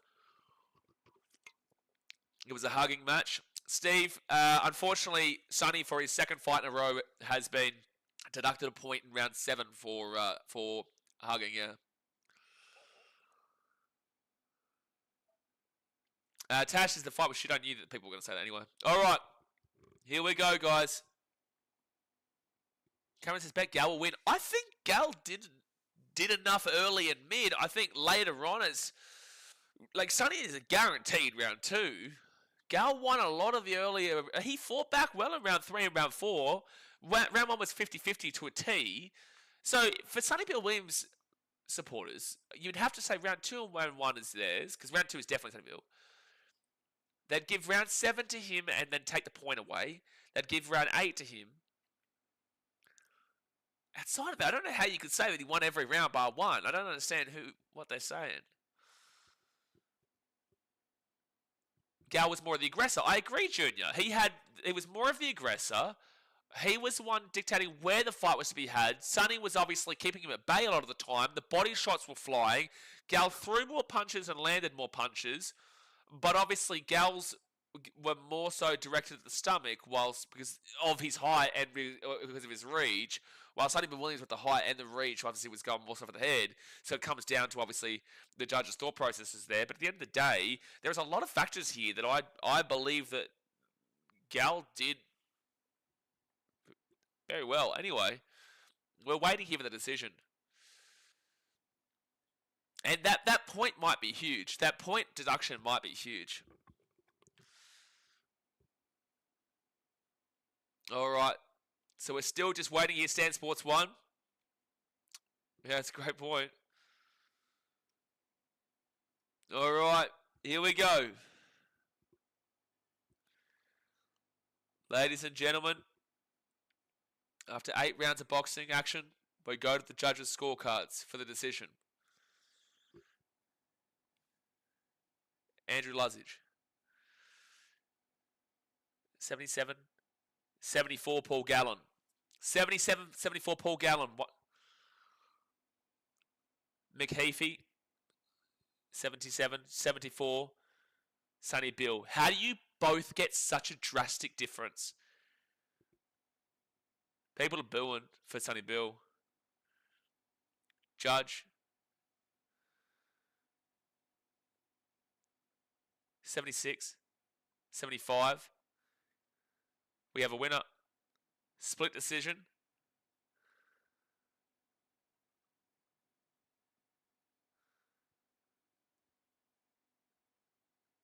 Paul Gallen. Paul Gallen won. I was trying to tell you guys. I was trying to tell you. But you know what? I've got a question. How do you have a 77-74 and a 77-74 on the opposite side? Paul Gallen will win the fight. Paul Gallen will win the fight. Gallen will be the victor. I've got to put this up on the screen here. That was actually a mad, nervy weight there. I'm so happy that I was validated because I was starting to really question myself how the commentary was glazing Sonny-Bill. And I'm just like, okay, I can understand some points, but I don't understand how everyone was so confident. But I just got to really question how there can be such a polar opposite 77-74 from those judges. The 76-75 makes the most sense of mine. Yeah, Gal's definitely finished with his fights, is what he's saying right now. Gal is finished with his fights. Glad that we at least got to see this one, to be fair. As mate said, oh jeez, the chat's just gone so fast. Calix says, bro, shut up. Your mama, buddy. Remel says, because he's got a laid-back job. Philip Pearson says, you called it right, bro. Logan says, that scoring was crazy. Yeah, like, I agree. I just don't understand how it can be 77-74 on two opposite sides. They shake hands. They've been talking, Drac. They've been talking, and they're right. At the end of the day, it's all respect, man. I don't think they're going to be the best mates ever, but Yanni says split decision is disgraceful, though. I don't necessarily agree. I just agree on the point of how it can be drastically that side if both judges on this side are going Gal. It's like it wasn't a 76-75. It was a 70. Yeah, it was a big difference. Lyndon says this was a bad fight like the Mike Tyson fight. I enjoyed this one more than the Mike Tyson-Jake Paul fight, to be fair. Mangan says Bang picked the whole card. I did pretty well tonight. The only fight I got wrong on the scorecard was the Amatungi Jr. versus Waterman fight, where I thought, and I guess that's why I doubted myself a little bit as well, because I had the fight a little bit differently. But I'm glad that I was validated a little bit with this Gal one. The G-Train, Gustav. G-Train on top. He might not be able to win Origin, but he is able to win a boxing fight. Ben says, thanks for calling it, bro. Always, man. We're here for every single rugby league game. We're probably going to be here for the Timmy Zoo fight this weekend as well. But we're here for every single NRL game, so we'll be back tomorrow for a game. It should be good. Bally Up says, fuck all you Sonny-Bill Williams fans. Go cuddle his nuts. Gal all day, every day. Jeez.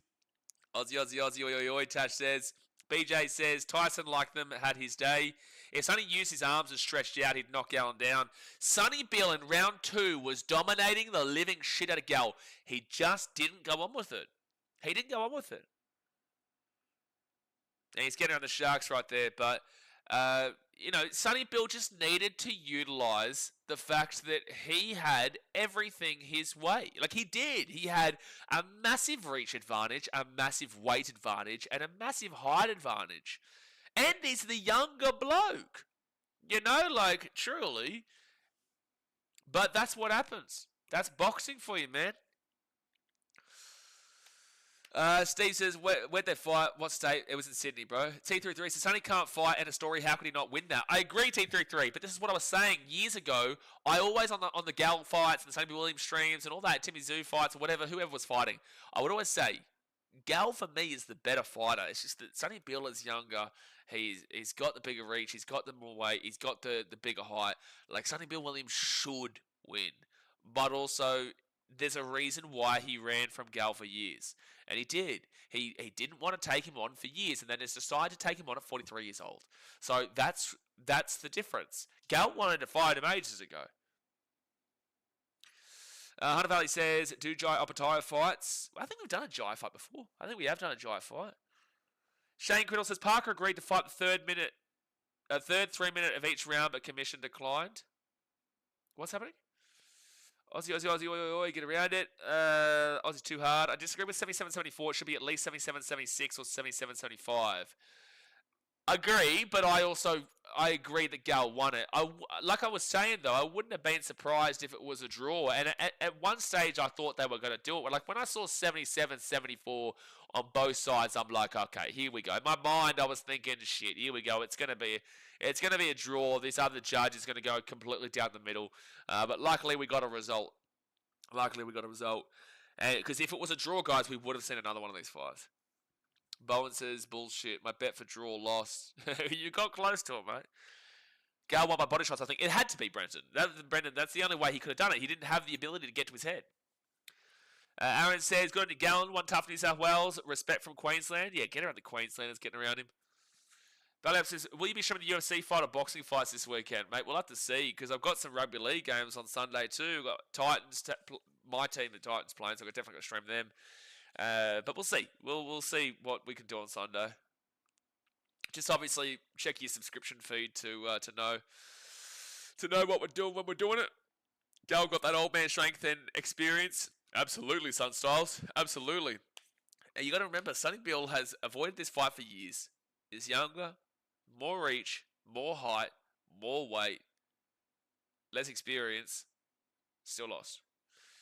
All comes down to experience, man. The old tough Gal. He's so used to losing and doesn't want to lose that he just he just can't stop winning when it comes to this. The only fight that he he lost to Tizieski, but the big fight that kind of crushed him overall was the Justice Hooney fight. But you got to look at him and say, shit, he took on Justice Hooney. He took on one of the biggest prospects in Australian boxing. He took on Justice Hooney and even Terzievsky, who you watched in the fight before this, or the two fights before this. Truly, he's a tough unit, mate. Gal's a tough, tough man. Liz says, yes, go Gal, keep Sonny there. We don't want him back. Hunter Valley says, Sonny's a cat. If I had this body, I'd be a monster. Mate, he is a bopper, dude. He's a bopper. But there we go, guys. What a big night. We've had a great time here on the stream, watching all the fights. Just to go over it again, you've got all the results over there. Alex Leopold Jr., round 1 win. You had Rahim Mundine get a win against Joe Vato Sangata. David Nika got a win against Nicholas Charalampus. Then you had Kane Baker and Johan Lind go up against each other, and Lind got a victory in, I think that was a decision, yeah? I think that was decision for Linde. I think it was. I can't remember, but I think it was. At heavyweight, then you had Clay Waterman and Mosey Almatungi Jr., where Waterman got the decision in the end. Terzievsky versus Troy Pilcher. Terzievsky got a very dominant victory. And then Sonny-Bill Williams, Gal obviously gets the win in the big moment by decision, split decision. And there we have it, guys. I appreciate you. But obviously, guys, thumbs up, subscribe, bit of G-Train action, choo-choo. I appreciate you, and I'll see you tomorrow for, what's the game tomorrow, actually? What is the NRL game tomorrow? The NRL game tomorrow is the Dolphins versus the Cowboys. We'll be live with that.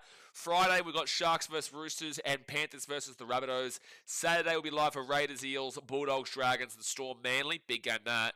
And then we've got Tigers, Titans on Sunday and Knights, Warriors as well on Sunday. So, big weekend of rugby league. I will see you guys very, very soon. Thanks for watching. Catch you later. See ya. Two-Train!